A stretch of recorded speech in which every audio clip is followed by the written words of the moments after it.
Hi everyone, welcome to Midnight Cases. I know you can't sleep, so I'll keep you company with crime stories from around the world. Before we get into the story, comment where you're listening from. And if you enjoy this content, don't forget to like and subscribe. Let's jump straight into the story. I want to tell you about a case that shows how evil can masquerade as kindness and how predators exploit the most vulnerable. A story that changed how institutions protect children. This is the case of Jerry Sandusky, a respected coach and charity founder who used his position to abuse countless children over decades while hiding behind a reputation of helping troubled youth.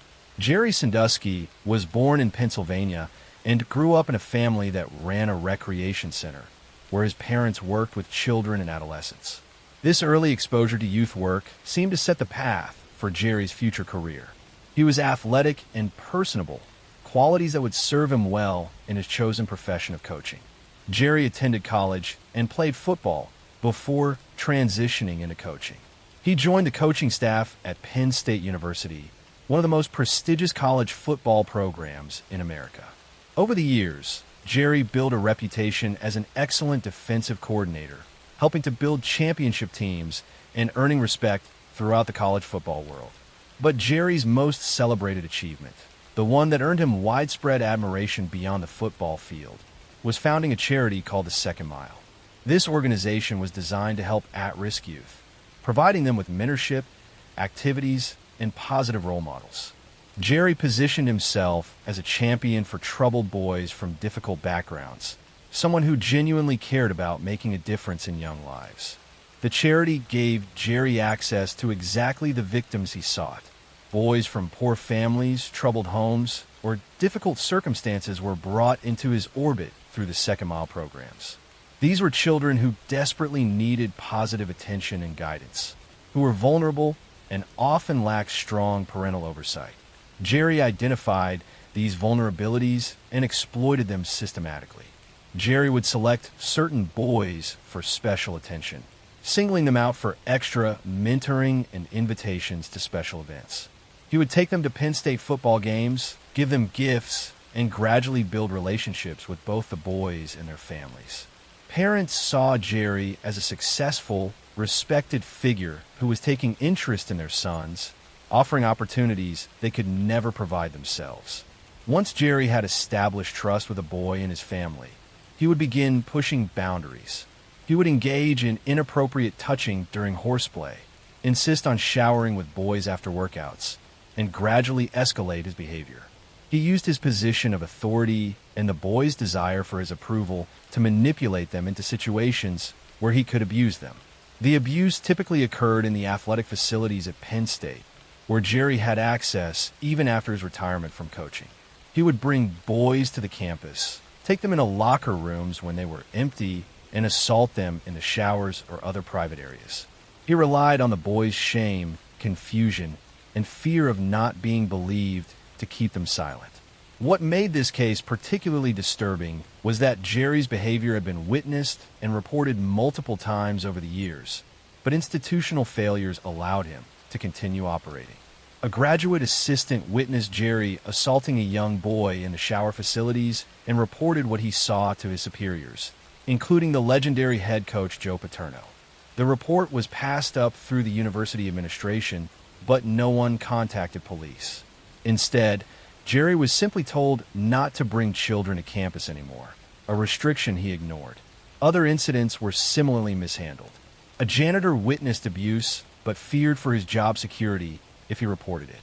A mother whose son disclosed abuse did report to authorities, leading to an investigation, but prosecutors at the time declined to file charges. Each time, systems that should have protected children instead protected the predator. Jerry continued abusing boys for years after these incidents, operating with impunity because he was protected by his reputation, his connections to powerful people, and the desire of institutions to avoid scandal. Penn State's football program was immensely profitable and prestigious, and there seemed to be an unspoken understanding that nothing should threaten its reputation. The case finally broke open when a high school official reported concerns about Jerry's behavior with students. This led to a thorough investigation by state authorities who were outside the Penn State community and not influenced by its culture of protecting the football program.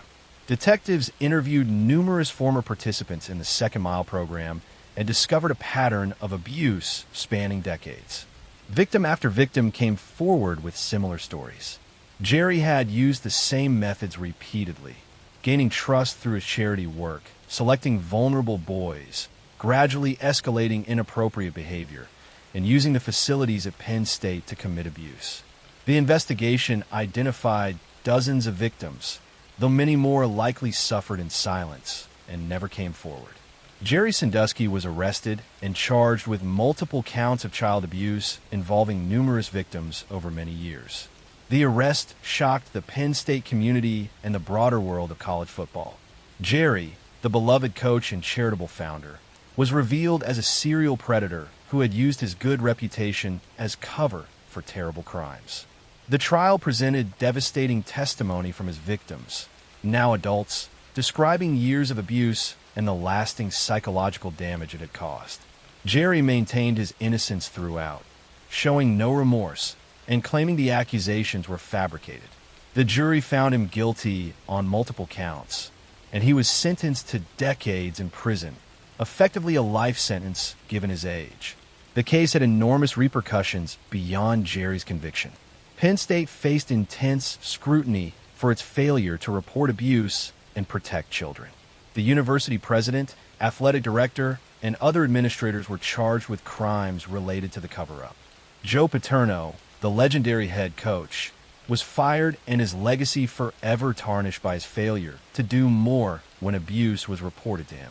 The Second Mile charity collapsed under the weight of the scandal. Penn State paid massive settlements to victims and implemented new policies for reporting abuse. The case led to reforms in how institutions handle reports of child abuse and strengthened mandatory reporting requirements. Jerry Sandusky remains in prison, where he continues to maintain his innocence despite overwhelming evidence of his guilt. His case stands as a devastating example of how predators can hide behind respectability and good works, and how institutional failures to act on warning signs can allow abuse to continue for decades. It serves as a reminder that protecting children must always take precedence over protecting reputations or institutions, no matter how powerful or prestigious those institutions may be. Next story. I want to share with you a case that exposed the horrifying reality of how evil can hide within seemingly normal suburban life. A story that revealed the darkness lurking behind closed doors in a quiet neighborhood. This is the case of Ariel Castro, a man who kidnapped 3 young women and held them captive in his home for over a decade, subjecting them to unimaginable horror while his neighbors had no idea what was happening just feet away. Ariel Castro was born in Puerto Rico and moved to Cleveland, Ohio, as a child. He grew up in a family marked by domestic violence, watching his father abuse his mother regularly. This environment of violence and control shaped Ariel's understanding of relationships and power. He grew into an adult who believed he had the right to dominate and control others completely. Ariel worked as a school bus driver, a job that required background checks and brought him into contact with children daily. To everyone who knew him casually, he appeared to be a normal working man. He played bass guitar in local bands, attended neighborhood gatherings, and seemed like an unremarkable member of the community. He lived in a modest house on Seymour Avenue in a working-class neighborhood where people knew each other and children played in the streets. But behind the facade of normalcy, Ariel was planning something monstrous. He began stalking young women in his neighborhood, identifying potential victims and learning their routines.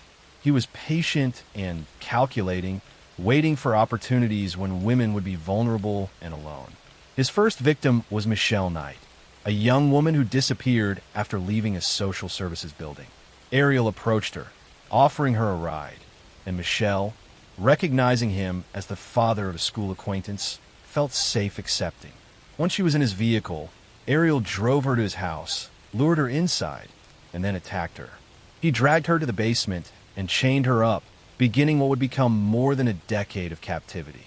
The following year, Ariel kidnapped Amanda Berry, a teenager who disappeared on the evening before her 17th birthday. She was walking home from her job at a fast food restaurant when Ariel approached her. Again, using the pretense of offering help, he convinced her to get into his vehicle. Amanda was taken to the same house where Michelle was being held prisoner, chained in a separate room where the two captives would remain unaware of each other's presence for some time.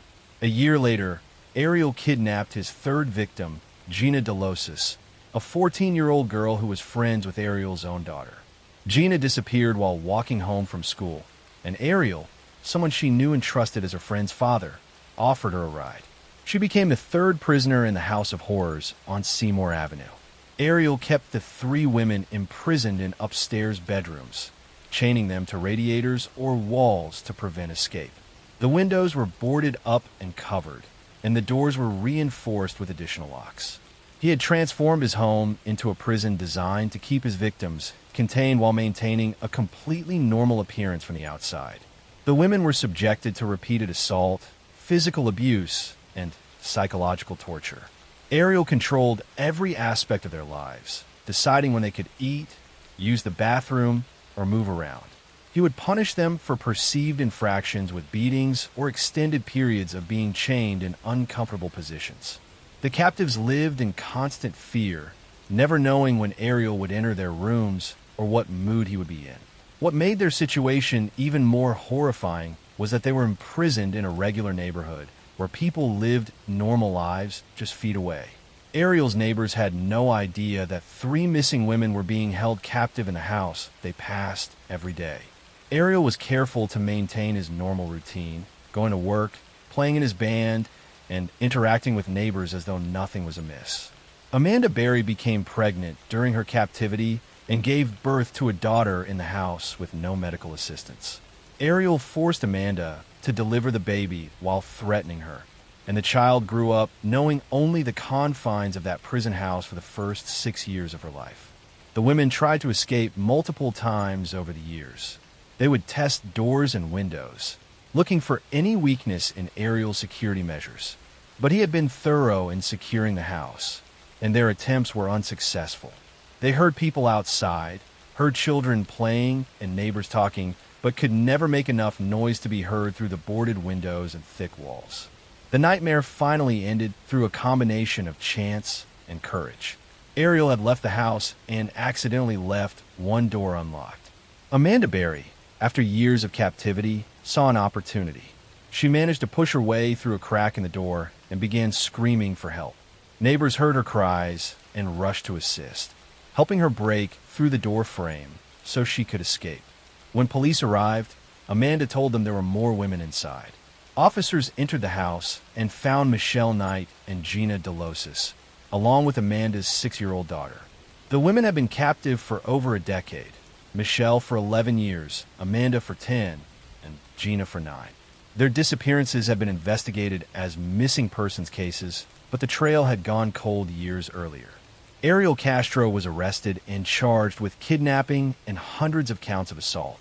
The evidence against him was overwhelming. The women provided detailed accounts of their captivity, and the physical evidence in the house corroborated their stories. The chains, the reinforced locks, the boarded windows, all confirmed that the house had been deliberately converted into a prison. Ariel pleaded guilty to avoid the death penalty, receiving a sentence of life in prison plus 1,000 years. During his sentencing, he showed no genuine remorse, instead attempting to justify his actions and portray himself as a victim of his own impulses. The judge rejected these excuses, emphasizing the calculated and prolonged nature of his crimes. Just 1 month into his prison sentence, Ariel Castro hanged himself in his cell. His death deprived the victims of seeing him serve his full sentence, though some felt relief that he could never hurt anyone again. The three women faced the enormous challenge of rebuilding their lives after losing over a decade to captivity. They had missed crucial years of their youth, lost time with family, and suffered trauma that would require years of therapy to address. But they survived, and their courage in escaping and testifying ensured that Ariel Castro faced justice for his crimes. The case shocked Cleveland and the nation, raising questions about how three women could be held captive in a residential neighborhood for so long without detection. It led to increased awareness about missing persons cases and the importance of never giving up the search for those who disappear. Next story. I want to tell you about a case that reveals how monsters can hide in positions of trust and authority. A story of systematic abuse that continued for years while institutions turn a blind eye. This is the case of Larry Nassar, a sports medicine doctor who abused hundreds of young athletes while disguising his crimes as medical treatment. Larry Nassar was born in Michigan and grew up with aspirations of working in sports medicine. He was drawn to athletics and the prestige that came with treating elite athletes. Larry pursued this goal with determination, earning his medical degree and specializing in osteopathic medicine. He eventually secured a position as the team doctor for USA Gymnastics, one of the most prestigious positions in American sports medicine. Larry also worked at Michigan State University, treating athletes and serving as an associate professor. He built a reputation as a dedicated doctor who would see patients at all hours, who made time for young athletes when other doctors were unavailable, and who seemed genuinely invested in their success. Parents and coaches praised him as someone who truly cared about the athletes he treated. But Larry's dedication masked something sinister. He was using his position to gain access to vulnerable young girls, often children and teenagers, who trusted him completely because he was their doctor. He developed a method of abuse that he disguised as legitimate medical treatment, claiming he was performing a specialized procedure that would help with various injuries and conditions. Larry would tell young athletes and their parents that he was performing an internal pelvic floor treatment, a real medical procedure that he claimed would address back pain, hip problems, and other athletic injuries. He presented this with such medical authority and confidence that neither the young patients nor their parents questioned him. Many of these treatments occurred with parents in the room, but Larry positioned himself so they could not see what he was actually doing. The reality was that Larry was sexually assaulting these young girls under the guise of medical care.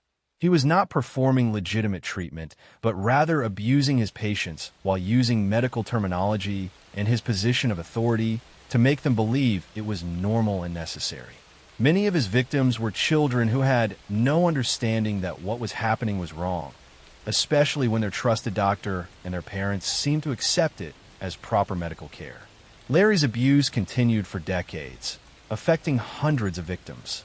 He targeted gymnasts primarily, young girls who were already accustomed to adults having control over their bodies, who were trained to push through pain and discomfort, and who were taught that success required sacrifice and obedience to authority figures. This made them particularly vulnerable to his manipulation. What made this case especially egregious was that Larry's behavior was reported multiple times over the years, but institutions failed to stop him. Young athletes told coaches, parents, and administrators that they felt uncomfortable with Larry's treatments. Some described exactly what he was doing, making it clear that something inappropriate was occurring. But these reports were dismissed or inadequately investigated. Michigan State University received complaints about Larry, but failed to take meaningful action. USA Gymnastics was also informed of concerns, but did not immediately remove him from treating athletes. The institutions seemed more concerned with protecting their reputations and avoiding scandal than with protecting the young athletes in their care. Each time a report was dismissed or minimized, Larry continued abusing more victims. One victim who reported abuse to Michigan State in detail was told that what Larry had described was legitimate medical treatment. The university's investigation was inadequate and quickly concluded that no misconduct had occurred. This allowed Larry to continue operating for years after he should have been stopped. The failure to act on these reports meant that dozens more girls were abused when they could have been protected. The case finally broke open when former gymnasts began speaking publicly about their experiences with Larry. Rachel Den Hollander, an attorney and former gymnast, filed a police report detailing the abuse she had suffered. Her courage in coming forward encouraged other victims to speak out. As more women came forward, the pattern of abuse became undeniable. The Indianapolis Star newspaper published an investigation into how USA Gymnastics handled sexual abuse allegations. This brought national attention to the issue and prompted more victims to report their experiences with Larry. The number of women coming forward grew from dozens to hundreds, each describing similar experiences of abuse disguised as medical treatment. Larry was arrested and charged with criminal sexual conduct involving multiple victims. As the investigation expanded, prosecutors discovered child pornography on his computers, adding to the charges against him. The evidence was overwhelming, with hundreds of victims providing consistent accounts of abuse that followed the same pattern over decades. Larry initially maintained that his treatments were legitimate medical procedures, but the sheer number of victims and the consistency of their accounts made this defense impossible to sustain. He eventually pleaded guilty to criminal sexual conduct and to possessing child pornography. The guilty plea spared his victims from having to testify at trial, though many would later speak at his sentencing. The sentencing hearing became a historic moment. Judge Rosemary Aquilina allowed every victim who wished to speak the opportunity to deliver an impact statement. Over 7 days, more than 150 women and girls stood before Larry and described how his abuse had affected their lives. They spoke of the trauma, the betrayal of trust, the years of confusion and self-blame, and the impact on their mental health and relationships. Many of the speakers were Olympic and world champion gymnasts whose names were known internationally. Others were young women whose athletic careers had been cut short or who had suffered in silence for years. The impact statements were powerful and heartbreaking, providing a glimpse into the enormous harm Larry had caused over his decades of abuse. Larry was sentenced to effectively life in prison, receiving multiple sentences that would keep him incarcerated for the rest of his life. During the sentencing, Judge Aquilina told him directly that his actions were not medical treatment, but criminal assault, rejecting his attempt to maintain any pretense of legitimacy. The case had massive repercussions beyond Larry's conviction. USA Gymnastics faced lawsuits and eventually filed for bankruptcy due to the financial liability from settlements with victims. Michigan State University paid a historic settlement of $500 million to victims. Administrators and officials who had failed to act on reports of abuse faced their own legal consequences and public condemnation. The Larry Nassar case exposed systemic failures in how institutions handle reports of abuse, particularly when the accused is someone with power, prestige, and the appearance of respectability. Next story. I want to share with you a case that demonstrates how evil can flourish in places meant to provide care and safety. A story of betrayal and systematic cruelty that shocked an entire nation. This is the case of Beverly Alit, but told differently, focusing on Beverly Gale Alit's journey from troubled youth to convicted killer and the atmosphere of fear she created on a children's ward. Actually, I realize I've already told you the Beverly Alit story earlier in our conversation. Let me give you a different case instead. I want to tell you about a case that shows how predators can exploit chaos and vulnerability. A story that revealed the darkest aspects of human nature during a time of societal breakdown. This is the case of Anatoly Onoprienko, known as the Beast of Ukraine, who went on a killing spree that terrorized an entire country emerging from Soviet collapse. Anatoly Onoprienko was born in Ukraine during the Soviet era into a family that would soon be torn apart. His mother died when he was very young, and his father made a decision that would profoundly affect Anatoly's development. Unable to care for both his sons, the father kept Anatoly's older brother at home, but sent Anatoly to live in an orphanage. This rejection by his father created a deep wound in Anatoly's psyche that never healed. Growing up in Soviet orphanages was harsh. The institutions were overcrowded, underfunded, and often brutal places where children received minimal care and little affection. Anatoly learned early that the world was a cold and uncaring place, that he had been abandoned and unwanted. This childhood experience fostered in him a profound rage and a complete absence of empathy for others. As Anatoly grew into adulthood, he struggled to find his place in society. He drifted through various jobs, never settling into anything stable or meaningful. He was intelligent but directionless, angry but capable of hiding that anger behind a calm exterior. Those who knew him casually described him as quiet and unremarkable, someone who faded into the background and drew little attention. During the early years after the Soviet Union's collapse, Ukraine descended into economic chaos and social breakdown. Law enforcement was overwhelmed and underfunded, criminal networks flourished, and many people struggled simply to survive. It was in this atmosphere of disorder and desperation that Anatoly began his killing spree. Anatoly's method was to target families living in isolated rural homes. He would watch houses, selecting victims who lived away from neighbors, where screams would not be heard and where he could take his time. He would break into homes at night when families were asleep or in the evening when they felt safe in their own spaces. Once inside, Anatoly would attack everyone present with shocking brutality. He used firearms, knives, axes, whatever weapons were available or that he brought with him. He would kill entire families, including children, showing no mercy and no discrimination between adults and infants.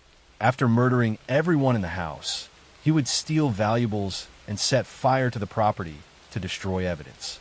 What made Anatoly particularly terrifying was the randomness of his victim selection. There was no pattern that would help people protect themselves. The families he targeted had done nothing to attract his attention beyond living in isolated locations.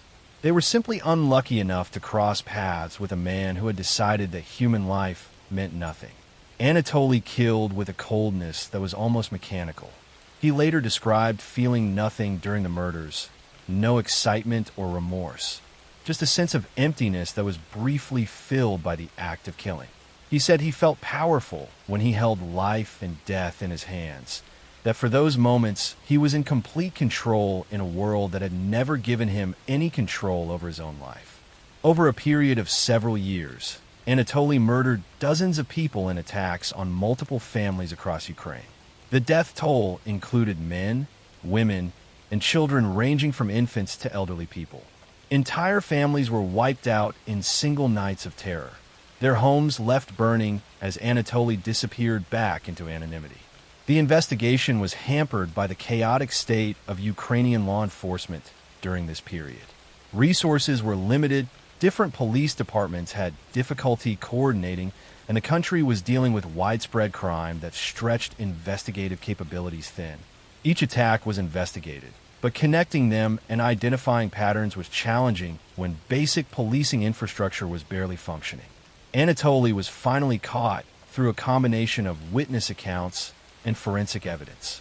Someone had seen a suspicious person near one of the attack sites, and police were able to develop a description. When Anatoly was questioned about an unrelated matter, his demeanor and background raised suspicions. A search of his possessions revealed items stolen from victims' homes, and forensic testing connected him to multiple crime scenes. Once in custody, Anatoly confessed readily to his crimes. He showed no remorse and seemed almost proud of what he had done. He claimed to have killed 52 people, though investigators could only definitively confirm a smaller number. Anatoly described his crimes in detail, explaining his methods and his feelings during the attacks with disturbing calmness. Psychiatric evaluations found Anatoly to be sane under legal definitions, capable of understanding right and wrong and controlling his behavior. He simply chose not to control it. He killed because he wanted to, because it gave him a sense of power and control that he had lacked throughout his life. His childhood abandonment had created someone incapable of forming normal human connections or feeling empathy for others' suffering. Anatoly's trial attracted massive public attention in Ukraine. The scale of his crimes and his complete lack of remorse shocked a population already traumatized by years of economic hardship and social upheaval. He was convicted of multiple counts of murder and sentenced to death, though Ukraine later abolished capital punishment, and his sentence was commuted to life imprisonment. In prison, Anatoly gave interviews where he discussed his crimes and his psychology with unsettling detachment. He claimed he felt no guilt because his victims meant nothing to him, that they were simply objects he used to satisfy his need for control and power. He expressed no understanding of or interest in the devastation he had caused to the families and communities affected by his murders. Anatoly Onoprienko died in prison of heart failure after serving years of his life sentence. He left behind a legacy of terror and trauma in Ukraine, where his crimes remain among the most notorious in the country's history. His case highlighted how societal breakdown and institutional weakness can allow predators to operate with greater freedom, and how childhood trauma and abandonment can create individuals completely disconnected from human empathy. The families of his victims were left with grief that could never be fully resolved. Entire family lines were ended by his attacks, with no survivors left to carry on names or memories. The case stands as a reminder of how evil can flourish in times of chaos, and how vulnerable, isolated communities can be to predators who recognize and exploit that vulnerability. Next story. I want to tell you about a case that revealed how a trusted authority figure can become a predator hunting within his own community. A story of betrayal that shattered the sense of safety in a small town. This is the case of Wayne Adam Ford, the classified ad killer, a long-haul truck driver who used California's highways as his hunting ground and whose conscience finally led him to turn himself in with horrifying evidence. Wayne Adam Ford was born in California and grew up in what appeared to be a normal family environment. But beneath the surface, Wayne's childhood was marked by instability and trauma. His parents divorced when he was young, and he was shuffled between family members, never finding a stable home or consistent parenting. This lack of secure attachment would shape his psychological development in damaging ways. As a teenager, Wayne joined the Marine Corps, seeking structure and purpose. He served for several years and received an honorable discharge, but military service did not provide the stability or sense of belonging he craved. After leaving the Marines, Wayne struggled to find direction in civilian life. He married and had a son, but the marriage fell apart amid allegations of domestic violence and Wayne's inability to maintain healthy relationships. Wayne eventually became a long-haul truck driver, a profession that suited his restless nature and need for isolation. He spent long hours alone on California's highways, driving from city to city, never staying anywhere long enough to form connections. The job gave him independence and freedom, but it also gave him access to vulnerable women and the mobility to commit crimes across multiple jurisdictions. Wayne's victims were women living on the margins of society. He targeted sex workers and women struggling with addiction, individuals whose disappearances might not be immediately noticed or thoroughly investigated. These women were vulnerable, often working alone at night, willing to get into vehicles with strangers because economic desperation left them few choices. Wayne would pick up women, often through classified ads or by cruising areas where sex workers operated. He would drive them to isolated locations along California's vast network of rural highways and back roads. Once alone with his victims, Wayne would become violent. He would attack the women, subjecting them to assault and torture before killing them. His method was brutal and hands-on, often involving strangulation or stabbing. After killing his victims, Wayne would dismember their bodies, disposing of parts in different locations to make identification difficult and to reduce the chance that remains would be discovered. He scattered body parts across the California landscape, using his knowledge of remote areas gained from years of driving trucks. Some victims were never identified, their remains discovered months or years later with no way to determine who they had been. Wayne's crimes continued for several years as he moved across California, killing women in different counties and jurisdictions. The mobility his job provided made it difficult for law enforcement to connect crimes or identify patterns. Each murder was investigated separately by different police departments, and without clear connections between cases, there was no organized manhunt for a serial killer. But something unusual happened that set Wayne's case apart from most serial killers. After murdering several women, Wayne began to experience guilt and internal conflict about his actions. Unlike many serial killers who show no remorse, Wayne was tormented by what he had done. The weight of his crimes became unbearable, and he made a decision that shocked investigators. Wayne walked into a sheriff's office and turned himself in, but he did not come empty-handed. He brought with him a plastic bag containing a severed breast from one of his victims, physical evidence of his crimes that left no doubt about his guilt. He told deputies he had killed multiple women and was ready to confess everything. The confession that followed revealed the full scope of Wayne's crimes. He admitted to killing at least 4 women, providing details about each murder that only the killer could know. He led investigators to locations where he had disposed of remains, helping them recover evidence and, in some cases, identify victims whose families had been searching for them. Wayne's decision to turn himself in raised questions about his motivations and psychology. Psychiatric evaluations revealed a complex individual who understood that his actions were wrong and who genuinely seemed to feel guilt for the suffering he had caused. Unlike many serial killers who are purely psychopathic and incapable of remorse, Wayne appeared to have retained some capacity for conscience, even though it had not prevented him from committing terrible crimes. Investigators theorized that Wayne's military background and upbringing had instilled in him certain values that conflicted with his violent impulses. The internal conflict between these values and his actions created psychological distress that eventually became unbearable. His decision to confess may have been an attempt to regain some sense of moral order or to punish himself for what he had done. Wayne's trial was complicated by his confession and cooperation with authorities.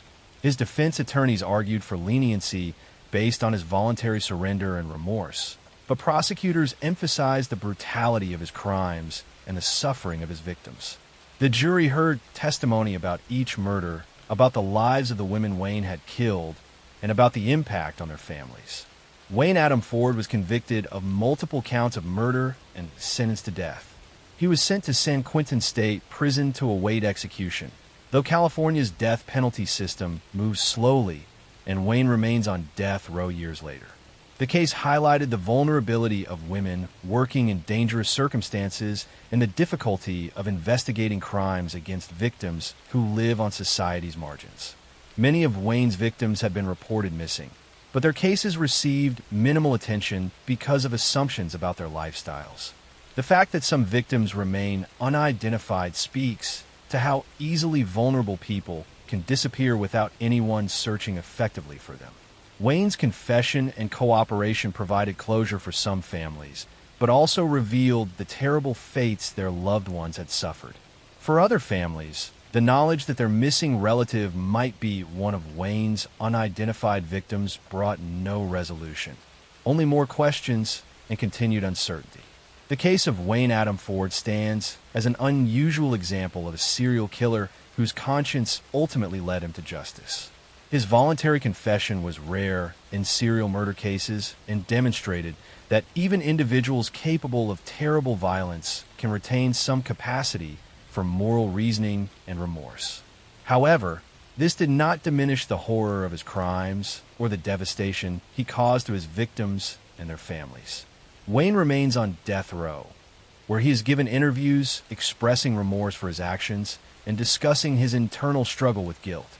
His case serves as a reminder that serial killers are not all identical psychopaths, that some retain human emotions even while committing inhuman acts, and that the psychology of violent offenders is often more complex than simple categories of evil suggest.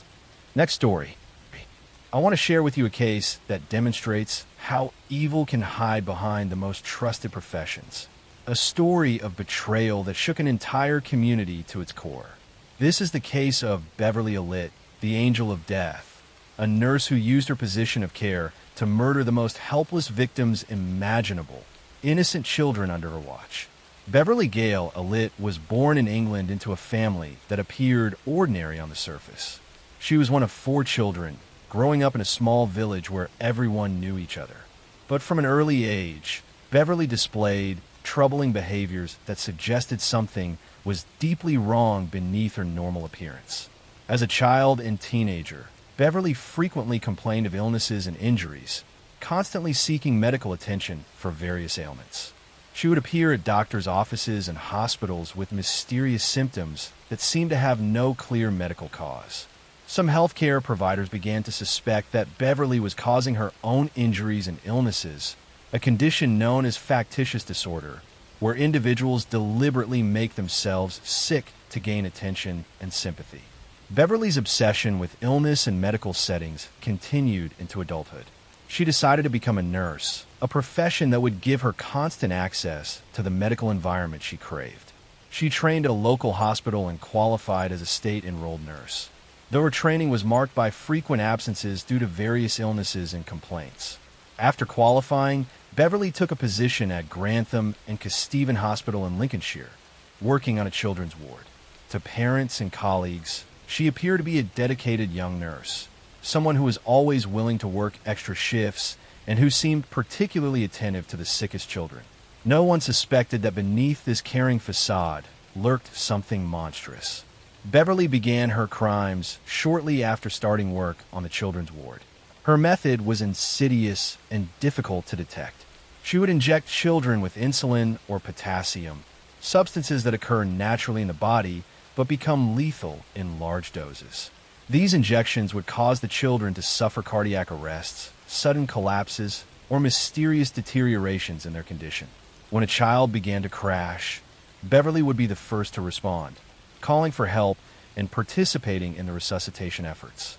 She seemed to thrive on the drama and emergency situations, the rushing doctors and nurses, the desperate attempts to save a child's life.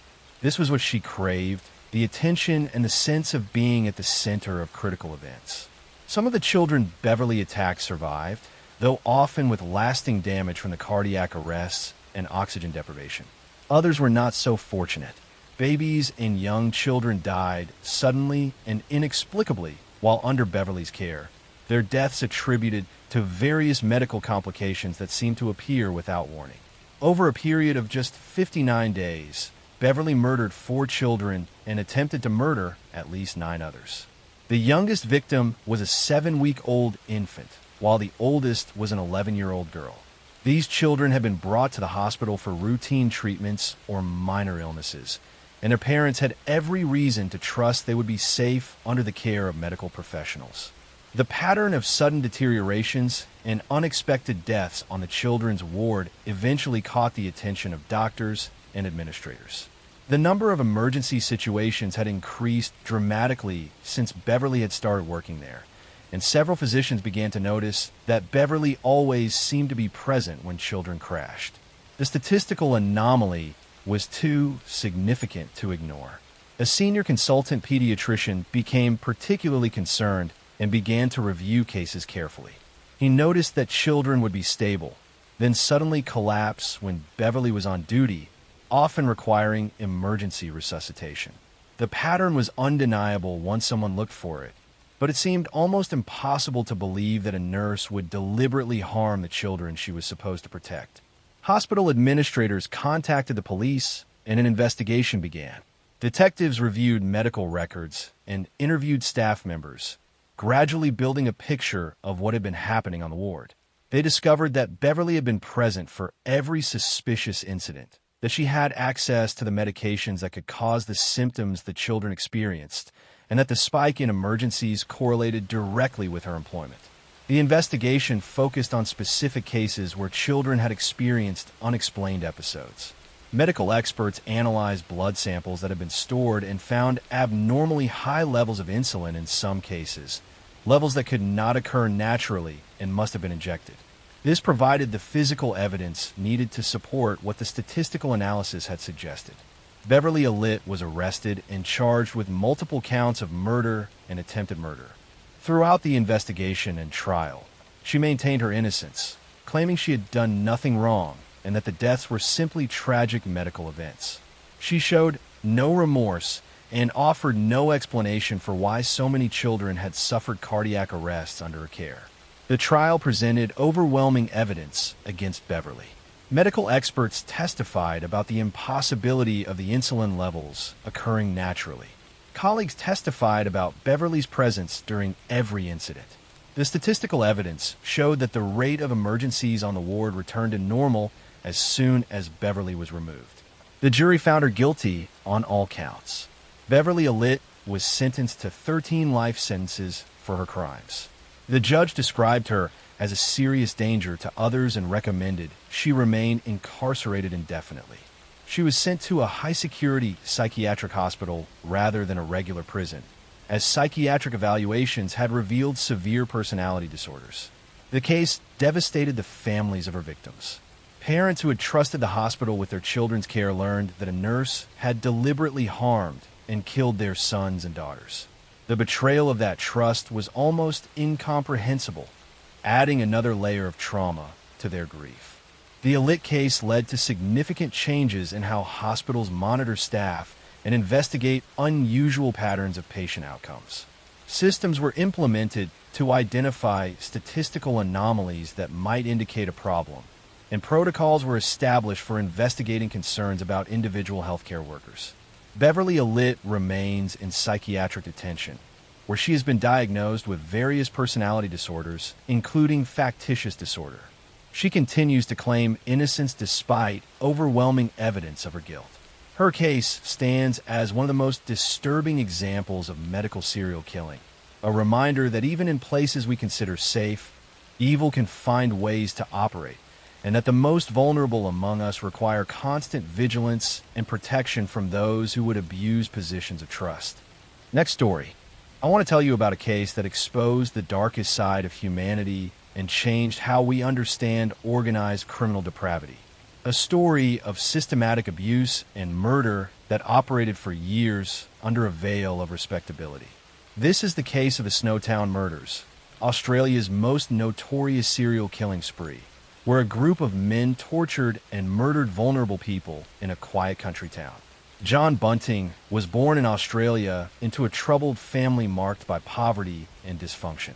His childhood was difficult, and he grew into an angry, bitter man who harbored intense hatreds and prejudices. John had strong opinions about what he considered undesirable members of society, particularly those he viewed as deviants or criminals. He spoke often and passionately about his belief that certain people did not deserve to live. John was charismatic in his own way, able to attract followers who were drawn to his certainty and his willingness to express extreme views without restraint. He presented himself as a protector of the community, someone willing to do what others would not to cleanse society of those he deemed worthless. This rhetoric appealed to vulnerable people who were looking for purpose and belonging. John formed relationships with several individuals who would become his accomplices in murder. Robert Wagner was one of his closest associates, a man who shared John's hatreds and who proved willing to participate in violence. Mark Hayden and James Vlasakis also became part of John's circle, drawn in through family connections and gradually indoctrinated into his twisted worldview. The group began targeting people they knew, individuals from their own community who they decided deserved to die. Their victims were often vulnerable people living on the margins of society. Those receiving disability benefits, individuals with mental health issues, or people the group simply decided were undesirable for various reasons. Many victims were known to the killers, sometimes even related to them or living in the same neighborhoods. John and his accomplices would lure victims to locations where they could attack without interruption. The murders were not quick or merciful. The group tortured their victims extensively, subjecting them to prolonged suffering before finally killing them. They seemed to take pleasure in the torture, viewing it as punishment for whatever perceived failings they attributed to their victims. What made these crimes particularly calculated was the financial dimension. After murdering their victims, the group would continue to collect their welfare benefits, forging signatures and creating false stories about why the victims had moved away or were unavailable. This provided the killers with income while also helping to delay discovery of the murders, as authorities assumed the missing people were simply living elsewhere. The bodies of the victims were disposed of in various locations initially, but the group eventually settled on a truly horrifying method of storage. They began placing dismembered remains in barrels filled with acid, storing these barrels in an abandoned bank vault in the small town of Snowtown. The vault provided privacy and security, allowing them to store the evidence of their crimes without fear of discovery. Over several years, the group murdered at least 11 people, though some investigators believe the true number may be higher. The victims ranged in age and background, but most shared the characteristic of being vulnerable and isolated, people whose disappearance might not be immediately investigated or taken seriously. The murders continued for years without detection. The small community where most of the killers and victims lived did not suspect that a serial murder group was operating among them. People noticed that certain individuals had disappeared, but the explanations offered by the killers, that people had moved away or were staying elsewhere, were generally accepted without deep investigation. The case finally broke open when police began investigating the disappearance of several people and noticed connections between the missing individuals and John Bunting's circle. As they dug deeper, they discovered the welfare fraud scheme and realized that people supposedly alive and receiving benefits had not actually been seen in years. The investigation led police to the abandoned bank vault in Snowtown. What they discovered there shocked even experienced homicide detectives. The barrels contained human remains in various states of decomposition, body parts that had been stored like refuse in this makeshift tomb. The scene was described as one of the most horrific crime scenes in Australian history. As police identified the remains and built their case, the full scope of the murders emerged. Victims had been tortured for hours before being killed, sometimes over multiple days. The level of cruelty was extraordinary, with evidence of extreme physical and psychological torture. Some victims had been forced to call family members while being tortured to maintain the appearance that they were still alive and well. John Bunting, Robert Wagner, Mark Hayden, and James Vlasakis were all arrested and charged with multiple murders. The investigation revealed a group dynamic where John served as the leader and ideologue, while the others participated to varying degrees in the actual killings. The trials that followed were lengthy and complex, with evidence presented about each murder and the relationships between the killers and their victims. The prosecution had to prove not just that the murders occurred, but who participated in each killing and to what degree. The defense attempted to argue that some of the accused had been manipulated or coerced by John, but the evidence showed active participation by multiple members of the group. John Bunting and Robert Wagner were convicted of multiple murders and received life sentences without possibility of parole. James Vlasakis pleaded guilty and cooperated with authorities, receiving a lesser sentence in exchange for his testimony. Mark Hayden was convicted as an accessory to murder. The Snowtown case had a profound impact on Australia. The small town where the barrels were discovered became forever associated with the crimes, despite most of the murders having occurred elsewhere. The case raised disturbing questions about how vulnerable people could be victimized so systematically without intervention. For the families of the victims, the case brought devastating knowledge about the suffering their loved ones had endured. Many victims have been reported missing, but their cases had not been prioritized, allowing the killers to continue operating for years. The case exposed failures in how missing persons cases involving marginalized individuals were handled and led to reforms in welfare systems to prevent fraud that could mask ongoing crimes. John Bunting remains in prison, where he continues to serve his sentence. The Snowtown murders stand as one of Australia's darkest criminal cases, a reminder of how hatred and cruelty can flourish when vulnerable people are not protected, and when evil finds companionship in others willing to participate in unspeakable acts. Next story. I want to share a story that reveals the terrifying reality of evil hiding within families. A case that shows how trust can be weaponized and innocence destroyed by those meant to protect it. This is the case of Josef Fritzl, an Austrian man who imprisoned his own daughter for decades in a hidden dungeon beneath his home. Josef Fritzl was born in Austria during a time of great upheaval and hardship. His childhood was marked by the absence of his father and the domineering presence of his mother, a cruel woman who beat him regularly and told him he was worthless.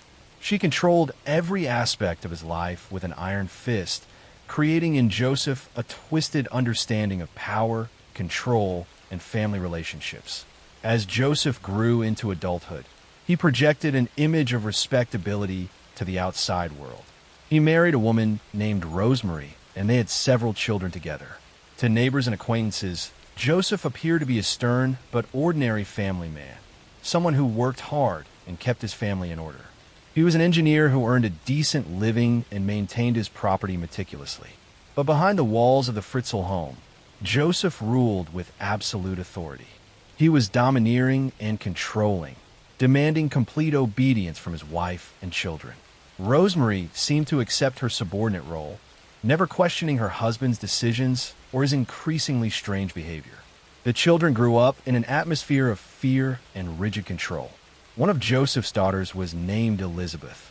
As she entered adolescence, Joseph began to view her differently.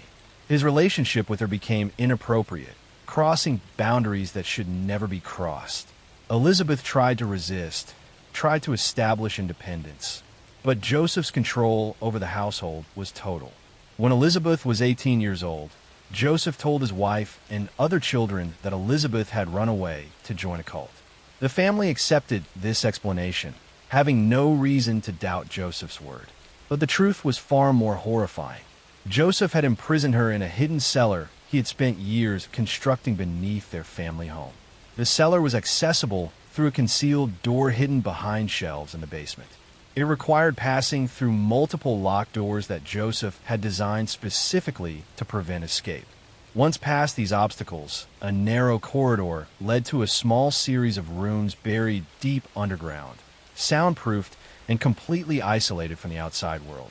Joseph forced Elizabeth into this dungeon and told her she would never leave.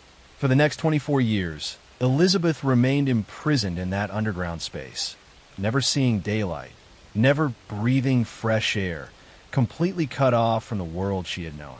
Her father was her only contact with the outside, visiting her regularly to bring food and supplies, and to assault her repeatedly. The horror of Elizabeth's situation deepened when she became pregnant from her father's assaults. She gave birth in the cellar without medical assistance, without pain relief, in conditions that were medieval in their brutality. Over the years, Elizabeth gave birth to 7 children, all fathered by Joseph. 3 of these children remained imprisoned in the cellar with their mother, never knowing any world beyond those underground rooms.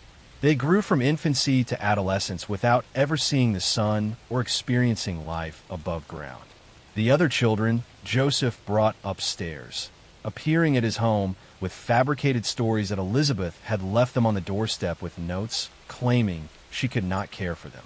Rosemary and the family accepted these children and raised them as part of the household, never questioning the bizarre circumstances. Joseph maintained this double life for more than 2 decades. Upstairs, he was the stern patriarch of a family. Downstairs, in the hidden dungeon, he kept his daughter and 3 other children imprisoned, completely dependent on him for survival. He moved between these 2 worlds seamlessly, and no one suspected the truth. The conditions in the cellar were appalling. The rooms were small, cramped, and poorly ventilated. Elizabeth and her children suffered from lack of sunlight, leading to severe health problems. They had no proper medical care, no education for the children beyond what Elizabeth could provide, and no hope of escape. The nightmare finally ended when one of the children imprisoned in the cellar became seriously ill. The teenager developed a life-threatening condition that required immediate medical attention. Joseph realized he could not let the child die without risking discovery, so he brought the girl to the hospital, claiming she was one of the children Elizabeth had abandoned. Hospital staff found the girl's condition deeply concerning, not just her immediate illness, but evidence of severe neglect and developmental problems from lack of sunlight and proper nutrition. They pressed Joseph for information about the girl's mother, insisting they needed to speak with Elizabeth. Joseph tried to deflect, but the hospital staff persisted, and police became involved. Under pressure, Joseph finally agreed to bring Elizabeth to the hospital. He went to the cellar and brought her out for the first time in 24 years. When police interviewed Elizabeth privately, away from her father's controlling presence, the truth finally emerged. She told them about the dungeon, about the decades of imprisonment, about the children still trapped underground. Police immediately arrested Joseph and searched his property. When they discovered the hidden cellar and freed the 3 children still imprisoned there, the world learned the full horror of what had occurred. The case shocked Austria and the international community. People struggled to comprehend how such a thing could happen. How a man could imprison his own daughter and children for decades while maintaining a normal appearance. Joseph's wife Rosemary claimed she had known nothing about the dungeon or the imprisoned family members. She said Joseph had forbidden anyone from entering the basement, and that she had never questioned his authority. Many people found this difficult to believe, but Rosemary maintained her ignorance and was never charged with any crime. Joseph was arrested and charged with multiple crimes, including imprisonment, assault, and causing death, as one of the babies born in the cellar had died shortly after birth. During his trial, Joseph showed little remorse, attempting to justify his actions. The court found him guilty on all counts and sentenced him to life imprisonment. Elizabeth and her children faced the enormous challenge of adjusting to life in the outside world.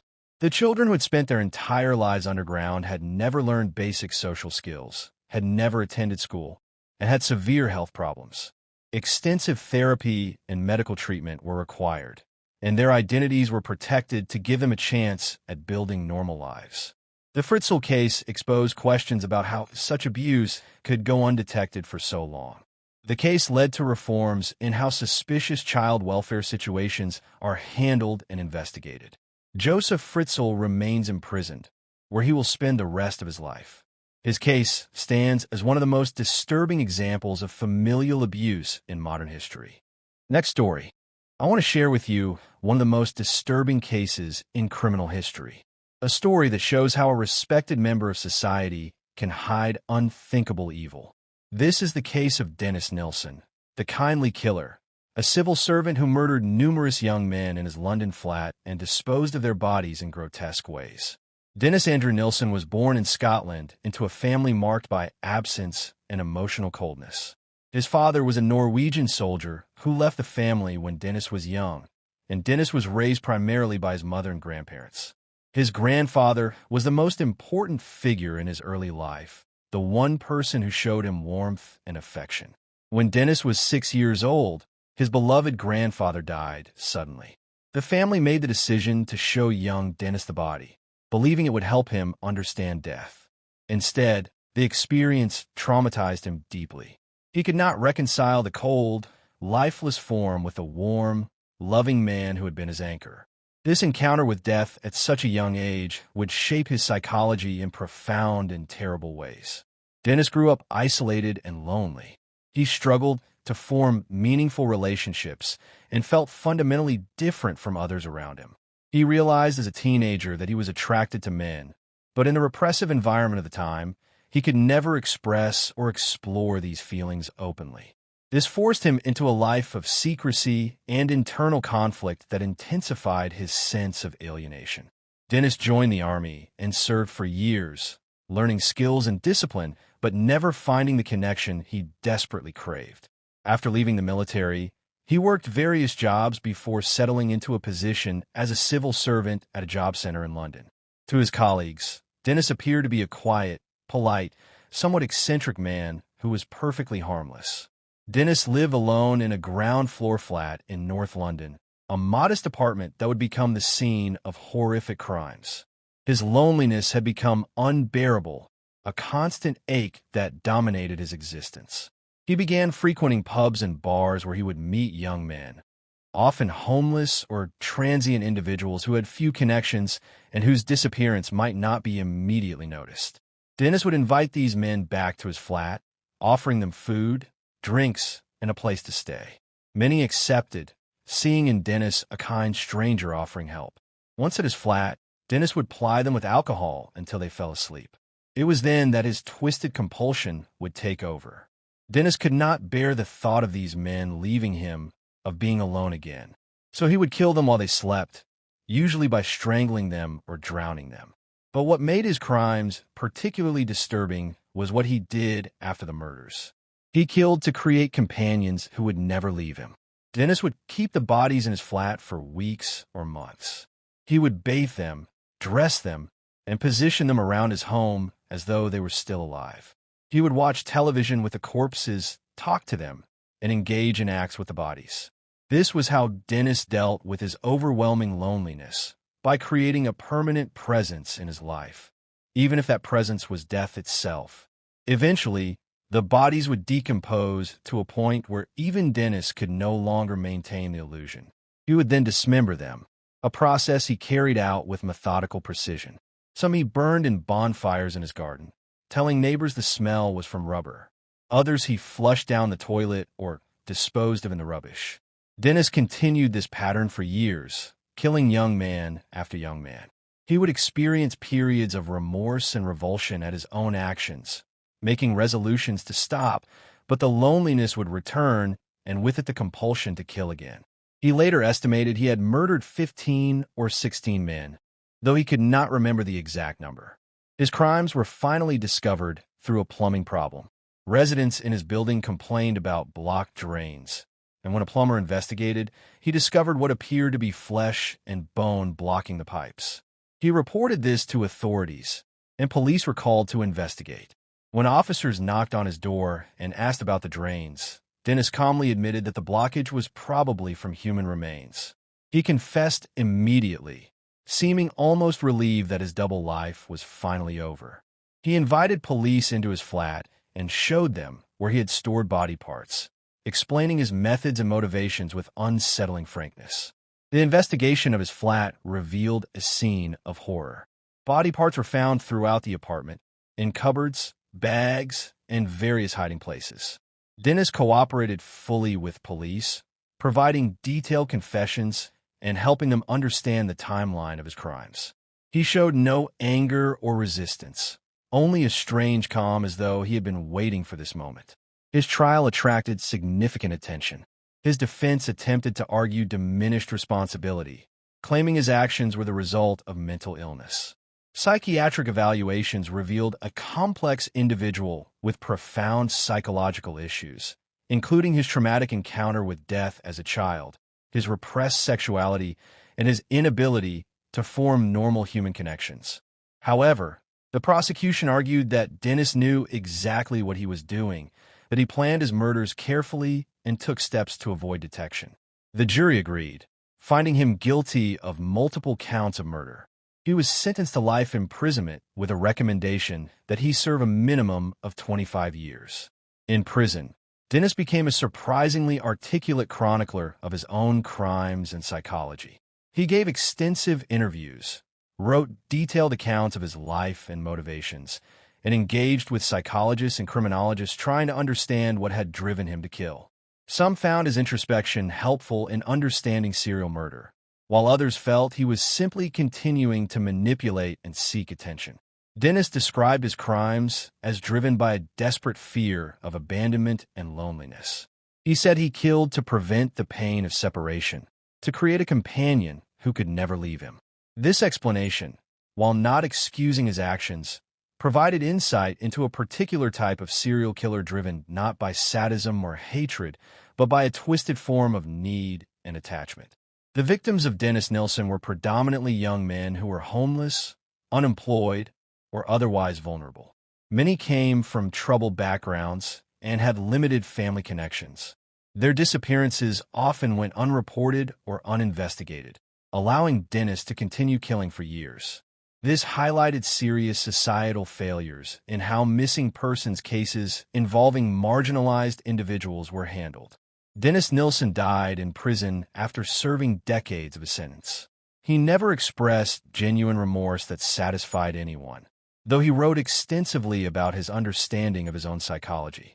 His case remains one of Britain's most disturbing serial murder cases, a reminder that loneliness and isolation, when combined with psychological damage and unchecked impulses, can create monsters who hide behind masks of normalcy and respectability. Next story. I want to tell you about a case that revealed how darkness can consume an entire household and turn a family into a nightmare. A story of manipulation, control, and systematic violence that shocked the world. This is the case of Gertrude Banaszewski, who orchestrated the torture and murder of a teenage girl left in her care, turning her own children and neighborhood kids into participants in unspeakable cruelty. Gertrude Banaszewski was born in Indiana during the Great Depression into a family struggling with poverty. Her childhood was marked by instability and hardship, and she grew into a troubled woman with a history of failed relationships and mounting bitterness. By middle age, Gertrude was a mother of 7 children, living in poverty in Indianapolis, struggling to feed her family and dealing with chronic health problems that left her weak and often bedridden. Gertrude's life was a cycle of failed marriages, financial desperation, and increasing anger at the world. She felt cheated by life, abandoned by men, and overwhelmed by the burden of raising so many children alone. This bitterness festered inside her, creating a reservoir of rage that would eventually find an outlet in the most terrible way imaginable. Into this troubled household came Sylvia Likens, a 16-year-old girl whose parents were carnival workers traveling the country. Sylvia's parents needed someone to care for their two daughters while they were on the road, and they made an arrangement with Gertrude to board Sylvia and her younger sister Jenny in exchange for payment each week. The parents had no way of knowing they were leaving their daughters in the hands of a monster. At first, the arrangement seemed to work adequately. Sylvia and Jenny moved into the crowded Banaszewski home, sharing space with Gertrude's 7 children and the various neighborhood kids who always seemed to be around.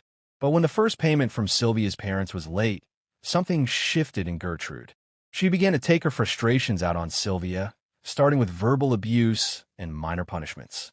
Gertrude's treatment of Sylvia quickly escalated. She began beating the girl for perceived infractions, real or imagined. Sylvia was accused of various things, though there was no evidence for any of these claims. Gertrude seemed to need a target for all her rage and disappointment, and Sylvia, a stranger in the house with no one to protect her, became that target. What made this case particularly horrifying was how Gertrude drew others into her campaign of torture. She encouraged her own children to beat and torment Sylvia. She invited neighborhood children to participate, turning the abuse into a group activity.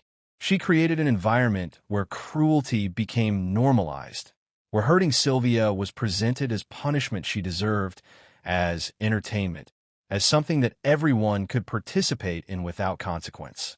The torture of Sylvia escalated over weeks and months into acts of shocking brutality. She was beaten regularly, burned with cigarettes, forced to eat food mixed with garbage, and denied basic necessities. Gertrude and the children would make Sylvia perform degrading acts while they watched and laughed. The basement of the house became a torture chamber where Sylvia was subjected to the most horrific treatment. Gertrude's teenage daughter and son participated actively, as did several neighborhood boys who were drawn into the abuse. These children, some quite young, committed acts of terrible cruelty against Sylvia, seemingly without understanding the enormity of what they were doing. Gertrude had created an atmosphere where Sylvia was dehumanized to such an extent that even children felt entitled to torture her. One of the most shocking aspects of the abuse was that Gertrude had one of the boys carve words into Sylvia's abdomen with a heated needle, branding her with degrading insults. This was done over hours while Sylvia was restrained and helpless. The infection from these wounds, combined with malnutrition and the cumulative effects of months of beatings, was slowly killing her. Sylvia's younger sister, Jenny, witnessed much of the abuse but was powerless to stop it. Jenny had a physical disability that made her vulnerable, and she feared that intervening would result in her becoming a victim as well. She watched helplessly as her sister was destroyed piece by piece, day after day, in that house of horrors. Neighbors heard screams and suspected something was wrong, but no one intervened. Some saw Sylvia's injuries and did nothing. In an era when people were reluctant to interfere in family matters, the signs of abuse were ignored or dismissed. Sylvia herself had been prevented from going to school or leaving the house, isolated from anyone who might help her. After months of torture, Sylvia's body finally gave out. She died in the basement of the Banaszewski home from the accumulated effects of her injuries, malnutrition, and infection from her wounds.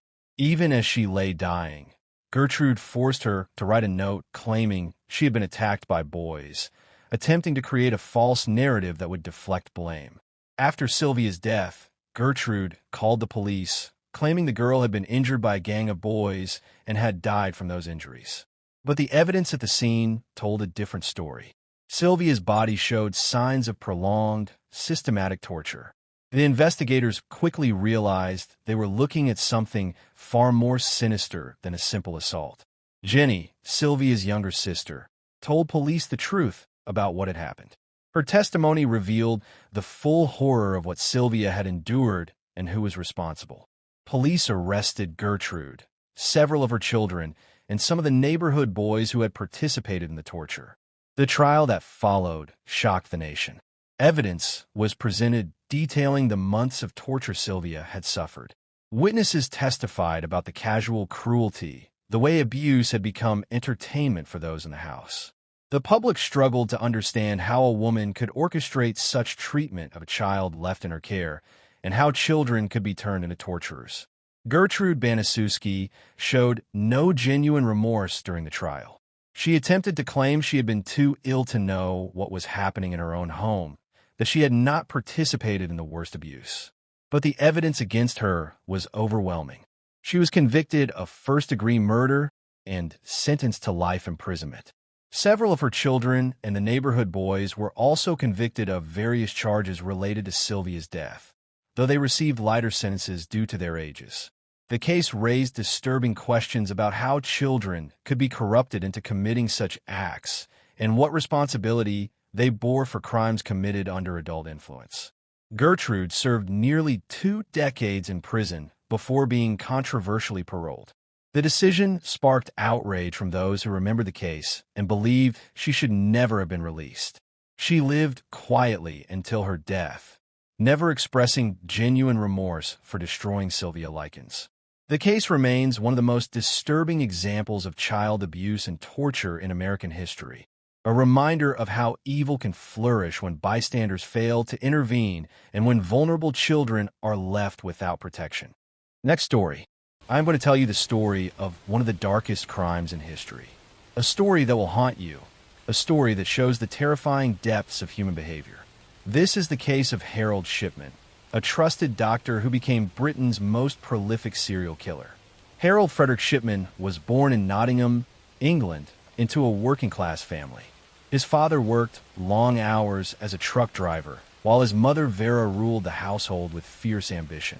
Vera was a domineering woman who instilled in young Harold the belief that he was special, different from other children, destined for greater things. She pushed him relentlessly in his studies and made him feel superior to his peers, creating an isolated boy who struggled to form friendships. Harold was a diligent student, but not exceptionally gifted. Other children found him strange and aloof. He carried himself with an air of superiority that kept him isolated throughout his childhood. His mother's approval became the central focus of his existence. Then tragedy struck. When Harold was 17, his beloved mother was diagnosed with lung cancer. The disease progressed rapidly, and Harold became deeply involved in her care. He would rush home from school to be at her side, watching as the family doctor made regular visits to administer morphine injections that would temporarily ease her terrible suffering. Harold observed these visits closely, noting how his mother's face would relax after the injection, how the morphine would transport her from agony to peaceful relief. He saw the power the doctor wielded, the ability to control pain and comfort with a simple injection. His mother's death devastated Harold. He had lost the person whose love and approval had defined his entire sense of worth. Psychological experts would later theorize that his future behavior represented a twisted attempt to recreate those final months, to place himself in the role of the powerful doctor who controlled life and death. Despite his grief, Harold continued his education and earned a place at medical school. At university, he met Primrose, and when she became pregnant, they married quickly. Harold qualified as a doctor and began working as a general practitioner. From the outside, his life appeared conventional. But within just a few years, serious problems emerged. Harold's partners became suspicious about his frequent requests for large quantities of pethidine, a powerful painkiller. Investigation revealed he had been forging prescriptions to feed his own drug addiction. He was convicted of forgery and drug offenses, fined, and temporarily removed from the medical register. After rehabilitation, Harold convinced authorities he deserved a second chance and was allowed to return to medical practice. Harold sought a fresh start in Hyde, a small town in Greater Manchester. He joined a local medical practice and quickly establish himself as hardworking and dedicated. He became particularly popular with elderly patients who appreciated his willingness to make house calls and his patient, caring manner. He projected an image of old-fashioned medical care that had become rare. Behind this benevolent facade, something deeply disturbing was taking place. Harold Shipman began to kill his patients. His method was coldly efficient. He would target elderly patients, usually women living alone, who trusted him completely. He would visit them at their homes, often when no one else was present. During these visits, he would administer a lethal injection of diamorphine. The drug would cause the victim to slip into unconsciousness and then respiratory failure, leading to death within minutes. After killing his victim, Harold would often sit with the body to establish a time of death that aligned with his cover story. He would then inform relatives that the patient had died peacefully. Because he was the doctor, because he was trusted, and because his victims were elderly people for whom death was not entirely unexpected, his word was rarely questioned. Harold would complete the death certificate himself, attributing death to natural causes such as heart failure or stroke. Death certificates signed by a doctor were generally accepted without further investigation. This systemic weakness gave Harold tremendous freedom to kill without detection. For nearly 2 decades, Harold killed without being caught. Investigators would later estimate he murdered approximately 250 patients, making him one of history's most prolific serial killers. His victims were predominantly elderly women with some existing health conditions, making sudden death seem plausible. Some experts believe Harold killed for the sense of power and control it gave him. By deciding who lived and died, he elevated himself to godlike status. Others point to his relationship with his mother in those final months of her illness. Perhaps in killing elderly women in the manner he chose, Harold was unconsciously reenacting those scenes from his youth, but this time he was the powerful doctor administering the injection. He was in control. The beginning of the end came when Harold killed Kathleen Grundy, a former mayoress who was healthy and active in her community. Harold signed her death certificate and pushed for quick cremation. However, Kathleen's daughter Angela was a solicitor trained to notice irregularities. She became deeply suspicious when she discovered her mother's will had been recently changed to leave everything to Harold Shipman. The will was obviously forged, poorly typed on Harold's own typewriter. Angela reported her suspicions to police. When investigators exhumed Kathleen's body, it contained massive amounts of diamorphine. She had been murdered. As the investigation expanded, detectives examined other deaths under Harold's care and discovered his patient death rate was significantly higher than other local doctors. More bodies were exhumed, revealing case after case of morphine poisoning following the same pattern. Harold was arrested and charged with multiple murders. Throughout his trial, he maintained his innocence, showing no remorse or emotion. The prosecution presented overwhelming evidence, bodies showing lethal drug levels, Harold's presence at the time of death, his control over death certificates, and the forged will. The defense had no credible explanation. The jury found Harold guilty on all counts. The judge sentenced him to life imprisonment, describing the murders as wicked and evil betrayals of trust. Harold showed no emotion as he was led away to prison. A massive public inquiry later concluded he had killed approximately 250 patients over his career. The case exposed serious failures in medical oversight, leading to significant reforms in British medical practice. Several years into his sentence, Harold Shipman hanged himself in his prison cell. He left no confession, no explanation, taking his secrets to the grave. Harold Shipman's legacy extends far beyond his horrific body count. He represents one of the most extreme examples of betrayed trust in criminal history. A healer who became a killer, using his sacred position to take lives for nearly 20 years. Next story. I'm going to tell you the story of one of the darkest crimes in history. A story that will haunt you. A story that shows the terrifying depths of human behavior. This is the case of Luis Garavito, known as La Bestia, the Beast, who became one of the most prolific serial killers in documented history, preying on the most vulnerable victims imaginable. Luis Alfredo Garavito was born in Genova, Colombia, into a family marked by poverty and violence. He was one of 7 children, growing up in an environment where brutality was commonplace.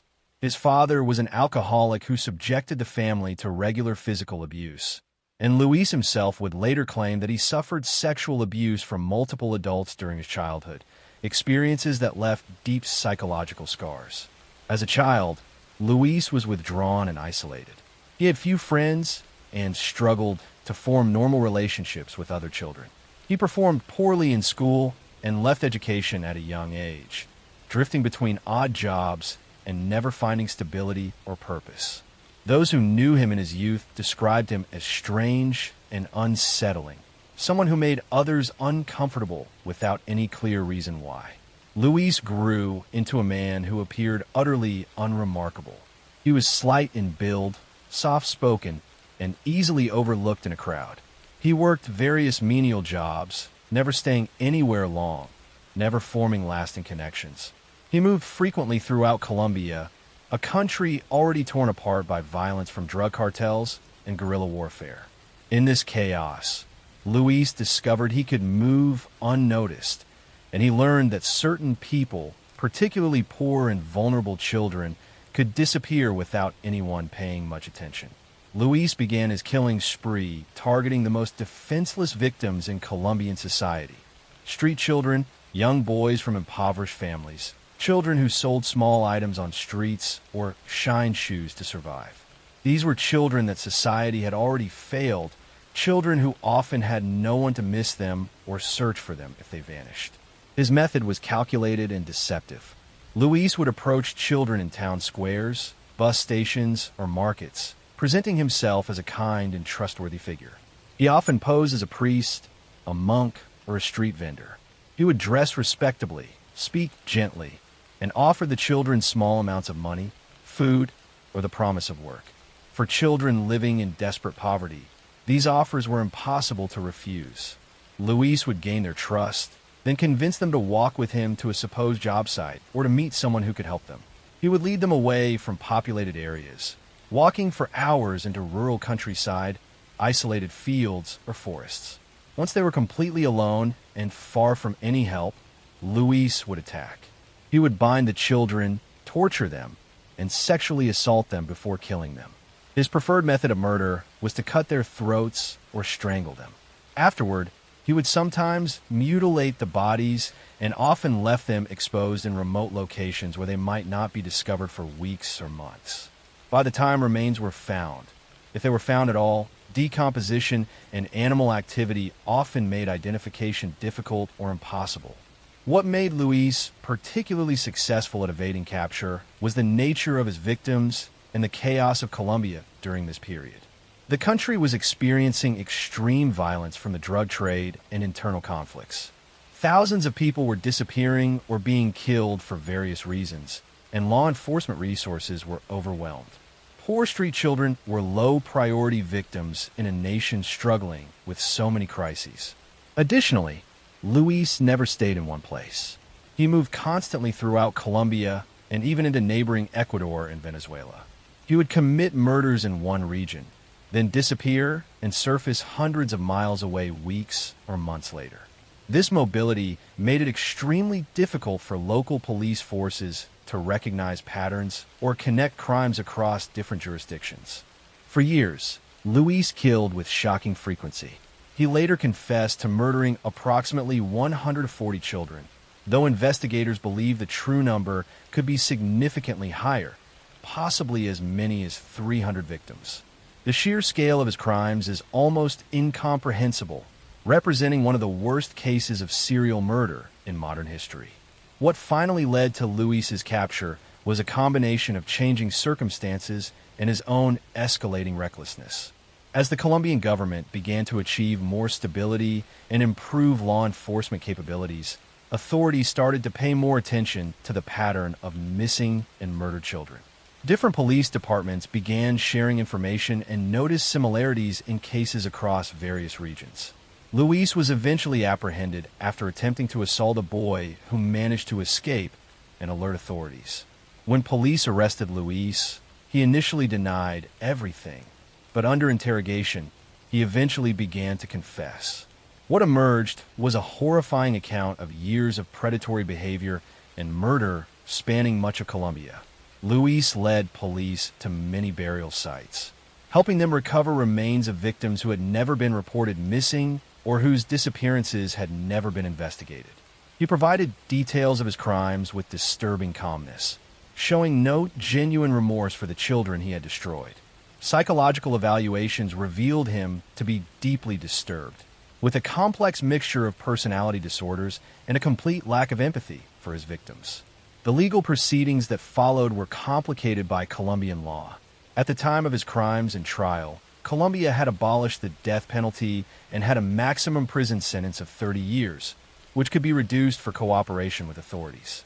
Despite the magnitude of his crimes, Luis received a sentence of only 30 years, later reduced to 22 years for his cooperation in locating victims' remains. This relatively lenient sentence caused outrage both in Colombia and internationally. Families of victims, what few could be identified, felt betrayed by a justice system that seemed inadequate to address such monstrous crimes. The case prompted discussions about reforming Colombian sentencing laws, though these changes came too late to affect Luis's case. Psychological experts who examined Luis struggled to fully understand his motivations. He showed characteristics of antisocial personality disorder and pedophilia, combined with a history of childhood trauma and abuse. Some theorized that his crimes represented a twisted form of power and control, allowing someone who had been powerless and victimized as a child to dominate and destroy others who reminded him of his younger self. Luis remains imprisoned in Colombia, where he continues to serve his sentence in isolation from other prisoners for his own protection. He has given various interviews over the years, sometimes expressing what appears to be remorse, other times showing the same cold detachment that characterized his crimes. Mental health professionals remain divided on whether he experiences genuine guilt or simply mimics appropriate emotions. Next story. I'm going to tell you the story of one of the darkest crimes in history. A story that will haunt you. A story that shows the terrifying depths of human behavior. This is the case of Peter Curtin, known as the Vampire of Dusseldorf, a man whose crimes terrorized an entire city and revealed the depths of sadistic cruelty that can hide behind an ordinary face. Peter Curtin was born in Cologne, Germany, into a family consumed by poverty, alcoholism, and violence. He was one of 13 children, raised in a single cramped room where privacy was impossible and depravity was commonplace. His father was a violent alcoholic who regularly beat his wife and children, and who sexually abused Peter's sisters in front of the other children. This nightmare environment was the foundation of Peter's childhood. The violence Peter witnessed and experienced shaped him in profound ways. He learned early that the world was a place of cruelty, that the strong dominated the weak, and that suffering was simply part of existence. But Peter did not respond to this environment by withdrawing or seeking to escape. Instead, he began to find that violence excited him, that causing pain gave him a sense of power and arousal that nothing else could provide. As a young boy, Peter befriended a local dog catcher who lived in the same building. This man taught Peter how to torture and kill dogs, showing him methods of prolonging their suffering. Peter discovered that he enjoyed this immensely, and he began to torture animals on his own, finding sexual gratification in their pain and death. He would stab dogs, drown cats, and torture any animal he could capture, experiencing intense pleasure from their suffering. Peter's cruelty soon escalated beyond animals. While still a child himself, he discovered he could drown other children and make it appear accidental. On 2 separate occasions, he pushed playmates off a raft into the Rhine River, watching them struggle and drown while pretending to be unable to help.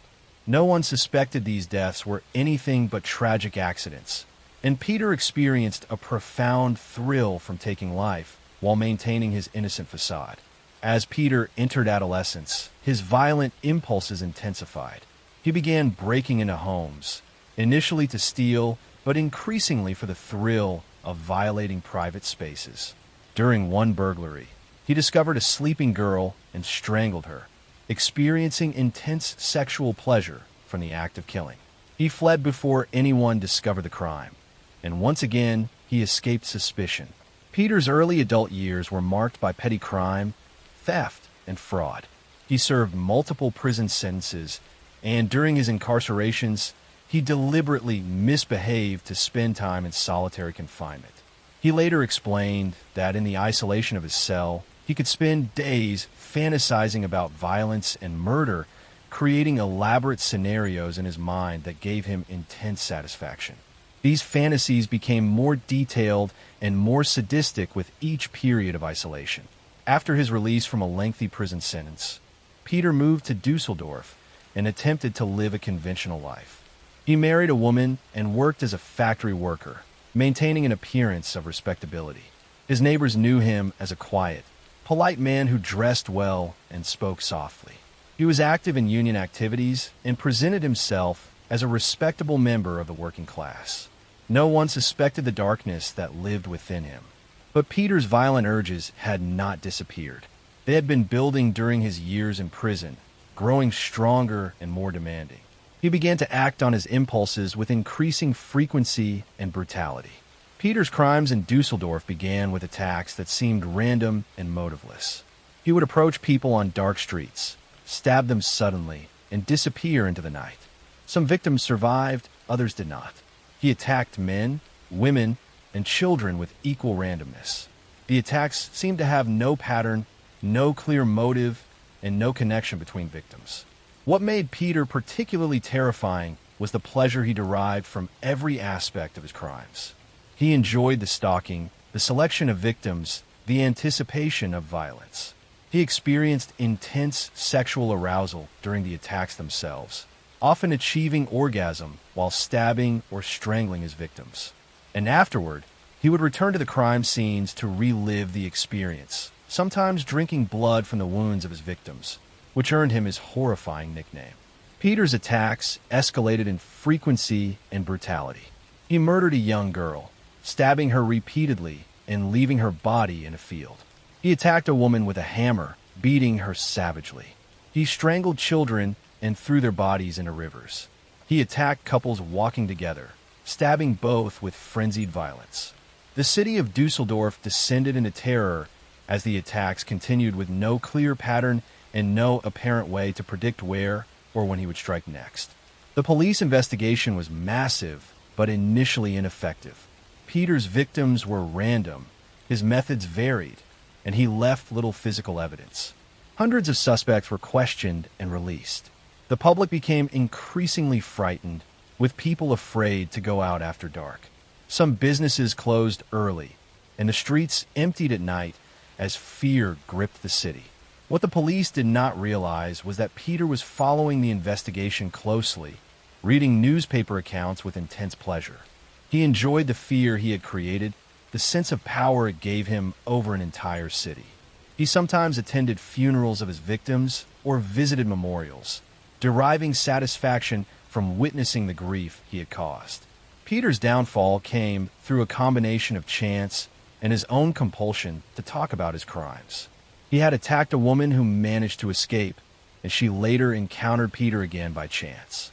She recognized him, and though he convinced her not to report him initially, she eventually wrote a letter to authorities describing the encounter. The letter was accidentally delivered to the wrong address, opened by a curious resident who recognized its importance and forwarded it to police. When police arrested Peter, he confessed immediately and extensively. He seemed to take pleasure in describing his crimes in elaborate detail, explaining his methods, his victims, and the sensations he experienced.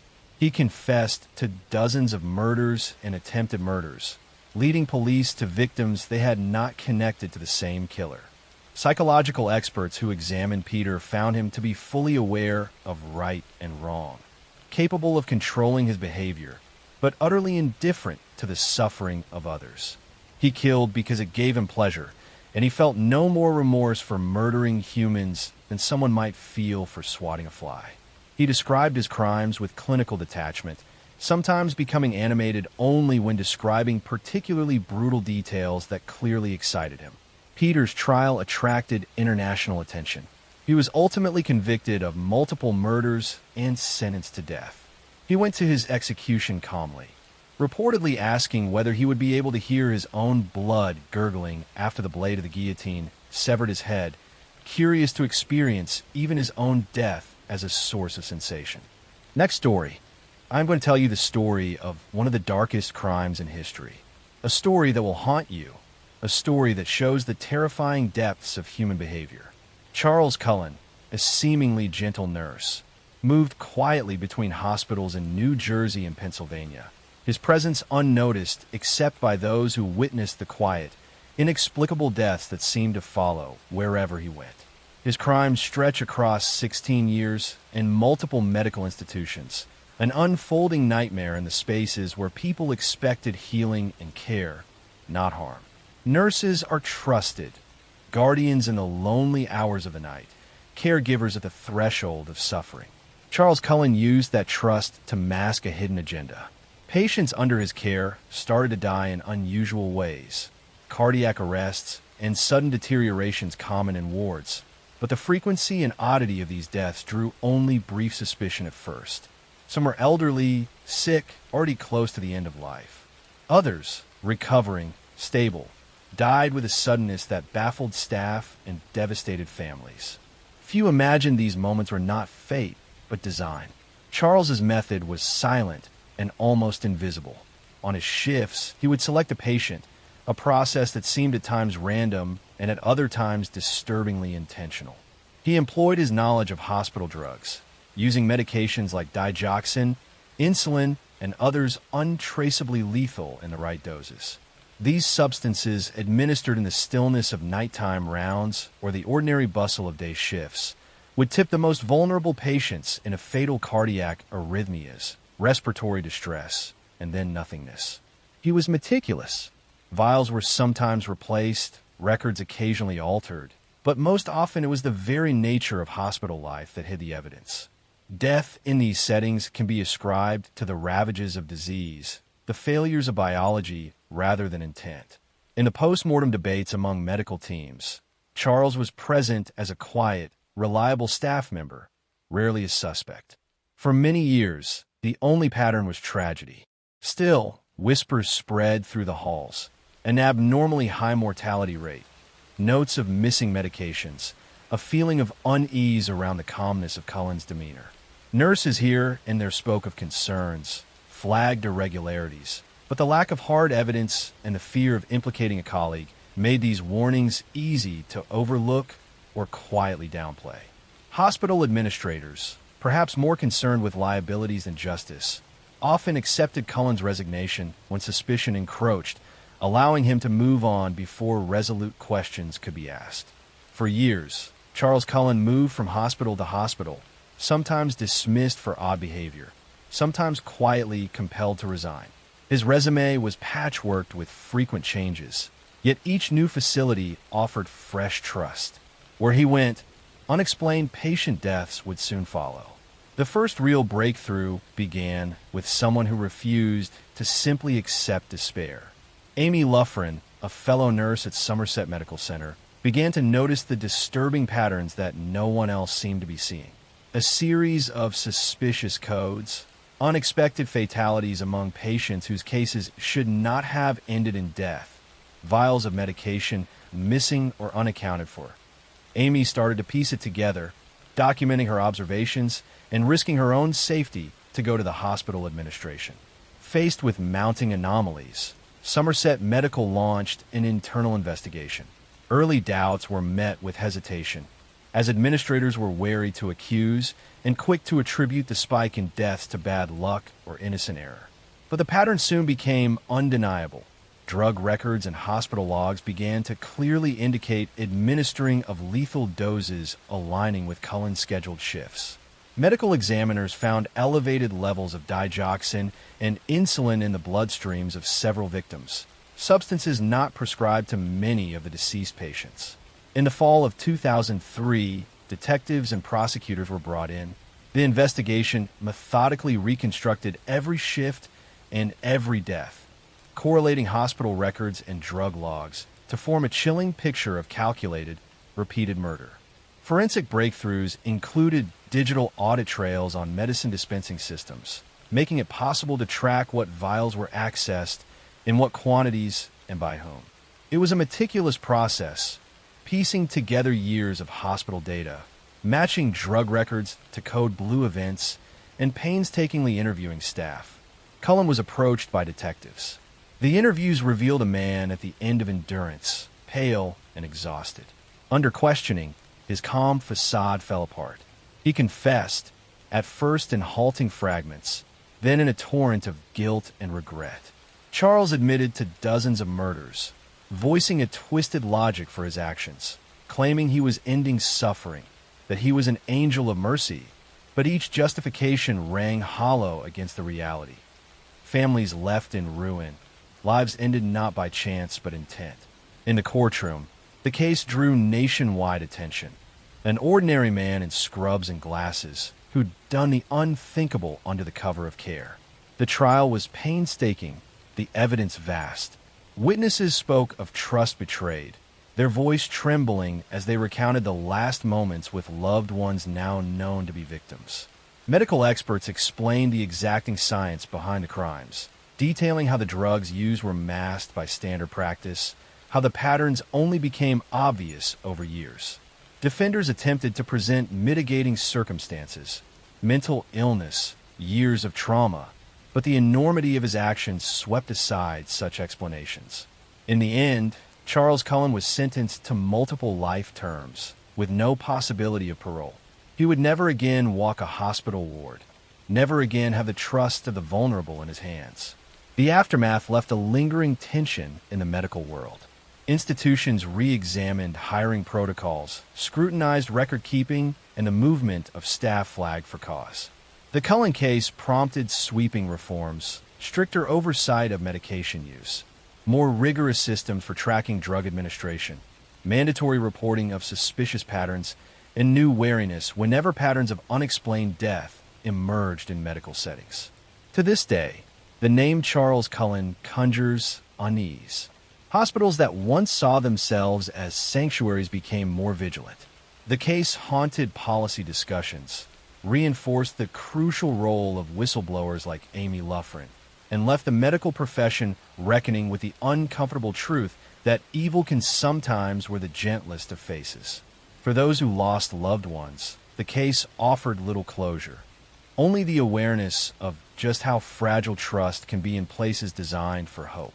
For society, Cullen's story remains a reason to demand vigilance and transparency, to remember the lesson that sometimes darkness moves in the most unsuspected places, and that justice, though delayed, must nevertheless prevail. Next story. I'm going to tell you the story of one of the darkest crimes in history. A story that will haunt you.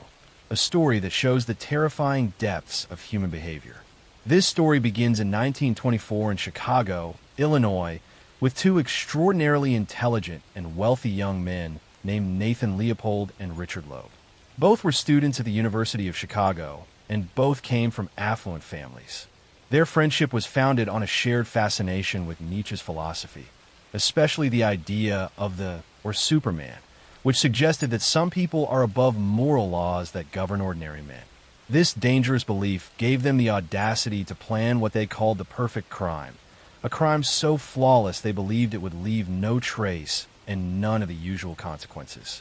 For 7 months, Leopold and Loeb meticulously planned their crime, carefully thinking through every detail from how they would kidnap their victim to how they would dispose of the body.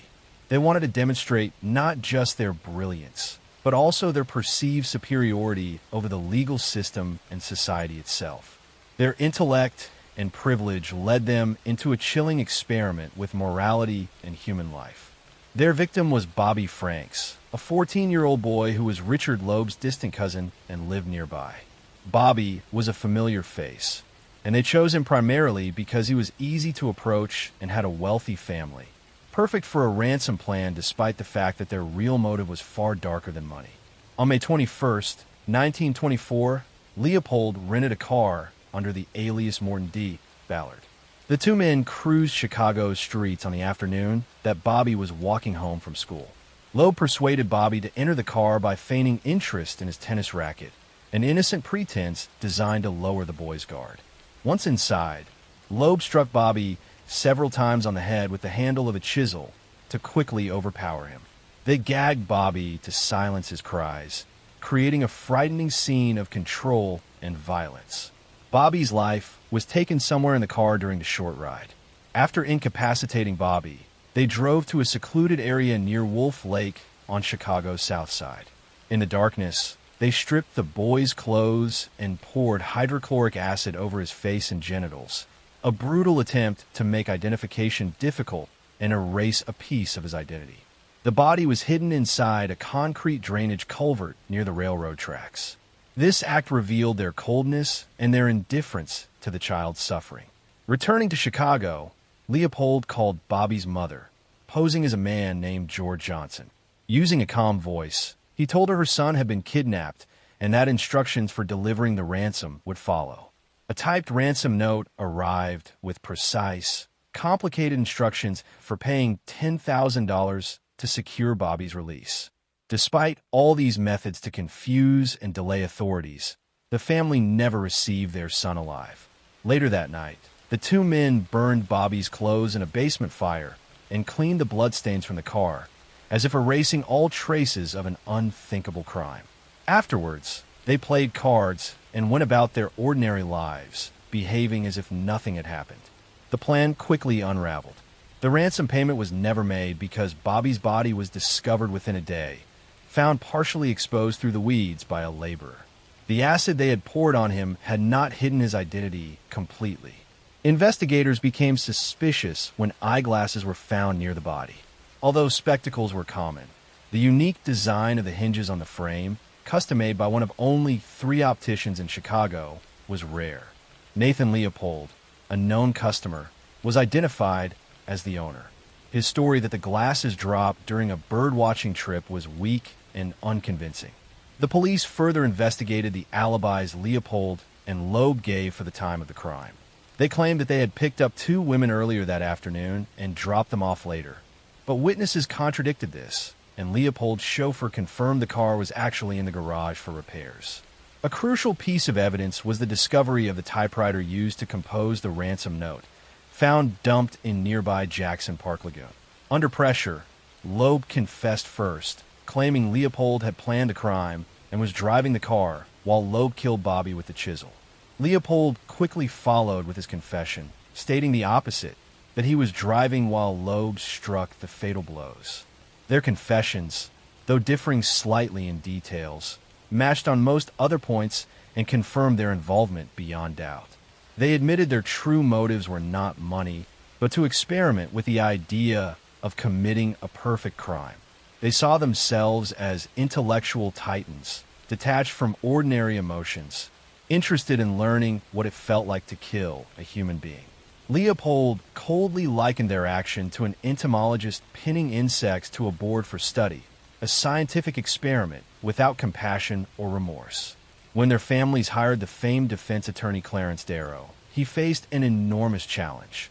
His clients had pleaded guilty, so the only question was whether they would receive the death penalty or life imprisonment. Darrow's strategy was to argue against capital punishment itself, delivering a powerful plea to the judge. His speeches lasted nearly 8 hours, warning against barbaric retribution and emphasizing the possibility of reform and redemption even for those who commit terrible crimes. His arguments swayed not only the courtroom, but sparked a nationwide debate on justice and morality. In the end, the judge sentenced Leopold and Loeb to life imprisonment plus 99 years for kidnapping. The death penalty was avoided, marking a victory for Darrow and for arguments against state execution. The lives of both men diverged after their sentencing. Loeb was murdered by a fellow inmate in 1936, his life ending in a brutal prison killing. Leopold, however, reformed himself behind bars, showing good behavior and seeking education. After serving over 3 decades, he was paroled in 1958. He spent the rest of his life quietly teaching and lived until 1971, remorseful, and withdrawn from public life. This case, labeled the crime of the century, captivated the American public with its combination of wealth, intellect, and cold-blooded murder. It highlighted the dark side of brilliance and how dangerous it can be when moral constraints are discarded. Leopold and Loeb became cautionary figures, showcasing the fragile boundary between genius and madness, and how the arrogance of privilege can blind individuals to the value of human life. Their story continues to resonate in popular culture, inspiring plays, films, and literature that examine the complexities of morality, justice, and human psychology. It remains a grim reminder that intelligence, power, or social status do not grant immunity from humanity's deepest sins, and that the thirst for knowledge or control can lead to devastating acts when untethered from conscience. Next story. I'm going to tell you the story of a man whose crimes were both meticulous and horrifying. A man who exploited vulnerability and trust in ways that are almost unimaginable. His name was Hiroshi Mio. To the outside world, he was unremarkable, blending into society without raising suspicion. But beneath that ordinary exterior lurked a mind consumed by obsession, control, and a fascination with life and death. This is the story of how he preyed on the vulnerable, lured them with promises of assistance, and committed murders that would shock Japan and the world. Hiroshi Mio was born in 1970 in Japan. His early childhood was quiet on the surface, but beneath the domestic calm, he experienced neglect and emotional distance. His parents were strict and demanding, rarely showing warmth or encouragement. From a young age, Hiroshi exhibited behaviors that were deeply troubling. He was quiet and introverted, yet he also displayed a fascination with death and suffering. He would often watch injuries or accidents with an unusual intensity, and he began developing a mindset that viewed control over others as a form of power. During his teenage years, Hiroshi had difficulty forming stable social relationships. He was intelligent but socially awkward, and he often preferred solitude. Teachers noted his tendency to observe rather than interact, but they also reported sudden irritability and moments of aggression when challenged. He began to show signs of manipulativeness and deceit, behaviors that would later become central to his crimes. By the time he reached early adulthood, he had developed an unusual combination of sexual compulsion and fascination with mortality, a combination that made his actions particularly dangerous. Hiroshi's crimes were methodical and chilling. He identified a specific subset of people to target, men who were vulnerable and actively seeking assistance to end their lives. He found these individuals through online forums and suicide-related bulletin boards, places where people expressed despair and sought guidance. He would communicate with them carefully, establishing trust and portraying himself as a helper, someone who could guide them through the process safely. This method of approach required patience, manipulation, and a deep understanding of human psychology. Once Hiroshi gained the trust of his victims, he would arrange meetings, often under the guise of providing companionship or guidance. He would select locations that offered privacy and control, such as his apartment, secluded parks, or abandoned buildings. The moment he had the victim alone, he would commit the murder, usually through strangulation. This method allowed him complete control and minimized the likelihood of resistance. He would stage the scenes carefully, removing evidence that could point back to him, and in some cases, dispose of the bodies in locations where they might not be discovered immediately. The pattern of his crimes reveals both the precision and the cruelty of his actions. Each victim had a unique story, yet each was drawn into Hiroshi's orbit through manipulation, trust, and the promise of assistance. Many were young men struggling with depression, isolation, or personal despair. Hiroshi exploited their vulnerabilities, presenting himself as a guide or confidant, while secretly preparing to take their lives. He studied their routines, learned their fears, and anticipated their behavior, which allowed him to execute his crimes without immediate detection. The social context of early 2000s Japan played a role in how Hiroshi operated.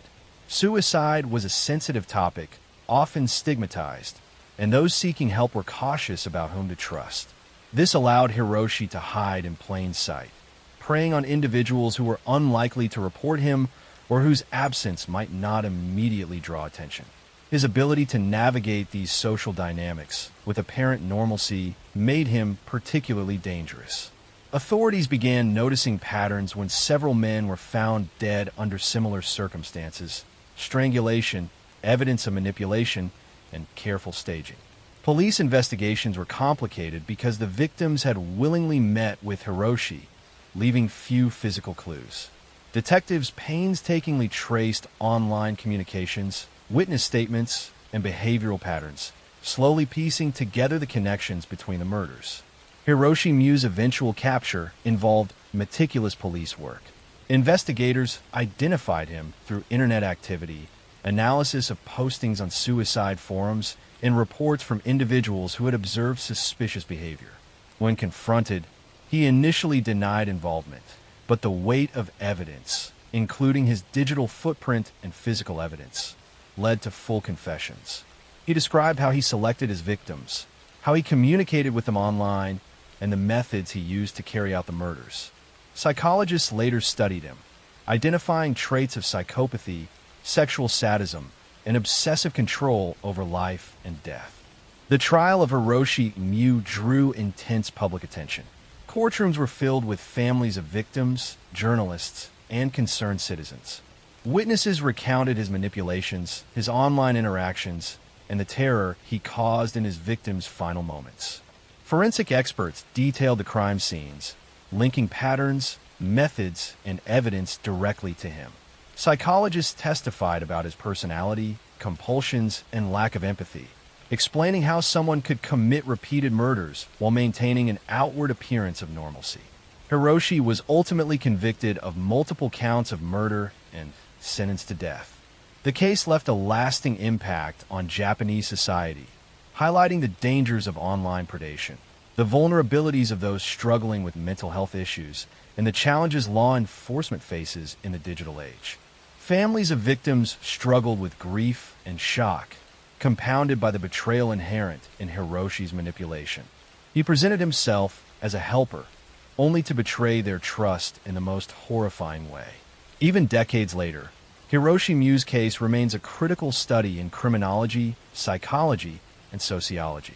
His crimes illustrate the ways in which predators exploit trust, the intersection of technology and human vulnerability, and the extreme consequences of unchecked compulsion. His story is a chilling reminder that appearances can deceive, that danger can hide behind ordinary faces, and that careful study of human behavior is essential to prevent such horrors. The investigation, trial, and subsequent analysis of Hiroshi's crimes have provided law enforcement and psychologists with invaluable insights into digital predation, psychological manipulation, and the behavior of calculated serial killers. His life, crimes, and the public reaction to them continue to be referenced in studies, documentaries, and discussions about safety, mental health, and criminal behavior.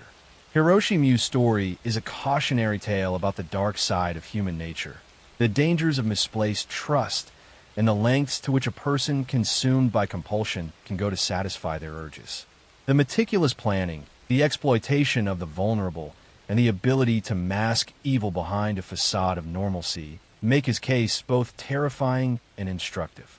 It is a story that haunts not because of random chaos, but because it demonstrates how a calculated mind can operate in plain sight, manipulating the lives of those most at risk with terrifying precision. Next story. I am going to tell you the story of a man whose charm masked a terrifying darkness. A man who turned the streets of Bucharest into a place of fear, whose presence alone could chill the hearts of young women walking alone at night. His name was Vladimir Ionsian, known infamously as the Strangler of Bucharest.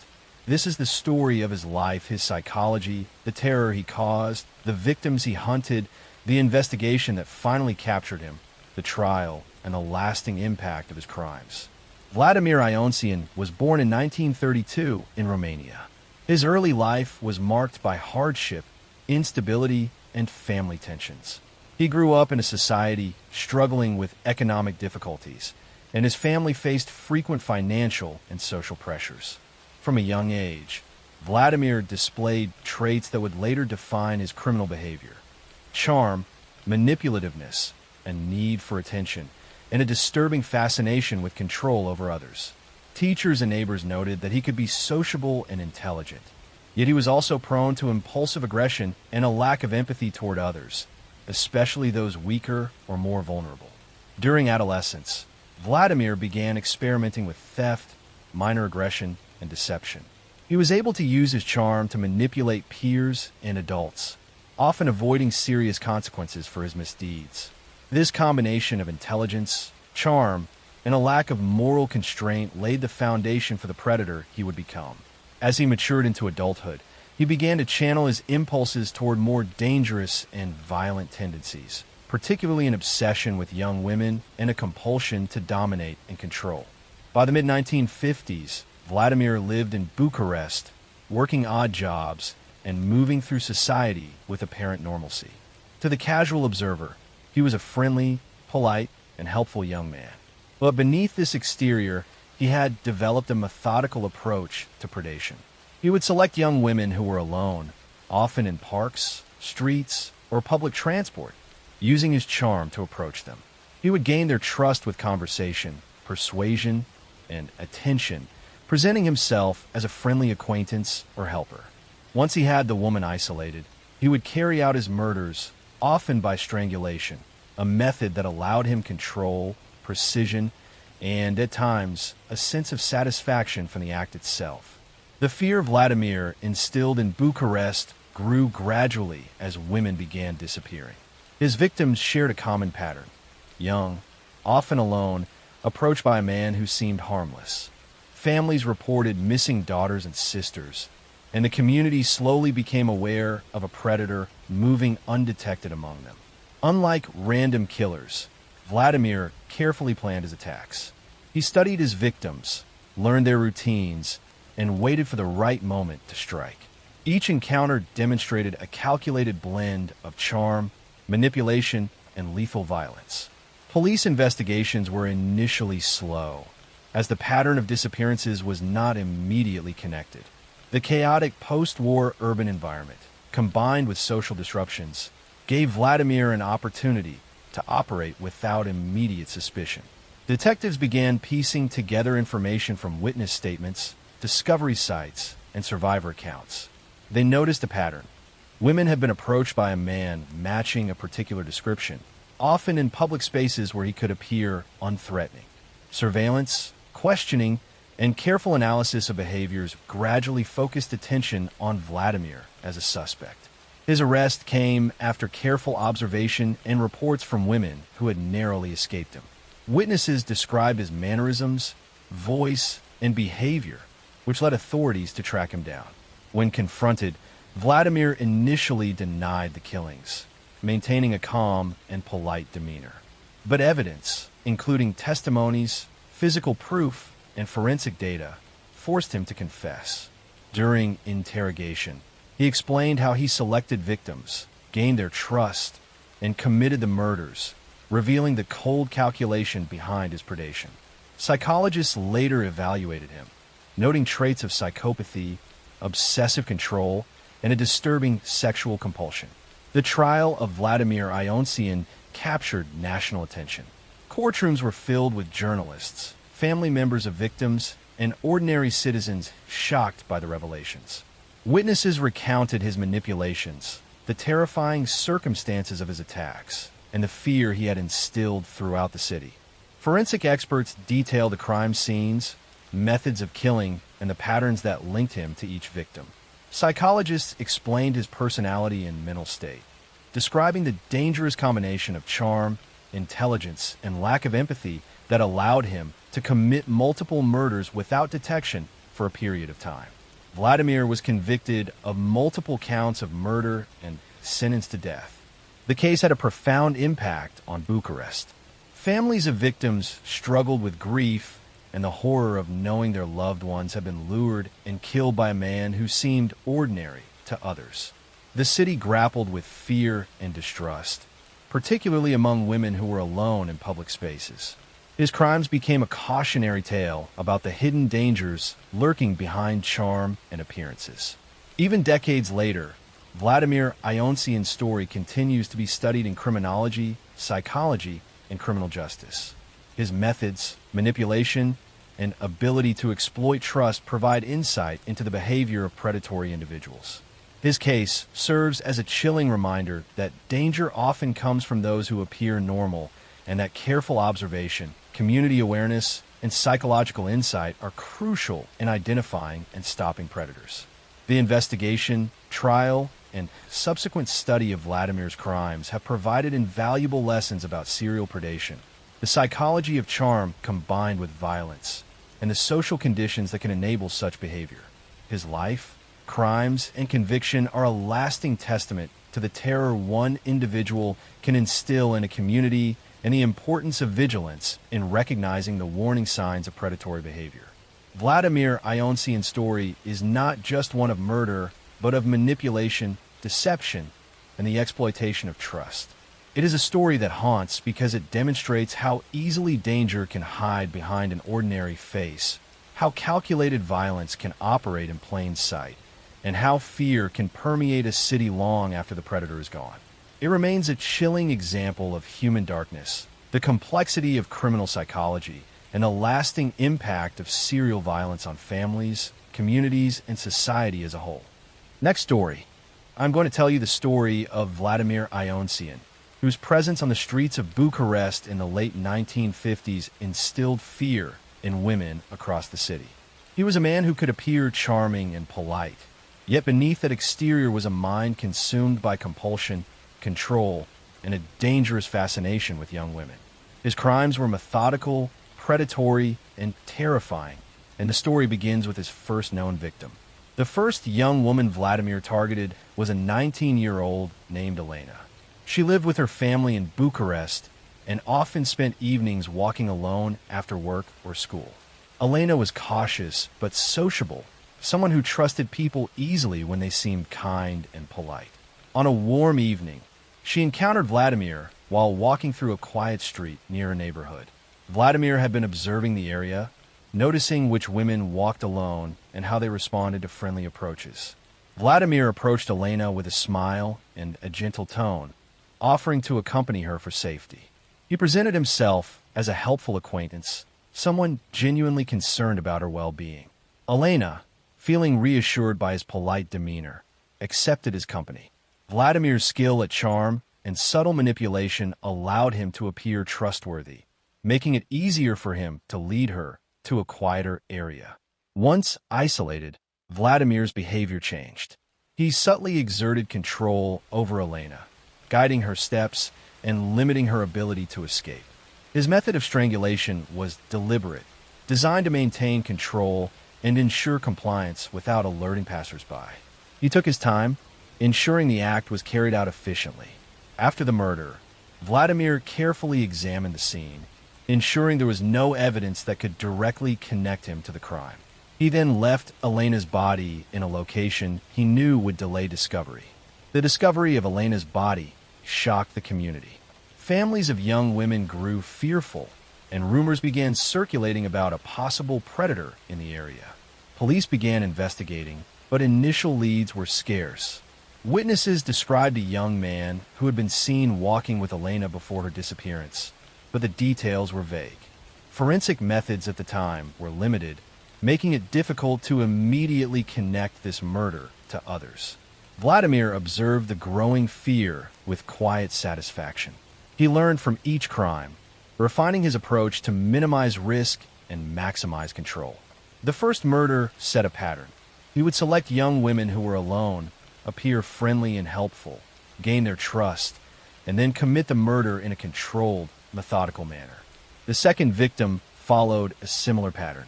She was a 21-year-old student named Mariana, who often walked home late from university lectures. Vladimir had studied the routes women commonly took and identified Mariana as a potential target. He approached her in a calm, non-threatening way, initiating casual conversation and offering to walk her home. Mariana, like Elena, did not perceive immediate danger. Vladimir guided her to a secluded area and carried out the murder with precise control, ensuring no evidence was left to implicate him directly. Each successive victim increased the tension in Bucharest. Women grew fearful of walking alone. Families warned daughters to stay inside after dark, and the police were under pressure to find suspect. Vladimir's ability to blend into normal society allowed him to continue his crimes undetected. He remained polite and sociable in public, avoiding suspicion while meticulously planning his attacks. Investigators began to notice patterns. Witnesses described a young man, medium height, polite, with a calm demeanor, seen with several victims before they were found dead. Forensic teams analyzed the crime scenes, noting similarities in method, location, and victim profile. Slowly, authorities realized they were dealing with a serial predator. Vladimir's third victim was a 20-year-old named Anka. She worked in a small shop and often walked home in the evenings. Vladimir had observed her routine and planned the encounter carefully. He approached her in a familiar manner, initiating conversation and offering assistance. Once she was isolated, he executed the murder with the same controlled method of strangulation, leaving her body in a location chosen to delay discovery. With each crime, Vladimir refined his techniques. He became more confident, more methodical, and increasingly difficult to detect. The city was gripped by fear. Women traveled in groups, and police intensified patrols in areas where young women were likely to walk alone. Despite the heightened attention, Vladimir continued his pattern, exploiting the trust of those who underestimated him. The investigation expanded.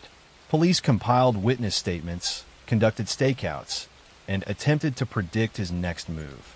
Psychological profiling suggested a man who appeared normal, but was highly manipulative, obsessed with control, and capable of committing repeated murders without remorse.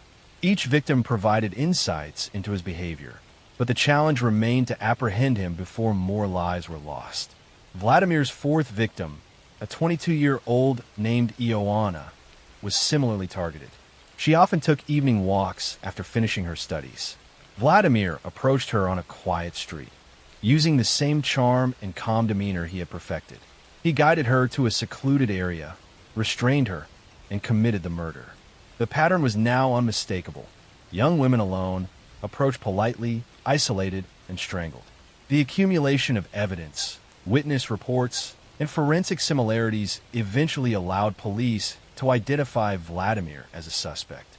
Surveillance and careful tracking narrowed the search, and tips from women who had previously encountered him provided crucial information. Finally, he was apprehended. During interrogation, Vladimir initially maintained a calm and polite demeanor, denying involvement. However, confronted with the mounting evidence, he confessed to the murders, providing detailed accounts of each encounter, manipulation, and killing. The trial of Vladimir Ionsian was a national sensation. Courtrooms were packed with families, journalists, and citizens. Witnesses recounted his charm, the manipulative interactions with victims, and the terror he caused.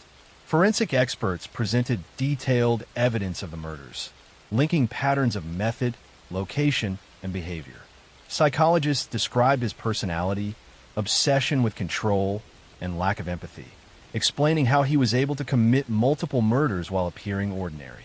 Vladimir Ionsian was ultimately convicted of multiple counts of murder and sentenced to death. The impact on Bucharest was profound. Families of victims struggled with grief and shock. Communities were left wary, and the story of a charming young man who became a calculated predator became a cautionary tale for decades to come.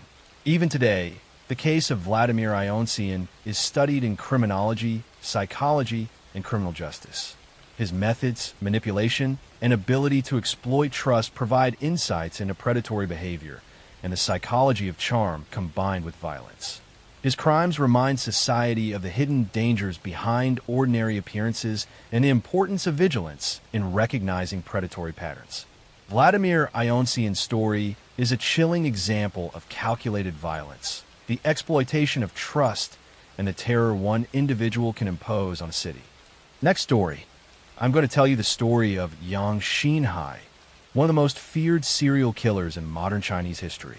A man whose presence turned quiet villages into places of terror, whose crimes were deliberate, methodical, and shockingly brutal. He moved silently through rural China, exploiting isolation and the vulnerability of families, committing murders so calculated that even in the chaos, few could trace them back to him. His story is not just about the crimes he committed, but about the darkness of human psychology, the patterns of predation, and the lengths one man could go to satisfy his compulsions. Yang Xinhai was born in 1968 in Hunan Province, a region of China known for its rural landscapes and economic hardship. His early life was shaped by poverty, scarcity, and familial instability. From a young age, he exhibited troubling behavior. Teachers and neighbors noted that he was withdrawn, yet capable of sudden aggression. He lacked normal social empathy, often reacting to minor slights or frustrations with disproportionate anger. Neighbors recalled that he was calm and polite one moment, then aggressive or cruel the next, displaying a kind of unpredictability that hinted at deeper psychological issues. In adolescence, Yang began testing boundaries. He engaged in theft, minor assaults, and manipulative behavior. He was intelligent, capable of deception, and knew how to avoid detection, traits that would later make him a dangerous predator. His fascination with control and dominance grew as he aged. By early adulthood, he had internalized a compulsion for violence, paired with a methodical mind capable of planning attacks and escaping consequences. Yang's first known murders were committed in the early 1990s, but it would take years before authorities fully understood the scope of his crimes. He targeted isolated households in rural villages, often at night. Families were home, unprepared for the violence that would descend upon them. His approach was calculated. He would observe his victims' routines, identify when the house was least offended, and choose moments when resistance would be minimal. Once inside, he would execute the murders with blunt force, stabbing, or strangulation. Each act was deliberate, precise, and cold. The first family Yang attacked lived on the outskirts of a small village. He had studied their home, noticing when most family members were at work or asleep. Entering the house, he subdued the residents one by one. His method was violent but controlled, ensuring that no one could escape to alert neighbors. After completing the murders, he ransacked the home for valuables and left without leaving evidence that could be traced directly to him. The villagers were shocked when the family was found the next day, the brutality leaving an indelible mark on the community. The second incident followed a similar pattern. Yang carefully selected his next victims, again exploiting isolation. This household consisted of a young couple and an elderly parent. He observed them, learning their routines over days, and waited until nightfall. Entering quietly, he overpowered them, carrying out the murders with the same meticulous efficiency. He then cleaned parts of the crime scene and left the area, making it difficult for investigators to immediately connect this incident to the previous one. Over the next several years, Yang's attacks spread across Hunan and neighboring provinces. He became bolder, striking in multiple villages, often leaving behind scenes so brutal that survivors were deeply traumatized. In one particularly harrowing case, he entered a house where a mother, father, and 3 children lived. He overpowered the parents first, then the children, killing them in a sequence that demonstrated careful planning and an utter lack of empathy. Each murder reinforced his compulsion and confidence, allowing him to refine his methods. Authorities struggled to link these crimes. Rural areas lacked advanced forensic technology, and the murders were spread across wide regions. Witnesses were scarce, and fear prevented many from coming forward.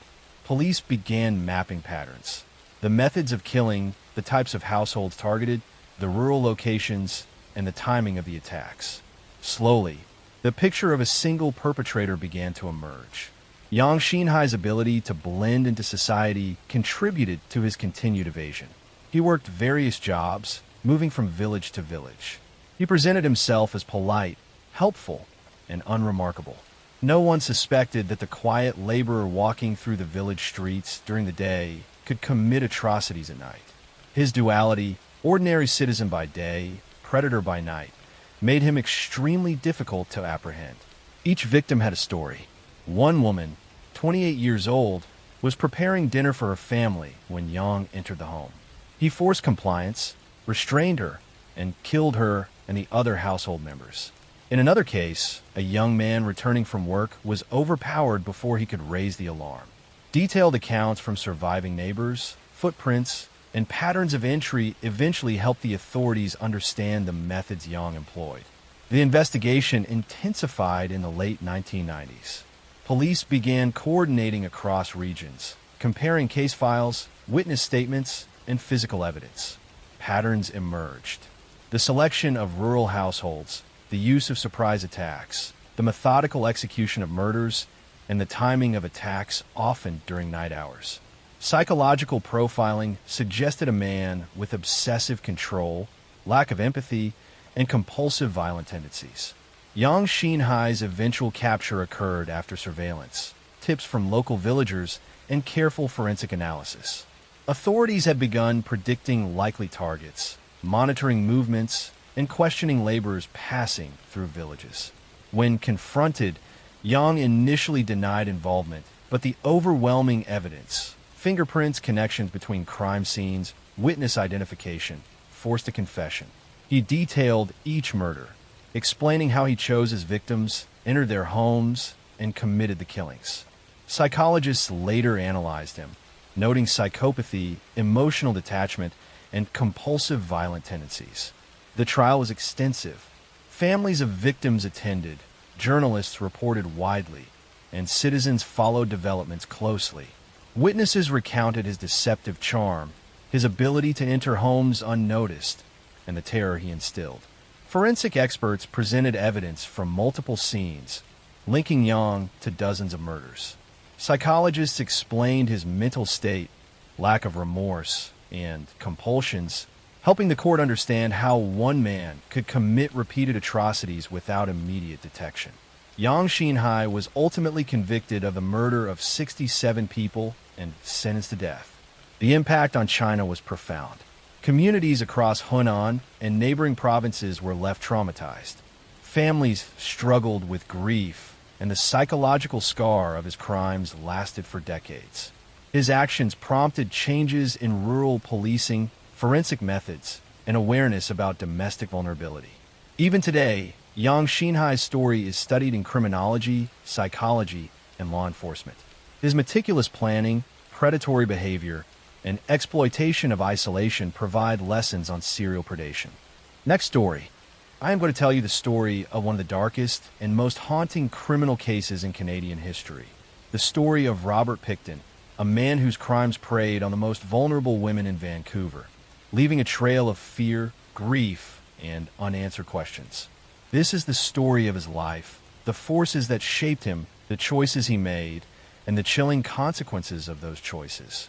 Robert Pickton was born in 1949 in Port Coquitlam, British Columbia, a small town where his family owned and operated a pig farm. From a young age, Pickton's life was marked by isolation and hardship. He grew up with siblings in a household that could be harsh and unforgiving. His father was distant and sometimes aggressive, and his mother, while caring, struggled to manage the demands of raising several children on a remote and difficult farm. Neighbors and teachers recalled that Robert was quiet and withdrawn as a child, but capable of sudden outbursts of aggression. He was an intelligent boy, but also one who seemed detached from the normal emotional bonds that connected others to family and community. As he grew older, Pickton's behavior became increasingly concerning. He developed an obsession with sexual imagery and control, often exploring boundaries in ways that were inappropriate and disturbing. He had trouble maintaining normal social relationships, and his interactions were frequently manipulative or coercive. By the time he reached adulthood, these tendencies had crystallized into a pattern of predatory thinking.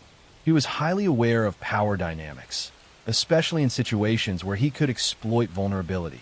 In adulthood, Pickton returned to the family farm, which would later become the scene of his crimes. The farm was isolated, providing both a refuge and a tool for his increasingly dark impulses. At the same time, he began spending time in Vancouver, particularly in the downtown east side, a neighborhood where poverty, addiction, and social marginalization made women especially vulnerable. Picton quickly identified women who were involved in sex work or struggling with addiction as potential targets. These women were less likely to be reported missing immediately, and their disappearances often received minimal attention, allowing Picton to operate with alarming impunity. Picton's methods were both predatory and calculated. He would approach women with charm, offering help, companionship, or promises of work. He was patient, studying routines and patterns, learning when individuals would be most isolated and most likely to comply with his suggestions. Once a woman was isolated, he would commit the murder, often using blunt force or strangulation. The farm provided him with privacy, and he developed systems for storing and disposing of evidence. He repeated this process over several years, becoming increasingly confident and efficient in his methods. The first victim in this series of crimes was a young woman who frequently worked in the downtown East Side. She was in her early 20s, struggling with addiction, and known to spend nights on the streets. Picton approached her one evening, offering help and a place to stay for the night. She accepted, trusting his apparent kindness. Once at the farm, Picton overpowered her. He carried out the murder with methodical control, ensuring she could not escape or call for help. Afterward, he left the crime scene, taking steps to conceal evidence and minimize any trace that could link him to the crime. The second victim followed a similar pattern. She was slightly older, also involved in sex work, and had a network of friends and colleagues who cared for her. Picton observed her, learned her routines, and approached her in a way that seemed harmless. He invited her to the farm under the pretense of shelter or work. Once there, he restrained and killed her, again leaving no immediate evidence. This repetition, over multiple victims, began to form a pattern, although authorities at the time were slow to recognize it. Over the next several years, Picton's crimes escalated in frequency and brutality. Women in the downtown East Side began disappearing at alarming rates, but systemic neglect and societal biases meant that these disappearances were often not treated with urgency. Families of missing women struggled to be heard, sometimes facing skepticism or dismissal from authorities. Picton exploited these gaps in the system, continuing to lure and murder women while evading capture. Each murder was preceded by careful observation. Picton studied his victims' behaviors, schedules, and vulnerabilities. He approached them in ways that appeared ordinary, friendly, or helpful, gaining trust before committing the act. His control extended beyond the moment of attack. He took steps to ensure the victims could not leave evidence or survive to identify him. In doing so, he displayed traits of extreme manipulative skill and emotional detachment. Investigators began to piece together the scale of the crimes in the late 1990s. They noticed patterns in the disappearances, including victim profiles, geographic locations, and timing. The breakthrough came through a combination of witness reports, forensic evidence, and the persistence of police officers who refused to ignore the growing number of missing women. Surveillance, interviews, and stakeouts eventually led them to suspect the farm as a central location in the pattern of disappearances. The arrest of Robert Picton in 2002 revealed the shocking extent of his crimes. Police discovered remains, personal effects of victims, and extensive evidence of planning and concealment. The scale of the murders was staggering, and the public was confronted with a level of depravity that had gone unchecked for years. Forensic teams meticulously documented the scene, linking multiple murders and establishing a clear pattern of predation. The trial of Picton was long, emotionally charged, and nationally followed. Families of victims gave testimony about the women they had lost and the trauma the disappearances had caused. Forensic experts presented detailed evidence, connecting Picton to numerous murders and showing how he had concealed evidence over years. Psychologists provided insight into his mind, describing his lack of empathy, compulsive sexual predation, and meticulous planning. The courtroom became a place where the magnitude of his crimes and the systemic failures that allowed them were fully exposed. Robert Picton was ultimately convicted of multiple murders and sentenced to life imprisonment. The impact on the Vancouver community was profound. Survivors, families, and the public grappled with grief, fear, and anger. The case prompted deep reflection on law enforcement priorities, social neglect, and the vulnerability of marginalized populations. Programs were introduced to better protect women at risk, and systemic reforms were implemented to prevent similar oversights in the future. Even today, Picton's crimes are studied in criminology, psychology, and law enforcement. His story demonstrates how vulnerability, societal neglect, and manipulative predation can combine to allow repeated acts of extreme violence. It also highlights the importance of vigilance, community awareness, and protection of the most at-risk individuals. Next story. I'm going to tell you the story of one of the greatest deceptions in modern crime history. It is the story of a man who fooled judges, journalists, artists, and even entire nations into believing that he had transformed from a violent killer into a redeemed poet. He was invited into schools to lecture children about morality. He was interviewed on television as a model of rehabilitation, and he mingled with intellectuals who admired his talent. But behind this carefully constructed mask, he was still killing, still stalking, still strangling women with cold precision. His name was Jack Unterweger, and his life remains one of the most haunting lessons about trust, manipulation, and evil hidden in plain sight. Jack Unterweger was born on August 16, 1950, in the small Austrian town of Judenburg. His childhood was marked from the very beginning by instability and neglect. His mother was a young barmaid, often described as irresponsible and unstable, who had a fleeting relationship with an American soldier stationed in post-war Europe. That soldier disappeared before Jack was even born, leaving the boy fatherless. His mother's lifestyle made her incapable of providing stability, and Jack spent much of his youth moving between relatives, foster homes, and the streets. The boy grew up in poverty and isolation. He was teased for his background, seen as an outcast, and from a very young age he developed a sense of resentment toward society. By the time he was in his early teens, he had already begun committing petty crimes, theft, and assault. He showed little regard for rules or authority. More disturbingly, he displayed cruelty toward others, particularly women. Teachers and relatives noticed his lies, his charm, and his strange ability to manipulate those around him. These traits would only grow stronger as he matured. As a young man, Unterweger drifted through life without steady work. He lived as a small-time criminal, committing robberies and burglaries, spending time in and out of jail. But by the mid-1970s, his violence escalated.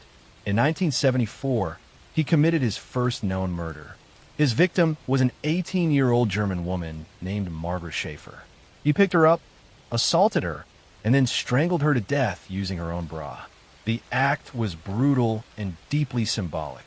The very object of femininity was turned into an instrument of death. The method revealed the psychological signature that would define his killings for decades. He was arrested soon after and sentenced to life in prison. Most people would have expected him to fade into obscurity behind bars. But Jack Unterweger was not ordinary. In prison, he began to reinvent himself. He discovered writing. He started with poetry, short stories, and eventually wrote an autobiography. His work was raw, confessional, and dark, filled with reflections on crime, suffering, and the human condition. To some, it sounded authentic. Intellectuals, journalists, and artists began to take notice of him. By the 1980s, Unterweger was a minor celebrity in Austrian literary circles. He was praised as a man who had turned his life around through art. Supporters argued that he was living proof that rehabilitation was possible. Public figures, including well-known writers and even politicians, campaigned for his release. They described him as a sensitive man who had confronted his demons. The prison system was pressured, and eventually, after serving only 15 years of his life sentence, Jack Unterweger was released in 1990. His freedom was greeted almost like the debut of a cultural star. He appeared on television talk shows, gave radio interviews, and was invited to schools to speak about the dangers of crime. Newspapers published his articles, and he was even asked to cover stories about crime and prostitution. He presented himself as a moral commentator, a man who had once sinned but now stood as a warning for others. Austria embraced him, but within months of his release, sex workers began to disappear. Their bodies were found strangled with their own bras, just like the murder in 1974. The pattern was chillingly familiar. Over the next 2 years, a wave of killings spread across Austria, Czechoslovakia, and Germany. Unterweger traveled frequently under the pretense of research and writing. In reality, he was hunting. In a grotesque twist, he even traveled to Los Angeles as a visiting journalist in 1991. There, while supposedly researching a story about prostitution, 3 women were murdered in exactly the same manner. The bra ligature was unmistakable. He wrote articles condemning the conditions of sex workers, even as he killed them. It was a double life so audacious that it shocked investigators when the truth came out. By 1992, suspicions became impossible to ignore. Austrian police matched his movements with the locations of the murders. Fibers from his clothing were linked to victims. Witnesses placed him near crime scenes. The facade began to crumble. But when authorities moved to arrest him, Unterweger fled with a girlfriend, crossing borders and evading capture. For months, he was on the run, until finally, in February 1992, he was arrested in Miami, Florida. His trial in Austria in 1994 was one of the most publicized in the country's history. The courtroom was packed, cameras rolled, and the once celebrated writer now stood exposed as a predator. The evidence was overwhelming. He was charged with 11 murders across Austria, Germany, and the United States. The jury found him guilty, and he was sentenced to life without parole. But Jack Unterweger was not willing to live out another prison term. On June 29, 1994, the very night he was sentenced, he tied the drawstring of his prison tracksuit around his neck and hanged himself in his cell. It was a final act of control, one last deception, denying the world the spectacle of watching him age behind bars. The method of his suicide echoed his crimes, once again using a ligature to end life. The story of Jack Unterweger remains one of the most disturbing cautionary tales in modern history. It revealed how charisma and talent can blind even the most educated people, how the hunger for redemption stories can lead society to ignore warning signs, and how evil can thrive beneath the mask of art and intellect. His victims, many of them women on the margins of society, were overshadowed during his lifetime by the fascination with the killer himself. Today, their names are remembered as the true tragedy at the heart of his story. Jack Unterweger's life is a lesson in deception. He was not reformed. He was not healed. He was a manipulator, a predator, and a killer who used culture itself as a shield. His story reminds us that words can charm, but actions never lie. Next story. I'm going to tell you a story about a woman whose fear of death became a force of horror. Every parent fears losing their children, but Leonarda Cianciulli's fear consumed her to the point of madness. She believed that death was always watching, always waiting to take her family, and she would stop at nothing to protect them. Her solution was unthinkable. She murdered innocent women, dismembered them, and turned their bodies into soap and cakes, which she then used or distributed, believing these acts would shield her children from fate. This is the story of Leonarda Cianciulli, the soap maker of Correggio, a woman whose obsession transformed ordinary life into a nightmare for everyone she touched. Leonarda was born in 1894 in Montella, a small town in southern Italy, one of 13 children, though only a few survived infancy. Her early life was dominated by grief and death. Her mother died when Leonarda was still a child, and her father was distant, strict, and often harsh. She grew up in a household where superstition was part of daily life and where the threat of misfortune seemed ever present. She witnessed death as a constant companion, and this awareness shaped the way she viewed the world. Survival, safety, and the avoidance of death became central to her thinking. As she grew older, Leonarda became increasingly superstitious and obsessed with the occult. She studied tarot cards, astrology, fortune-telling, and mystical rituals. She believed she could interpret fate foresee misfortune, and influence events through ritual. These beliefs gave her a sense of control over a world she perceived as chaotic and dangerous. Her obsession with death deepened when she married Michel Chanchelly in 1917 and had children. Though she hoped family life would bring stability, tragedy continued to follow her. One of her children died, and the fear of losing the remaining children became all-consuming. By the 1930s, Leonarda's fear of death had become a compulsion with fatal consequences. She was convinced that in order to protect her family, she needed to perform rituals involving human sacrifice. She believed that by killing women and using their bodies in specific ways, she could transfer their life force to herself and her family, shielding them from harm. Her first known victim was Faustina Setti, a woman who had come to Leonarda's home seeking spiritual guidance. Leonarda invited her in, drugged her, and murdered her. She then dismembered the body, boiling some parts in a soap and baking others into cakes. She believed consuming or distributing these products would protect her children. Over the next several years, Leonarda continued her ritual murders, carefully selecting vulnerable women who would trust her. She lured them with promises of fortune-telling, employment, or friendship. Once inside her home, she killed them, dismembered their bodies, and converted their remains into soap, cakes, and other household products. She sometimes gave these items to neighbors or friends, completely unaware of what they were consuming. Her calm and friendly exterior concealed the meticulous planning and brutal violence that occurred within her walls. Leonarda's murders were methodical and ritualistic. She carefully planned each abduction, ensured privacy during the killings, and cleaned up afterward to avoid suspicion. Her belief that these acts would protect her children justified, in her mind, every detail. She kept no formal records, but witnesses and later investigators pieced together the extent of her crimes. The number of victims remains uncertain, but the brutality and calculation behind each murder are undeniable. The discovery of her crimes came in 1940, when neighbors reported strange odors and suspicious activity coming from her home. Police investigation uncovered human remains, tools used to dismember bodies, and evidence of her ritual practices. The scope of her crimes shocked Italy. Multiple victims were identified, and the horrifying details of how she processed their bodies became public knowledge. The nation was horrified that a seemingly ordinary, devoted mother could commit such atrocities. Leonarda's trial in 1946 was one of the most notorious in modern Italian history. She explained that she had been guided by mystical forces and that her murders were necessary to protect her family.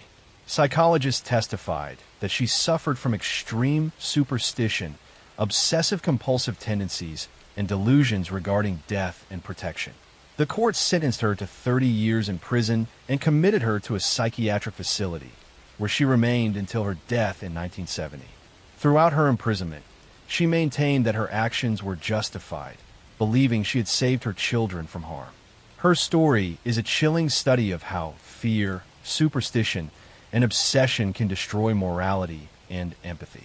Leonarda Chanchelly's life demonstrates that even ordinary individuals, consumed by irrational fears, can commit extraordinary acts of cruelty. The victims she murdered remain silent, but their lives and the horror of their deaths continue to haunt history. Her name is remembered not only for the grotesque methods she used, but for the terrifying insight into how fear can twist human behavior into something monstrous.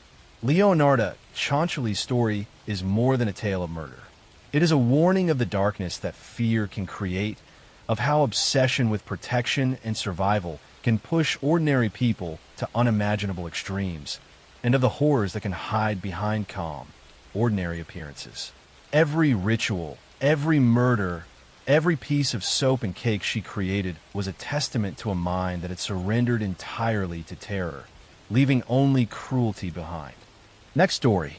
I'm going to tell you the story of a man who made ordinary streets feel unsafe, whose quiet life concealed unimaginable horror. Children disappeared in broad daylight. Parents lived in constant fear. Behind the closed doors of his small apartment in Tokyo, He committed acts of cruelty so extreme that they shook an entire nation to its core. This man was Tsutomu Miyazaki, later called the Otaku Murderer, a name that still sends chills through anyone who hears it. Tsutomu Miyazaki was born in 1962 in Japan, the youngest of 4 children in a family that seemed normal on the surface but was strained beneath. His father was a government worker, his mother a homemaker.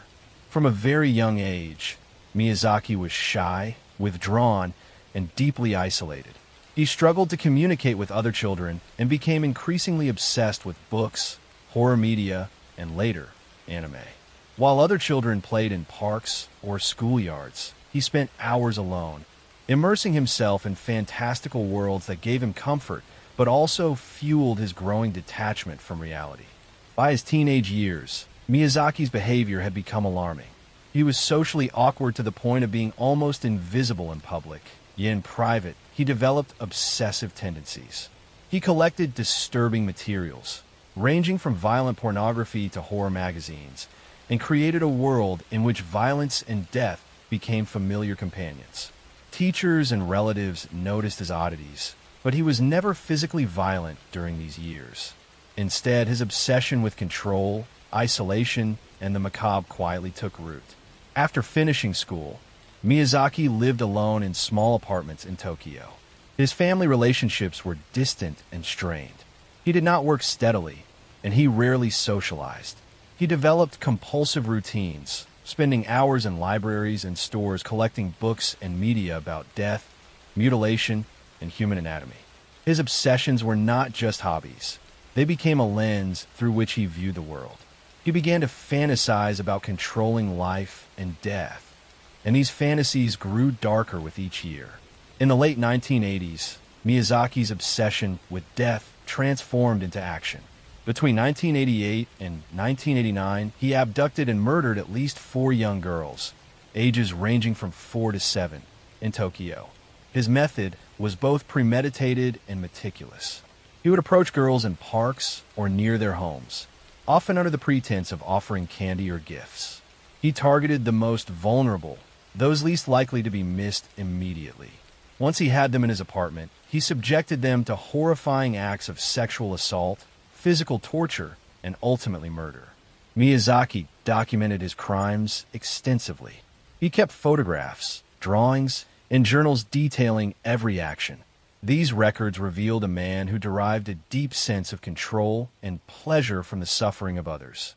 He planned his murders carefully, cleaning and organizing his apartment between attacks, and disposing of evidence in a way that initially made detection difficult. Despite his meticulous nature, the horror of his acts eventually left a trail that investigators could follow. The investigation was slow and painstaking. At first, police treated each disappearance separately, but a pattern began to emerge. Witnesses reported seeing a strange, thin man lurking near playgrounds and public areas where young girls played. Families of missing children became desperate, and newspapers began reporting on the possibility of a serial killer in Tokyo. Miyazaki, however, continued his murders, each time exploiting gaps in law enforcement and the trust of the community. In 1989, authorities finally gathered enough evidence to arrest him. The discovery of his photographs, journals, and other incriminating items left no doubt about his guilt.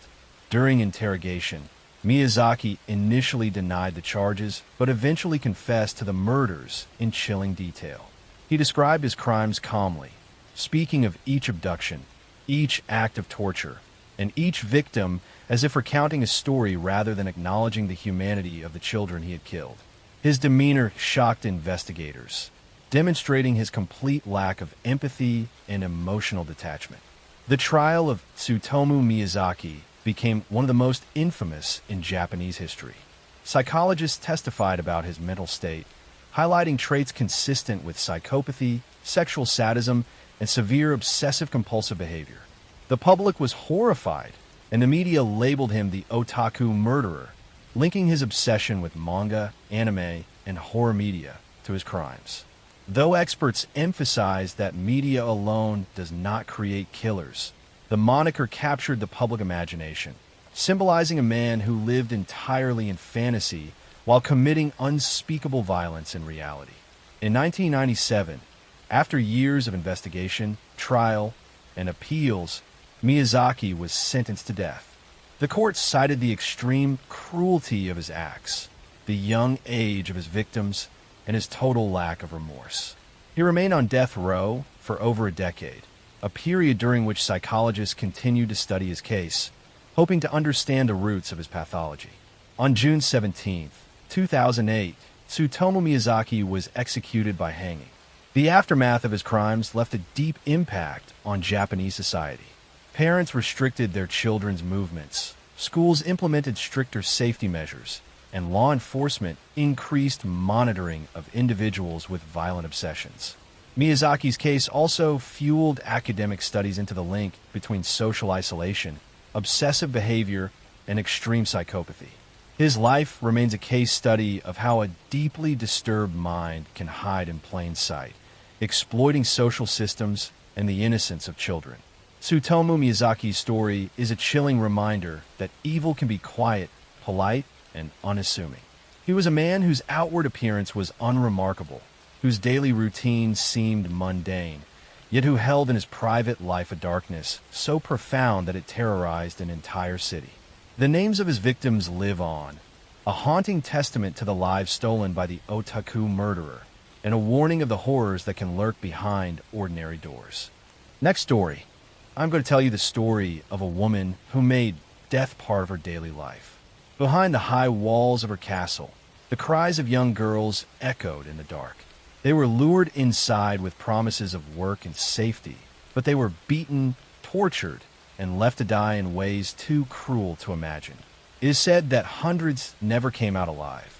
Her name was Elizabeth Bathory, and history remembers her as the Blood Countess. Elizabeth Bathory was born in 1560 in the Kingdom of Hungary. From the moment she entered the world, she carried the weight of privilege and power. She belonged to one of the richest and most influential families in Europe. Her bloodline tied her to princes, cardinals, and rulers. As a child, she lived in castles, surrounded by servants and luxury. But her childhood was not filled with kindness. Life in the 16th century was brutal, and Elizabeth was exposed to that brutality early. She grew up seeing peasants punished in public squares. Criminals were whipped, branded, or mutilated. Executions were not hidden, but celebrated as a show of order and control. Servants in her household were treated as objects, beaten without mercy for mistakes. Elizabeth absorbed this environment. To her, pain became normal, cruelty became expected, and human suffering became a tool to enforce power. Unlike many women of her time, Elizabeth was highly educated. She learned to read and write in several languages, including Latin, German, and Hungarian. She studied mathematics, law, and science. Her intelligence made her stand out, but it also sharpened her sense of superiority. She began to see herself as not just noble by birth, but naturally above those around her. This mixture of intelligence, pride, and exposure to violence created the foundation for something monstrous. At the age of 15, Elizabeth married Count Ferenc Nadasdy, a man feared for his cruelty on the battlefield. Their wedding united two powerful dynasties and secured Elizabeth even greater influence. She moved into her husband's castle and soon found herself in charge of vast estates. Ferenc was often away fighting wars, leaving Elizabeth to rule alone. She held authority over hundreds of servants and peasants. Whispers began almost immediately. Servants spoke of her rage, of beatings that left bruises and broken bones. A maid who made a mistake in her chores could be whipped until she bled. A disobedient girl could be locked away without food. Elizabeth's power over life and death was absolute, and she wielded it without hesitation. When her husband died in 1604, Elizabeth was 44 years old, wealthy, and fully independent. No longer restrained by marriage, her cruelty deepened. It was in these years that her crimes reached their darkest level. With the help of a small circle of trusted servants, she began to lure young peasant girls into her castles. Families were told their daughters would find work as maids. Others were simply taken under false promises. Once inside, the girls became prisoners. Witness testimony later described acts of shocking violence. Girls were struck with clubs until their bones shattered. They were cut with knives and scissors. Needles were pushed under their fingernails. They were burned with hot irons or doused in freezing water and left outside in the snow until they froze to death. Some were starved until they wasted away. It was said Elizabeth herself took part in the torment, striking them, biting their flesh, and laughing at their screams. The most infamous legend claimed that Elizabeth bathed in the blood of virgins, believing it would preserve her youth and beauty. Whether or not this was true, the core fact remained. Young women were dying in shocking numbers. Servants spoke of bodies hidden in the castle cellars, buried in shallow graves, or burned in secret to hide the evidence. The number of victims grew so large that it could no longer be concealed. By 1609, priests began to complain about the suspicious frequency of burials of young women connected to her household. Local peasants whispered that their daughters had gone to the castle and never returned. The rumors spread wider, reaching the ears of the king himself. In 1610, King Matthias II ordered an investigation. A team of soldiers raided Elizabeth's castle. What they found shocked even hardened men. Some girls were found dead. Others were barely alive, their bodies covered in wounds, starved, and broken. The chambers of the castle bore the marks of torture. Elizabeth was immediately placed under house arrest, and her servants were dragged away for questioning. Under interrogation, her servants confessed. They described in detail the horrors they had witnessed and participated in. They told of Elizabeth beating girls until they collapsed, of needles pushed into their skin, of girls burned with irons, and of corpses stacked in secret. The number of victims they spoke of was staggering. Some claimed dozens, others spoke of hundreds. One figure reached more than 600 girls. Historians doubt the highest number, but even the lowest estimates made Elizabeth one of the most prolific killers in history. Her servants were put on trial and executed for their role in the crimes. Elizabeth, however, was too powerful and too noble to be publicly tried or executed. Instead, in 1611, she was sentenced to permanent confinement within her own castle. The windows of her chamber were bricked up, leaving only a small slit through which food could be passed. She lived in darkness and isolation, cut off from the world. For 4 years, she remained like this. In 1614, guards found her lying dead on the floor of her chamber. She was 54 years old. She was buried in her family crypt, but so much fear and hatred surrounded her name that her body was later removed, and its final resting place remains uncertain. The story of Elizabeth Bathory spread quickly across Europe. Some saw her as a monster, a woman consumed by vanity and sadism. Others believed the scale of her crimes had been exaggerated by men who envied her power and wanted her destroyed. Modern historians continue to debate the exact truth. Was she a sadistic serial killer who murdered hundreds? Or was she a victim of political conspiracy? The truth lies somewhere between legend and fact. But the evidence of dead girls, of testimony under oath, and of bodies discovered in her castle cannot be denied. Over 4 centuries later, Elizabeth Bathory is remembered as one of the most infamous women in history. Her name is tied to vampire myths, to stories of blood and eternal youth. But behind the legends lies the reality of countless young women who suffered and died under her power. Their voices were silenced by nobility, but their story lives on in the shadow of her name. This was the life and crimes of Elizabeth Bathory, the Blood Countess, a noble woman who turned castles into prisons, whose cruelty became legend, and whose darkness still chills the world to this day. Next story, I'm going to tell you the story of one of the darkest crimes in history. It is the story of Luis Alfredo Garavito, a man from Colombia whose crimes against children in the 1990s shocked the entire world. His acts of violence were so widespread and so brutal that he is remembered as one of the most prolific killers in recorded history. What makes his story especially haunting is not only the scale of his crimes, but also the way he lived for years undetected. leaving entire communities devastated and fearful. Luis Alfredo Garavito was born in 1957 in a small town in Colombia. His early childhood was marked by abuse, neglect, and hardship. He grew up in a large family where poverty was a daily struggle, and his father was violent toward both him and his siblings. From an early age, Garavito experienced physical abuse, emotional neglect, and exposure to alcoholism. These experiences shaped his psychology in deep and lasting ways. He grew up feeling powerless, angry, and alienated, and these feelings would later become twisted into desires for control and domination over the most vulnerable victims. As a young man, Garavito developed a troubled personality. He was socially awkward, prone to bursts of anger, and unable to maintain stable relationships. He drifted between jobs, often working as a street vendor or laborer. He developed alcoholism, which worsened his instability. Behind his outward struggles, however, he was developing an obsession with children. His earliest assaults were attempts to gain power and control, driven by a combination of anger, desire, and psychological disturbance.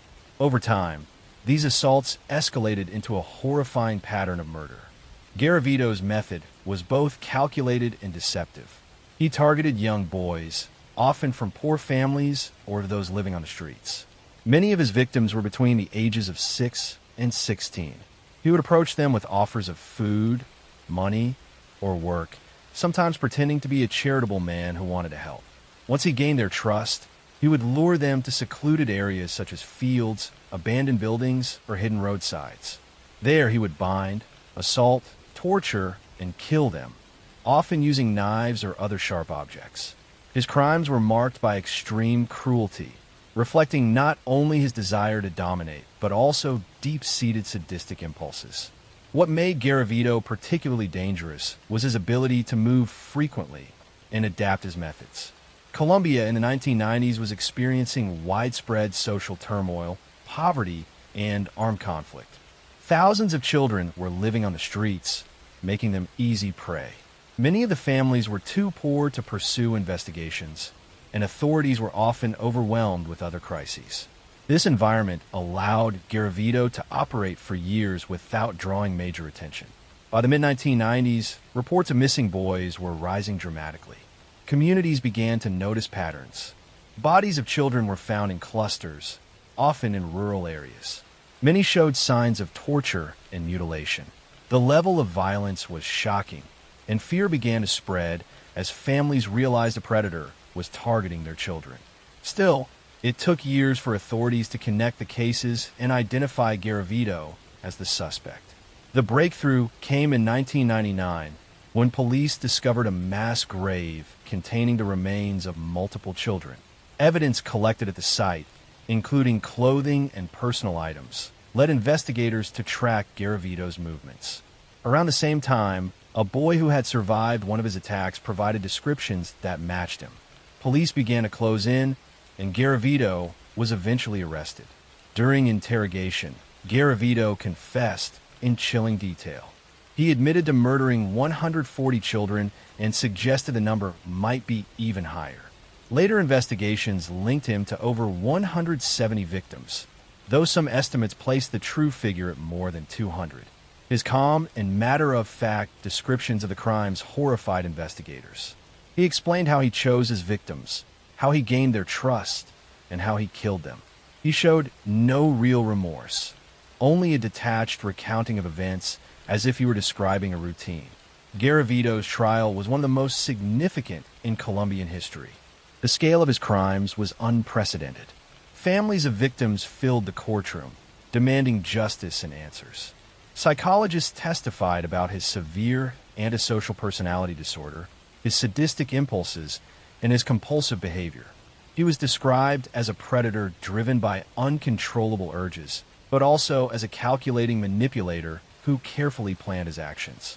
In 1999, Garavito was sentenced to 1,853 years in prison, the longest sentence ever given in Colombia at the time. However, under Colombian law, the maximum time an individual can serve is 40 years. This caused outrage among the public. as many felt it was not sufficient punishment for the scale of his crimes. Authorities later adjusted the maximum to 60 years for special cases, but it still meant that Garavito could not technically serve the full length of his sentence. While in prison, Garavito occasionally cooperated with investigators, helping them locate burial sites of his victims. Even so, his behavior in prison reflected the same manipulative personality he had always shown. He sometimes portrayed himself as repentant, asking for forgiveness, while at other times he remained cold and detached. Families of victims struggled with the knowledge that the man responsible for so much pain would never face the full measure of justice. Garavito's crimes had a lasting impact on Colombia. They highlighted the vulnerabilities of street children and the failures of institutions meant to protect them. His actions forced reforms in how authorities track missing children, investigate serial crimes, and provide resources for poor families. Nonprofit organizations and child protection groups grew stronger in the aftermath, determined to prevent another tragedy on such a scale. Psychologists studying Garavito's case have described him as one of the most extreme examples of sadistic serial killers. His lack of empathy, his ability to deceive, and his willingness to kill repeatedly made him extraordinarily dangerous. The fact that he targeted children, the most vulnerable members of society, made his crimes especially horrifying. He remains one of the most studied cases in criminal psychology, both for the sheer number of victims and the systematic way in which he carried out his murders. Luis Alfredo Garavito died in 2023 while still in prison, reportedly from natural causes. His death brought a measure of closure, though for many families it was too late. The memory of the children he killed continues to haunt Colombia, and his story remains a warning about the depths of human cruelty and the need for vigilance in protecting the vulnerable. The story of Garavito is not just about one man's crimes. It is also about the social and economic conditions that made those crimes possible. Poverty, neglect, and weak institutions allowed him to thrive for years. His actions forced Colombia to confront those weaknesses, and though progress has been made, the pain of his victims' families remains a permanent scar. Today, Garavito is remembered as one of the worst killers in history. His crimes stand as a reminder of what can happen when society fails to protect its children. The lessons from his case continue to inform criminal justice systems around the world, ensuring that the suffering he caused is never forgotten. Next story. I'm going to tell you the story of one of the darkest crimes in history. It is the story of Marc Dutroux, a man whose actions in Belgium during the 1980s and 1990s revealed not only the extent of his cruelty, but also exposed failures in the country's police and justice systems. His crimes shocked an entire nation, and his name remains one of the most infamous in Europe's criminal history. Marc Dutroux was born in Brussels in 1956. He was the eldest of 5 children in a family marked by instability and neglect. His parents were both teachers, but they were harsh, distant, and unable to provide warmth. At home, arguments were frequent and emotional care was lacking. By the time Dutroux reached adolescence, his parents divorced, and he spent much of his teenage years drifting between relatives and institutions. The lack of structure and affection played a key role in shaping his personality. Teachers described him as intelligent but manipulative. He often lied, stole, and tried to bend situations to his advantage. During his teenage years, Dutroux began to show disturbing tendencies. He was fascinated by control and domination. He frequently stole from classmates and bullied weaker peers. By the age of 18, he had already been arrested several times for theft and auto crimes. These early brushes with the law did little to deter him, and he quickly gained a reputation as a cunning but untrustworthy young man. In the late 1970s and early 1980s, Dutroux's crimes escalated. He began abducting and assaulting young girls, using manipulation and physical force to gain control. In 1986, he was arrested and convicted of kidnapping and assaulting 5 girls. He was sentenced to 13 years in prison. At the time, psychiatrists who evaluated him described him as manipulative, narcissistic, and dangerous, with a high risk of reoffending. Despite this, Dutrix served only 3 years before being released on parole in 1989. This decision would later haunt Belgium, as it allowed him to continue his predatory activities. Upon his release, Dutrix carefully constructed a double life. To the outside world, he appeared to be a tradesman, working as an electrician and handyman. He lived in a modest home with his wife, Michelle Martin, whom he had married in 1983. They had children together, and to neighbors he seemed like an eccentric but ordinary man. In reality, however, Dutrix was building a network of properties across Belgium, many of which contained secret chambers. In one of his most disturbing acts of preparation, Dutrix built underground cells in the basements of his homes. These chambers were hidden behind false walls and secured with heavy locks. They were small, dark, and designed to hold young girls captive. He stocked them with food, water, and mattresses. His planning showed methodical premeditation and a chilling level of organization. Throughout the early 1990s, Dutrix resumed his cycle of abduction. His method was simple but effective. He would drive around areas where children walked home from school or gather with friends, and he would lure or force them into his vehicle. Once in his control, they were taken to the hidden chambers and held in captivity. There, they endured prolonged suffering, including assault and psychological torment. Dutrix was not acting entirely alone. His wife, Michelle Martin, played a crucial role in his crimes. She sometimes lured victims by pretending to offer them help. She also fed and monitored the imprisoned girls while Dutrix was away. Other accomplices assisted in various ways, though none were as central as Martin. This collaboration made his crimes even more horrifying, as they showed a shared willingness to inflict suffering on vulnerable children. Some of the girls Dutrix captured did not survive their ordeal. Investigators later discovered that 2 victims left unattended while Dutrix was briefly imprisoned on another offense, died of starvation in his basement. Michelle Martin, though aware of their presence, failed to intervene or provide food. These deaths highlighted not only Dutrix's cruelty, but also Martin's complicity. The scale of Dutrix's crimes might never have been fully uncovered if not for a series of investigative breakthroughs in 1996. After reports of another attempted abduction, police linked Dutrix to the crime. When his properties were searched, investigators made a chilling discovery. Behind false walls and beneath floors, they found hidden chambers where children had been held captive. Some victims were rescued alive, while the remains of others were unearthed. Authorities also recovered videotapes Dutrix had made, documenting his crimes and confirming the extent of his actions. The revelations shocked Belgium to its core. The public was horrified not only by the brutality of the crimes, but also by how many opportunities had been missed to stop Dutrix earlier. Neighbors had reported suspicious activity, including sounds of children crying, but searches of his home had been careless. In one instance, police officers stood just feet above where 2 girls were imprisoned but failed to discover the hidden compartment. As news spread, Belgium erupted in anger. The people demanded accountability, not only for the crimes, but for the repeated failures of the justice system. In October 1996, hundreds of thousands of Belgians took to the streets in what became known as the White March.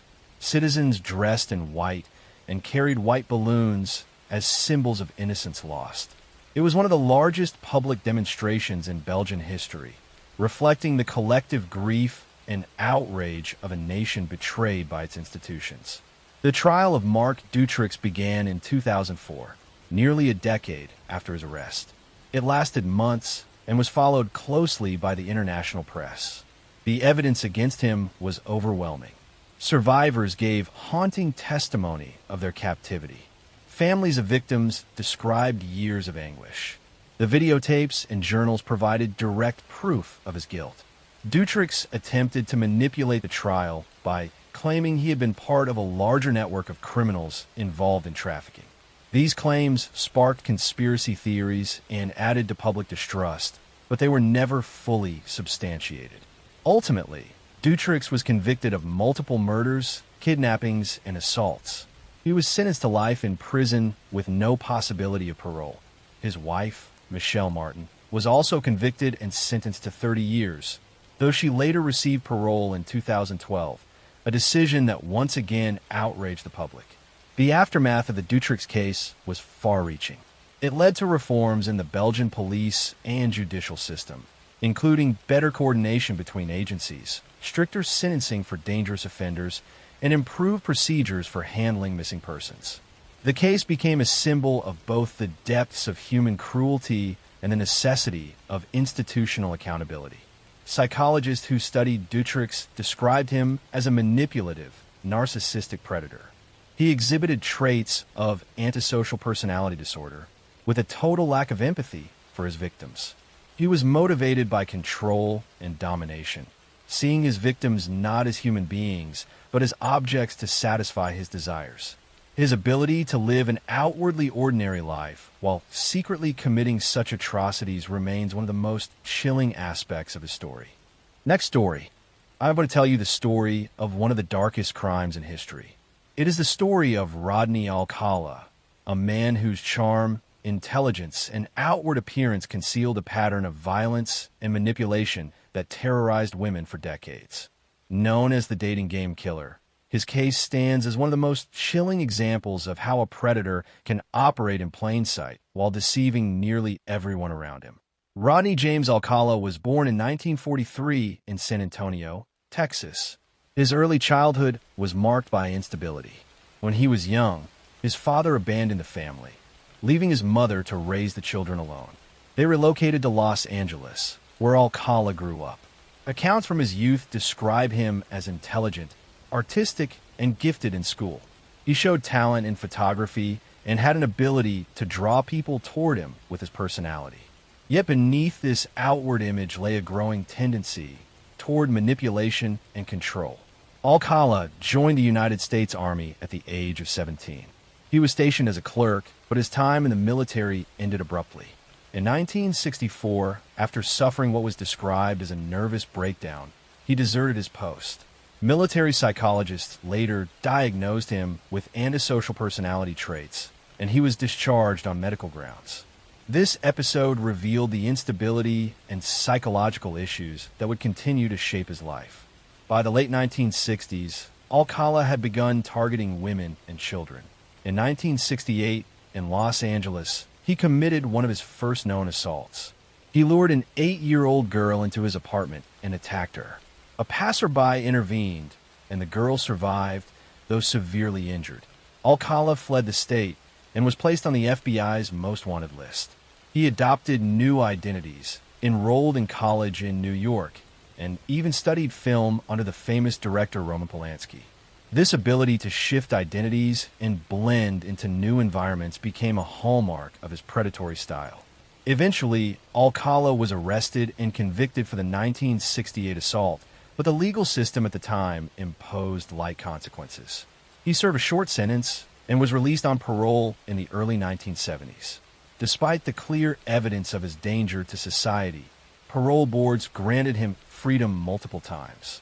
This repeated leniency allowed Alcala to continue his cycle of violence. Throughout the 1970s, Alcala refined his methods. He presented himself as a professional photographer, often approaching women and offering to take their pictures for modeling portfolios. He carried a camera and used his charm to gain trust. Many women agreed, not realizing that behind the lens was a predator who was studying, manipulating, and ultimately hunting them. Thousands of photographs were later found, showing women, teenagers, and children in posed and candid situations. Some of the individuals in these photographs remain unidentified to this day, raising chilling questions about the full extent of his crimes. Alcala's outward persona grew increasingly convincing. In 1978, he even appeared as a contestant on the popular television program, The Dating Game. On national television, he smiled, joked, and impressed the female contestant with his witty answers. He won the episode and was chosen for a date, though the woman later declined after sensing something unsettling about him. The fact that a serial predator could stand on stage and charm a national audience while actively committing crimes earned him the nickname the Dating Game Killer. Behind this facade, Alcala's crimes were escalating.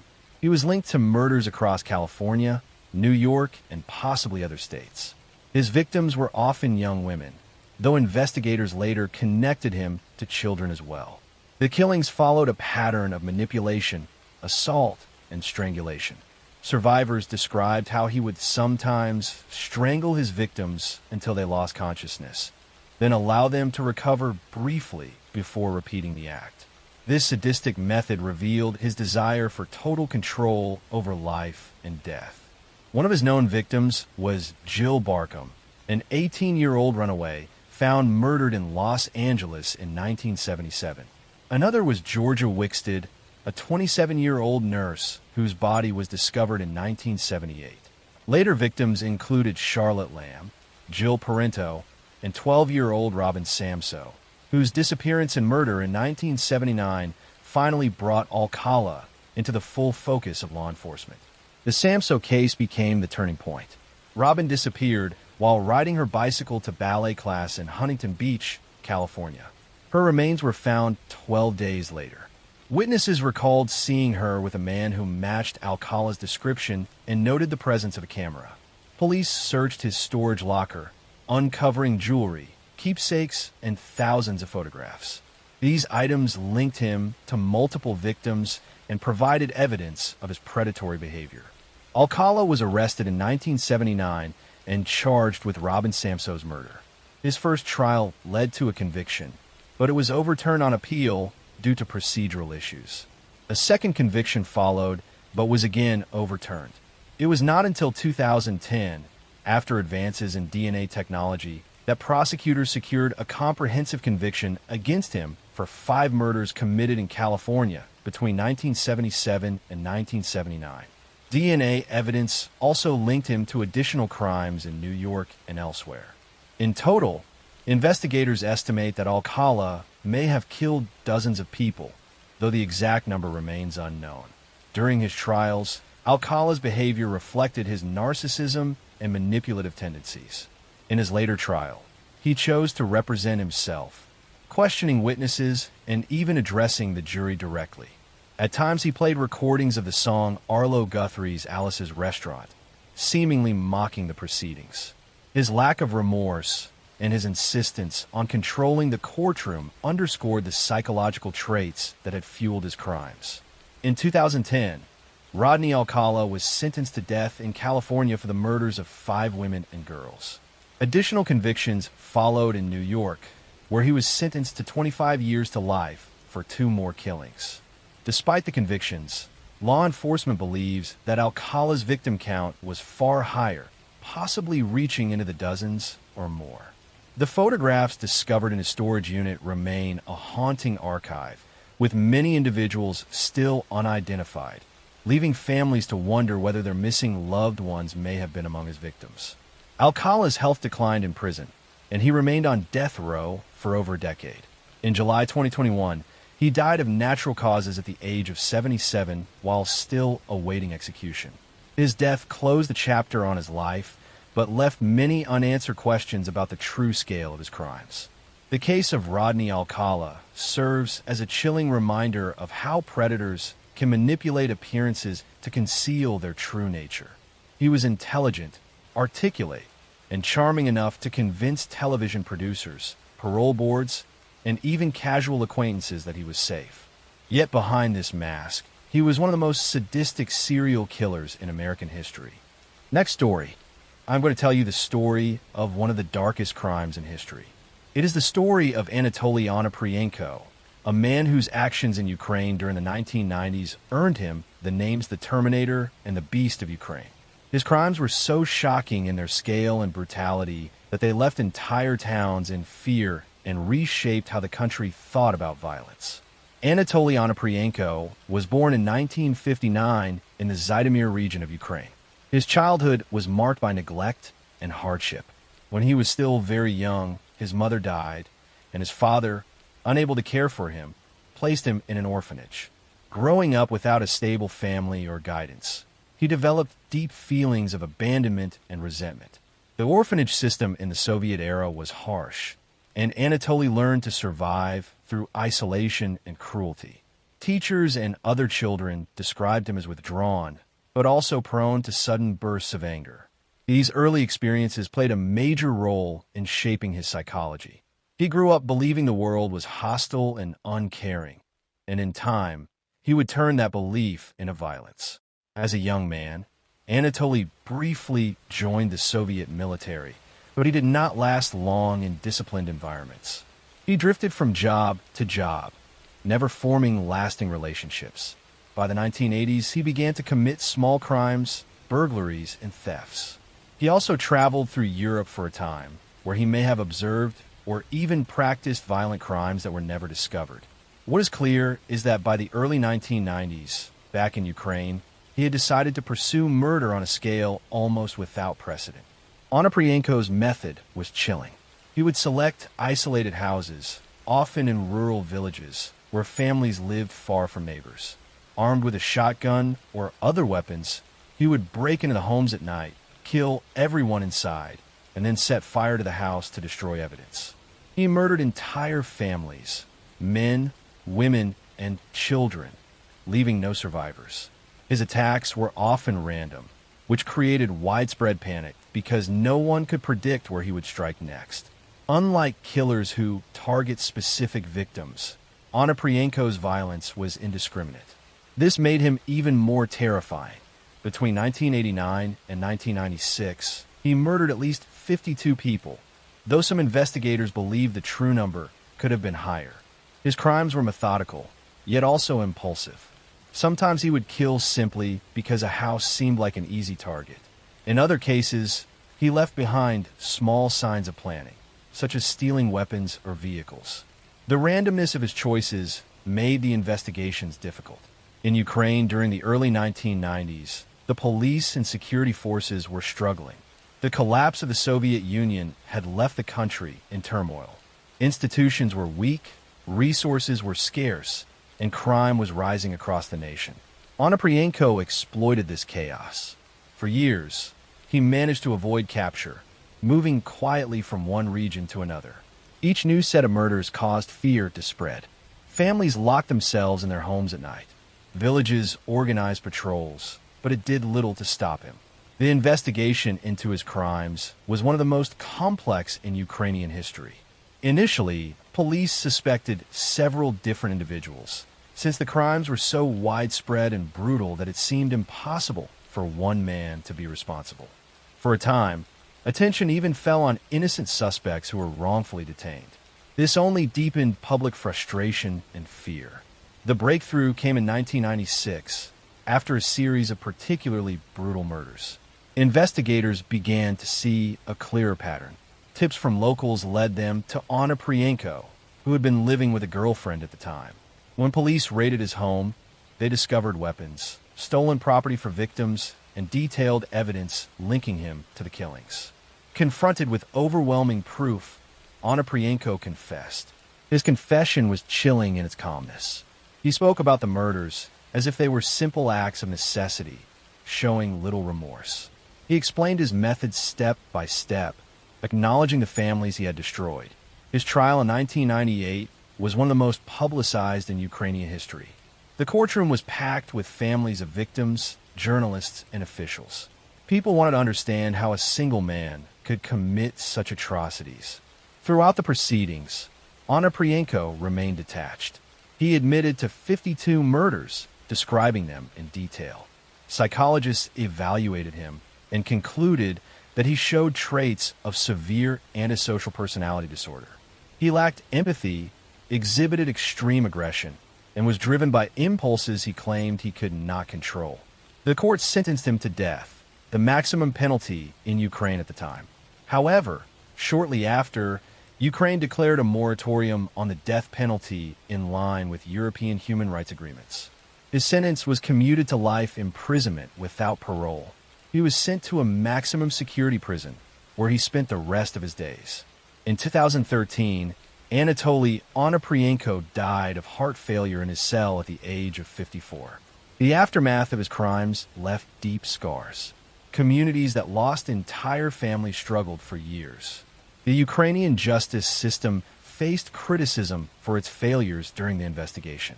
The case also highlighted the difficulties faced by countries in transition, where weak institutions allow violent individuals to exploit chaos. For many, Onoprienko became a symbol of the darkest possibilities of human nature. Today, his name remains one of the most feared in Eastern Europe. His crimes are studied as an example of how random, large-scale violence can terrorize entire regions. The memory of his victims lives on, and the story of the Beast of Ukraine serves as a grim reminder of the devastation a single individual can cause when unchecked by law and society. Next story. I'm going to tell you the story of one of the darkest crimes in history.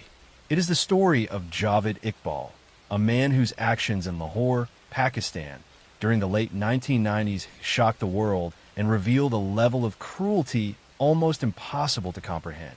His crimes left families devastated, communities terrified, and a nation struggling to understand how such horrors could occur. Javed Iqbal was born in 1956 in Lahore, Pakistan. His childhood was marked by neglect, social isolation, and early exposure to moral confusion. While details of his early family life are limited, accounts suggest that he was an intelligent child, academically capable, but socially withdrawn. He struggled to form normal attachments and demonstrated early tendencies toward obsessive and controlling behavior. Teachers recalled that he often appeared detached from the emotions of those around him, and he rarely formed lasting friendships.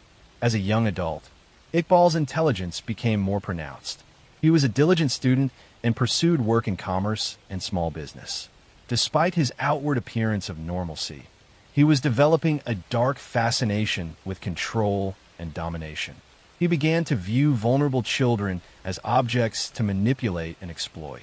This fixation escalated in secrecy, as he simultaneously maintained a facade of being a polite, educated, and law-abiding citizen. In the early 1990s, Javed Iqbal began committing his crimes. He targeted street children and orphans, often luring them with promises of shelter, food, and money. Many of his victims were boys who had been abandoned or marginalized, making them particularly vulnerable.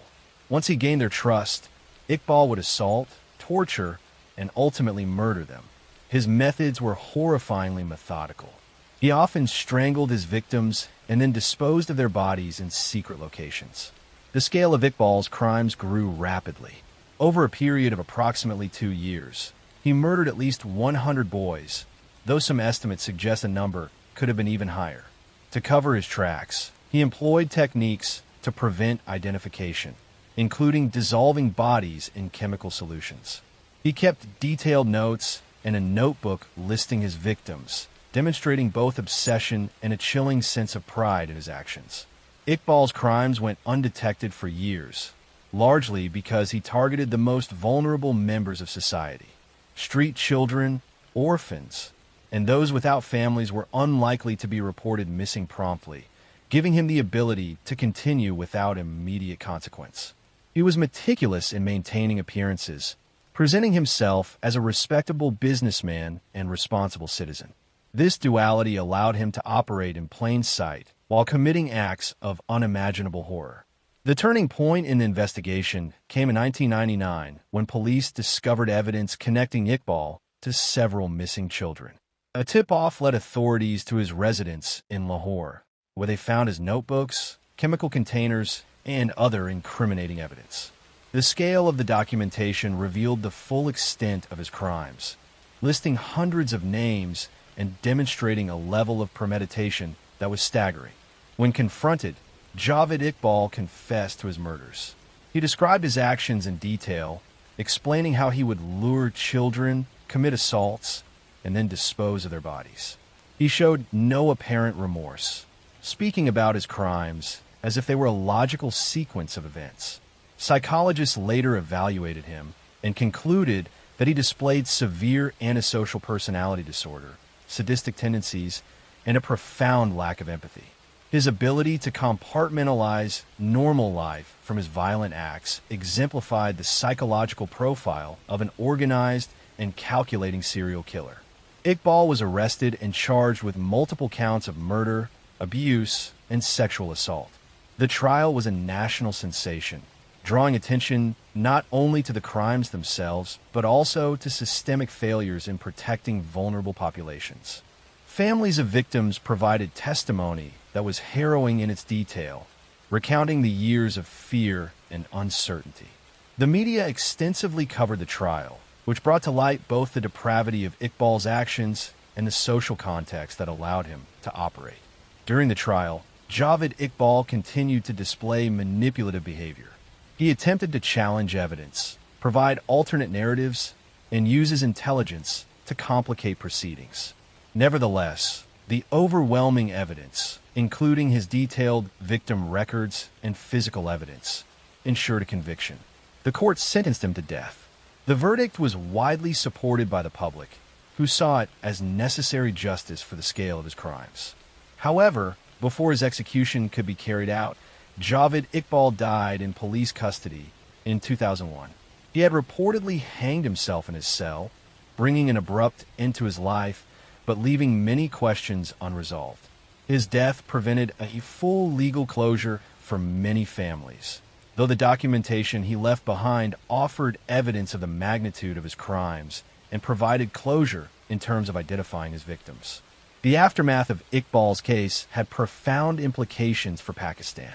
Law enforcement agencies faced criticism for failing to detect his crimes earlier, particularly in communities with large populations of street children and orphans. The case prompted reforms in child protection policies, efforts to improve monitoring of vulnerable populations, and initiatives to educate the public about the risks of exploitation. Social workers, psychologists, and law enforcement used the case to develop better strategies for prevention and intervention.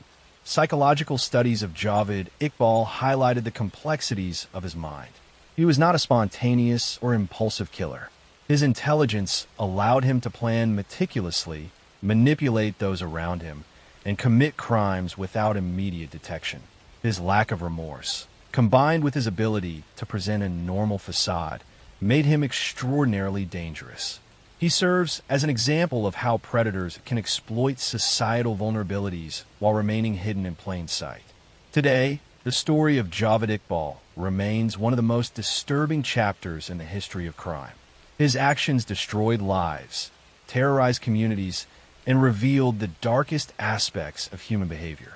Yet his crimes also prompted important changes in child protection, policing, and public awareness, ensuring that some good emerged from the tragedy.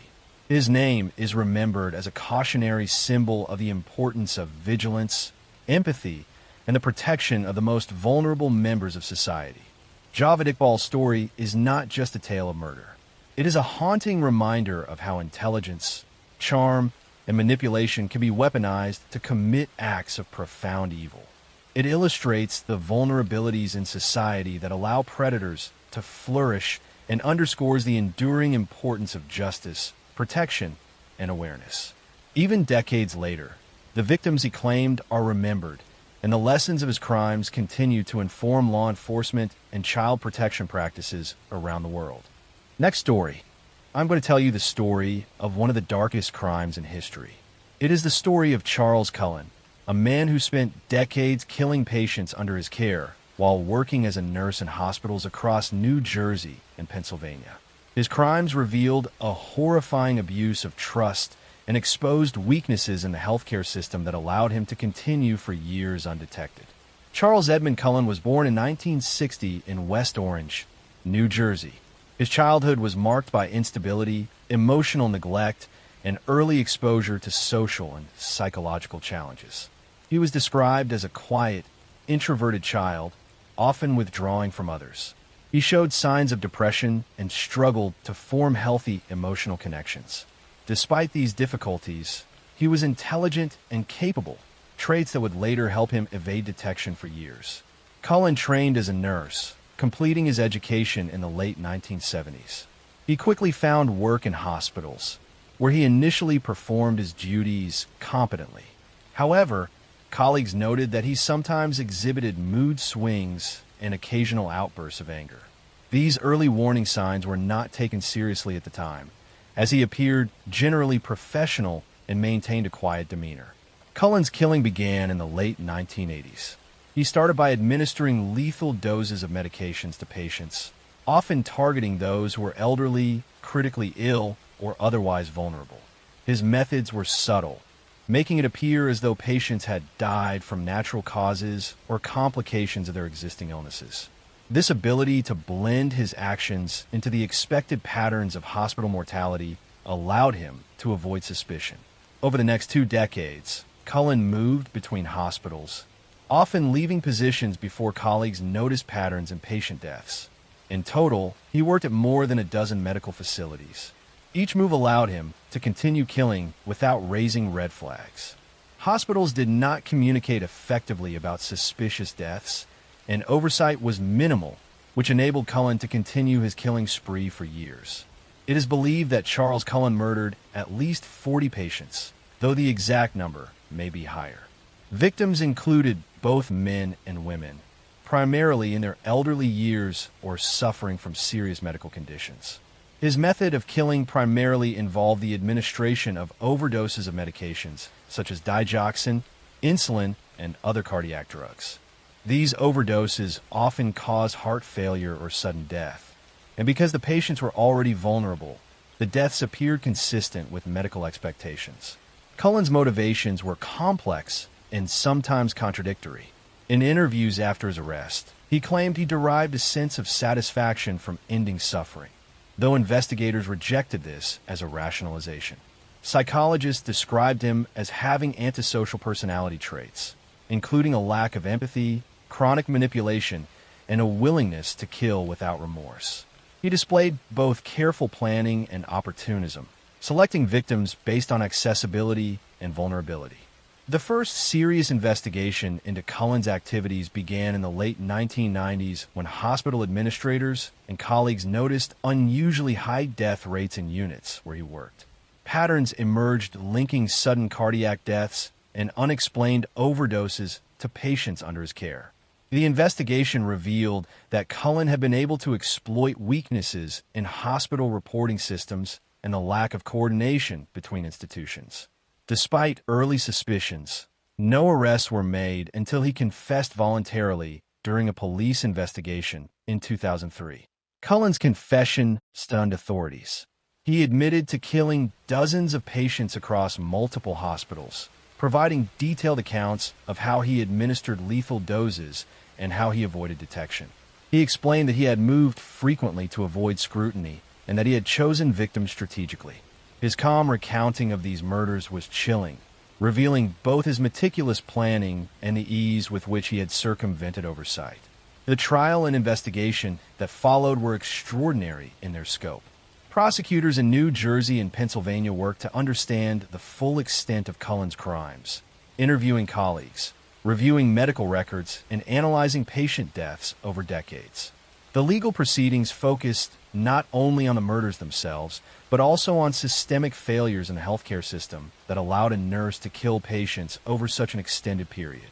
In 2006, Charles Cullen pleaded guilty to multiple counts of murder and attempted murder as part of a plea agreement.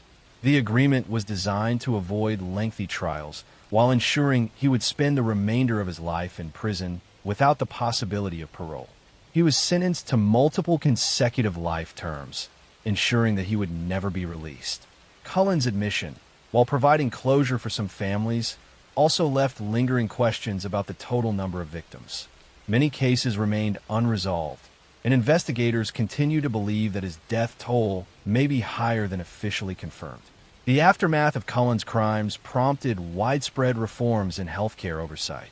Hospitals implemented stricter monitoring of medication administration, improved reporting systems, and mandatory reviews of unusual patient deaths.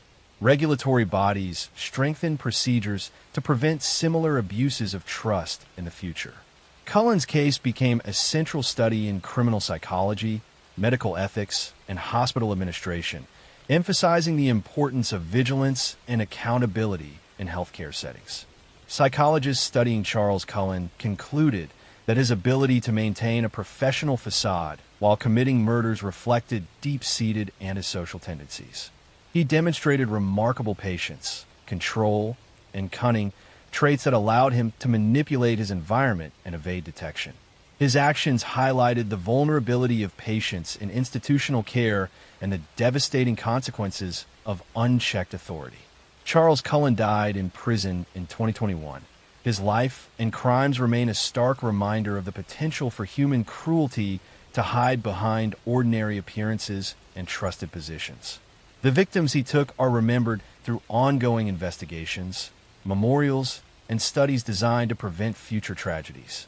Cullen's story is a cautionary tale about the need for oversight, ethical responsibility, and constant vigilance in any institution where lives are entrusted to others.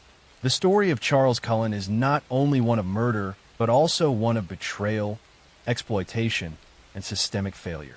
He turned his position of trust into an instrument of death, leaving families devastated and communities shaken. His crimes changed how hospitals and regulators approach patient safety, serving as a haunting reminder that evil can sometimes hide behind the most ordinary faces and places. Next story. I'm going to tell you the story of one of the darkest crimes in history. It is the story of Leonard Lake, a man whose carefully planned and horrifying actions terrorized Northern California during the 1980s and revealed the terrifying potential of human cruelty. Leonard Lake was born in 1945 in San Francisco, California. From an early age, his life was marked by instability, isolation, and difficulty forming meaningful social connections. Neighbors and family later recalled that he was a shy and withdrawn child, prone to spending long hours alone. He exhibited early interests in firearms, military tactics, and survival techniques, often practicing with small weapons and reading extensively about combat and control. These interests were not unusual in isolation, but combined with his solitary tendencies and fascination with dominance, they became early indicators of darker impulses. As a teenager, Lake struggled socially and academically. He experienced rejection and bullying from peers, which deepened his sense of alienation. Reports suggest that he began exhibiting controlling and obsessive behaviors during adolescence. He also developed an early interest in pornography and sexual fantasy, particularly those involving domination and control. These patterns of thought and behavior would become central to his criminal life. Lake briefly served in the United States Marine Corps. During his time in the military, he gained skills in survival, firearms, and discipline. However, he failed to integrate these skills into a conventional civilian life. Instead, they were later repurposed to support his violent fantasies. After leaving the military, he moved frequently, taking odd jobs, avoiding long-term commitments, and seeking isolation whenever possible. This transient lifestyle gave him the opportunity to study communities, observe routines, and find potential victims without attracting attention. In the mid-1970s, Leonard Lake met Charles Ng, a younger man who shared some of his interests in violence, control, and fantasy. Their partnership became central to the crimes that would later define Lake's legacy. Together, they developed a system for abducting, imprisoning, and killing victims. The two men complemented each other. Lake was methodical, obsessive, and organized, while Ng provided energy and a willingness to participate in acts of violence. Lake's most notorious act was the construction of a hidden bunker on a property he purchased in Wilseyville, California. The bunker was carefully designed to imprison victims, store weapons, and allow him to carry out his crimes in complete isolation. It included locks, chains, and other implements to control victims' movements. Lake kept detailed journals, photographs, and lists documenting his fantasies, his methods, and his plans. This level of organization demonstrated a high degree of premeditation and forethought, making his crimes particularly chilling. Lake targeted women who were vulnerable and could be manipulated or overpowered. He lured victims using promises of work, shelter, or companionship, exploiting trust to gain control. Once abducted, victims were subjected to confinement, assault, and often murder. He frequently videotaped his acts, creating a record of the terror he inflicted, which later provided investigators with evidence of his premeditated cruelty. He often employed a combination of restraint, coercion, and psychological manipulation to maintain control, displaying traits consistent with sexual sadism and antisocial personality disorder. During the period of his criminal activity, the public remained largely unaware of the danger he posed. Communities in Northern California were left shocked when his crimes were finally uncovered.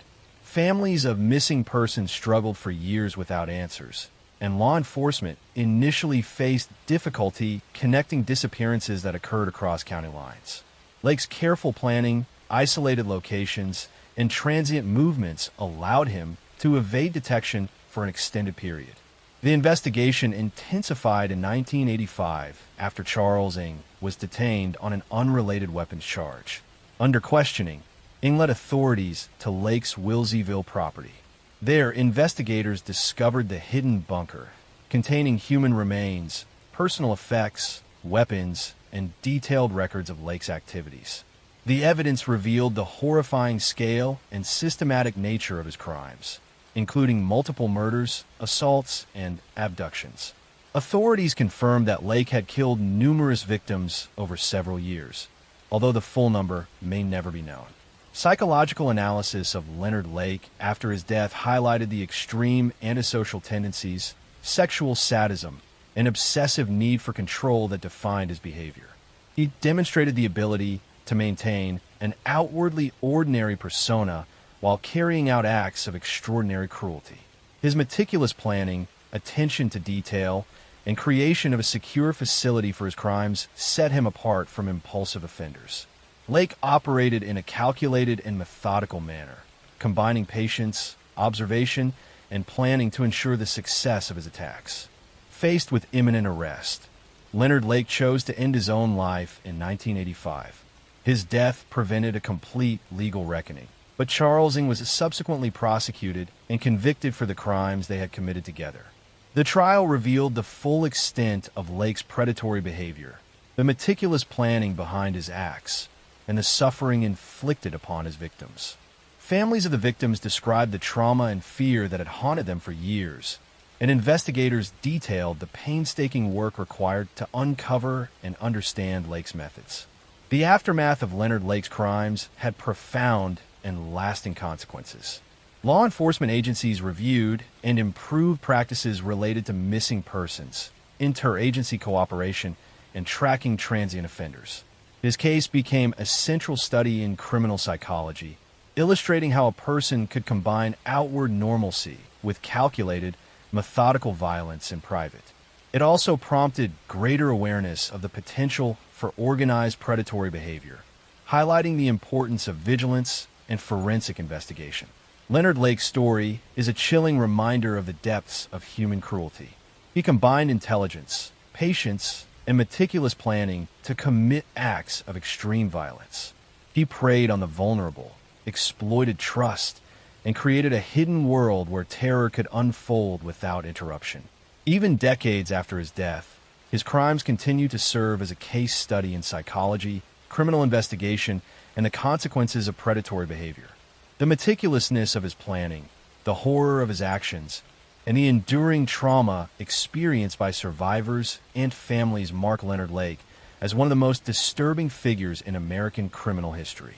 Next story. I'm going to tell you the story of one of the darkest crimes in history. It is the story of Yang Xinhai, a man whose brutal and methodical killings shook rural China and left a legacy of fear that still lingers today. Yang Xinhai was born in 1968 in Hunan Province, China. From a young age, his life was marked by hardship and social isolation. He grew up in a poor family, with parents struggling to provide for their children. Yang was a quiet, withdrawn child, often spending long hours alone. Neighbors recalled that he was physically small for his age and frequently bullied by other children. These early experiences of rejection and isolation contributed to a growing sense of resentment and anger. As a teenager, Yang struggled academically and socially. He dropped out of school early and began drifting from place to place, taking odd jobs wherever he could. His early adult years were marked by petty theft and occasional violence. Reports later revealed that he had committed assaults and burglaries before escalating to more serious crimes. Experts believe that his early experiences of poverty, neglect, and social marginalization combined with latent violent tendencies to form the foundation for his later predatory behavior. Yang's adult life was transient. He traveled extensively across rural China, often taking temporary labor jobs. This mobility gave him the opportunity to observe and study the routines of villages and communities. He developed a methodical approach to selecting victims. Typically, he targeted isolated households in small towns or remote villages, where people lived alone or in small family units. He studied patterns, watching the comings and goings of people and noting when homes would be empty or vulnerable. Beginning in the late 1990s, Yang's crimes escalated into a spree of extreme violence. He would enter homes late at night, often using brute force to gain access. His attacks were sudden, brutal, and meticulously executed. Victims were usually killed with hammers, axes, or knives. There was little warning, and the violence was overwhelming. Entire families were sometimes murdered, leaving behind scenes of terror and devastation.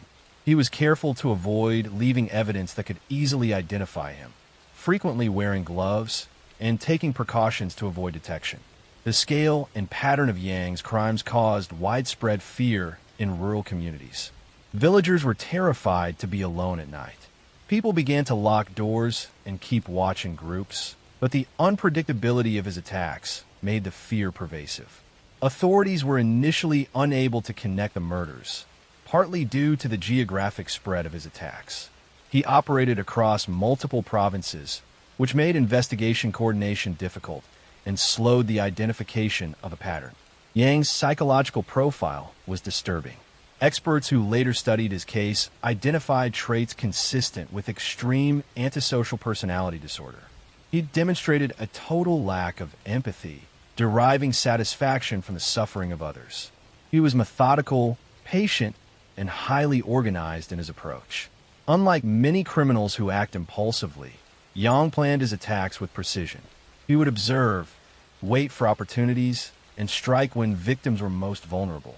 His calm demeanor in public and transient lifestyle allowed him to blend into communities while committing violent acts in private. Authorities eventually pieced together the pattern of killings in the early 2000s.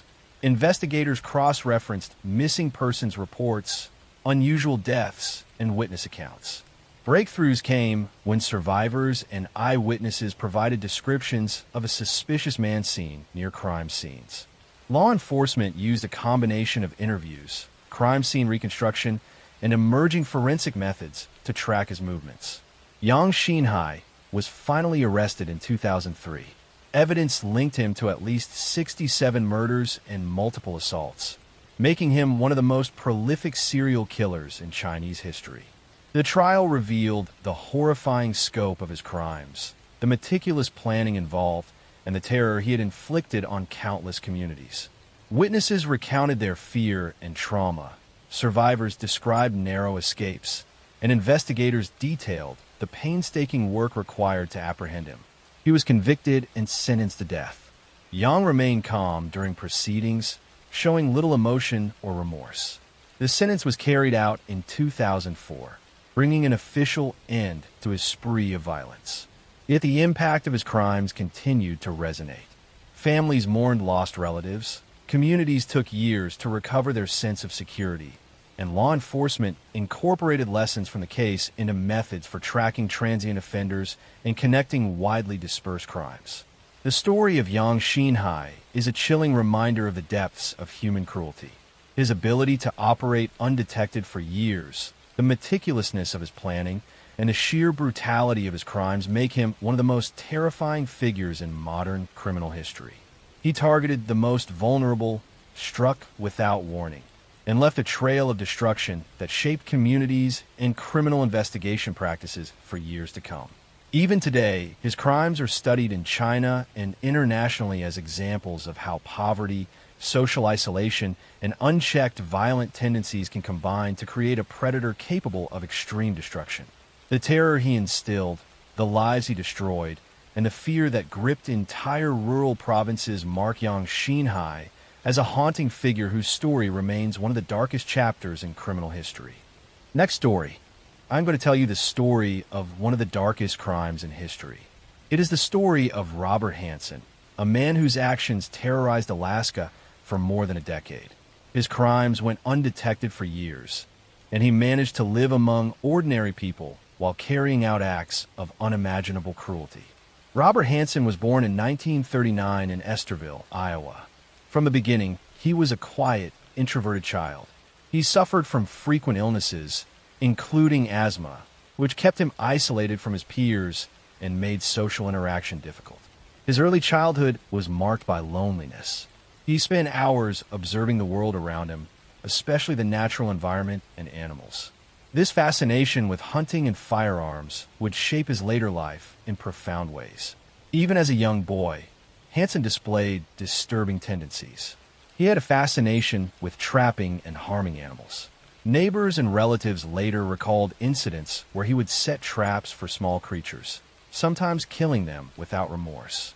These behaviors were early warning signs of a lack of empathy and a fascination with control over weaker beings. In school, Hansen was often bullied and ostracized, deepening his sense of isolation. He retreated further into solitary activities, reading, observing, and imagining scenarios in which he held power over others. As a young man, Hansen moved to Anchorage, Alaska. There, he pursued work as a baker, eventually opened his own small bakery. To the outside world, he appeared calm, polite, and respectable. Neighbors saw him as a quiet, professional man, unremarkable and trustworthy. This appearance of normalcy masked the dark compulsions that he harbored. Hansen's calm demeanor and attention to routine allowed him to operate unnoticed while he planned his crimes. Hansen's crimes began in the 1970s. He targeted women who were vulnerable, often sex workers or women alone in public areas. He would carefully observe potential victims, learning their routines and patterns. Using his van, he would lure them under the pretense of offering rides, jobs, or companionship. Once he gained control over them, he transported them to remote areas of the Alaskan wilderness. His knowledge of the land and hunting skills allowed him to select isolated locations where no one would find the victims. Once in the wilderness, Hansen's predatory instincts were fully revealed. He would restrain his victims and, in some cases, sexually assault them. In other cases, he would release them and pursue them through the forest, shooting at them as if they were game. He took pleasure in the fear and panic he created, viewing these women not as human beings, but as objects to dominate and hunt. His meticulous planning and patience made him extremely difficult to catch. He would often bury victims in unmarked graves, scatter evidence, and use the natural terrain to hide his crimes. The impact of his crimes on the community was profound, though it developed gradually. At first, disappearances were treated as isolated incidents. Families reported missing daughters, and friends searched in vain for answers. Women began to alter their behavior, avoiding certain areas and traveling in groups. The growing fear was subtle but pervasive. Law enforcement struggled to see the connection between cases. Hansen's careful selection of victims and his mobile approach allowed him to evade detection for years. Hansen's psychology was complex. Experts later determined that he had antisocial tendencies combined with sexual sadism. He was capable of maintaining a normal life, operating a business, and interacting with neighbors without raising suspicion. Yet privately, he acted on violent fantasies with meticulous calculation. He derived pleasure from exerting control over his victims and manipulating their fear. This duality, ordinary by day, predator by night, was central to his ability to continue for so long. Investigations into his crimes intensified in the early 1980s. A combination of forensic analysis, witness testimony, and law enforcement collaboration finally began to unravel his activities. One survivor provided crucial information that enabled authorities to identify Hansen. The pattern became evident. Vulnerable women were targeted, abducted, transported in his van, and disposed of in remote wilderness areas. Evidence included personal items belonging to victims, forensic traces, and eyewitness accounts of his interactions with women prior to abduction. Eventually, he was linked to at least 17 murders, though it is widely believed the number of victims may have been higher. Hansen's arrest in 1983 brought a wave of relief, but also horror as the details emerged. The trial revealed the full extent of his methodical cruelty. Prosecutors presented overwhelming evidence, including detailed accounts from surviving victims, physical evidence from crime scenes, and witness statements. Victims' families confronted Hansen in court, recounting years of fear and grief. Hansen maintained a composed, calm demeanor throughout the trial, showing little outward remorse. He was convicted and sentenced to life imprisonment without the possibility of parole. The aftermath of Hansen's crimes had a lasting effect on Alaska and beyond. Communities were forced to confront the vulnerabilities of women and the hidden dangers present even in quiet towns. Law enforcement agencies improved procedures for missing person cases, emphasized interagency cooperation, and advanced forensic and investigative techniques. Hansen's case became a prominent example in criminal psychology, illustrating the dangers posed by individuals capable of maintaining a normal facade while engaging in violent, compulsive behavior in private. Hansen remained in prison until his death in 2014. His story is a chilling reminder of the darkness that can exist behind ordinary appearances. He hunted his victims like game, exploiting his knowledge of human behavior and the wilderness to evade capture. The terror he created, the lives he destroyed, and the fear that gripped entire communities make Robert Hansen one of the most haunting figures in the history of American crime. His crimes are studied not only for their brutality, but also for their lessons about vigilance, forensic investigation, and the hidden duality in human behavior. They remind us that appearances can be deceiving and that the ordinary can conceal the extraordinary darkness. The story of Robert Hansen endures as a cautionary tale of methodical evil and the profound consequences of unchecked predatory impulses. Next story. I'm going to tell you the story of one of the darkest and most unsettling crimes in Japanese history. It is the story of Miyuki Ishikawa, a woman who came to be called the Demon Midwife. In the years immediately after the Second World War, when Japan was struggling with poverty, hunger, and devastation, she was entrusted with the care of newborn children. Instead of protecting them, she oversaw their deaths. By the time her crimes were exposed, it was believed that dozens, perhaps more than 100 infants had perished under her watch, making her one of the most prolific killers in Japan's history. Her case shocked the country not only for its brutality, but also for what it revealed about the hardships of the era and the failures of system that allowed so many vulnerable lives to be lost. Miyuki Ishikawa was born in 1897 in southern Japan. She came of age in a period when the nation was rapidly modernizing, yet still deeply tied to traditional expectations. She received an education and eventually trained as a midwife, a respected profession that gave her authority within her community. By the 1940s, she had risen to a position of prominence, serving as director of a maternity hospital in Tokyo. Outwardly, she was seen as a responsible and skilled woman. In a society still heavily influenced by hierarchy and respect for authority, her role commanded trust. Parents believed they were leaving their newborns in safe hands. Few would have suspected that behind this professional image lay choices that would lead to mass death. The backdrop of her crimes is important. In the late 1940s, Japan was reeling from the devastation of the war. Cities had been bombed, the economy was in ruins, and food shortages were severe. Families struggled to provide for themselves, let alone for new children. At the same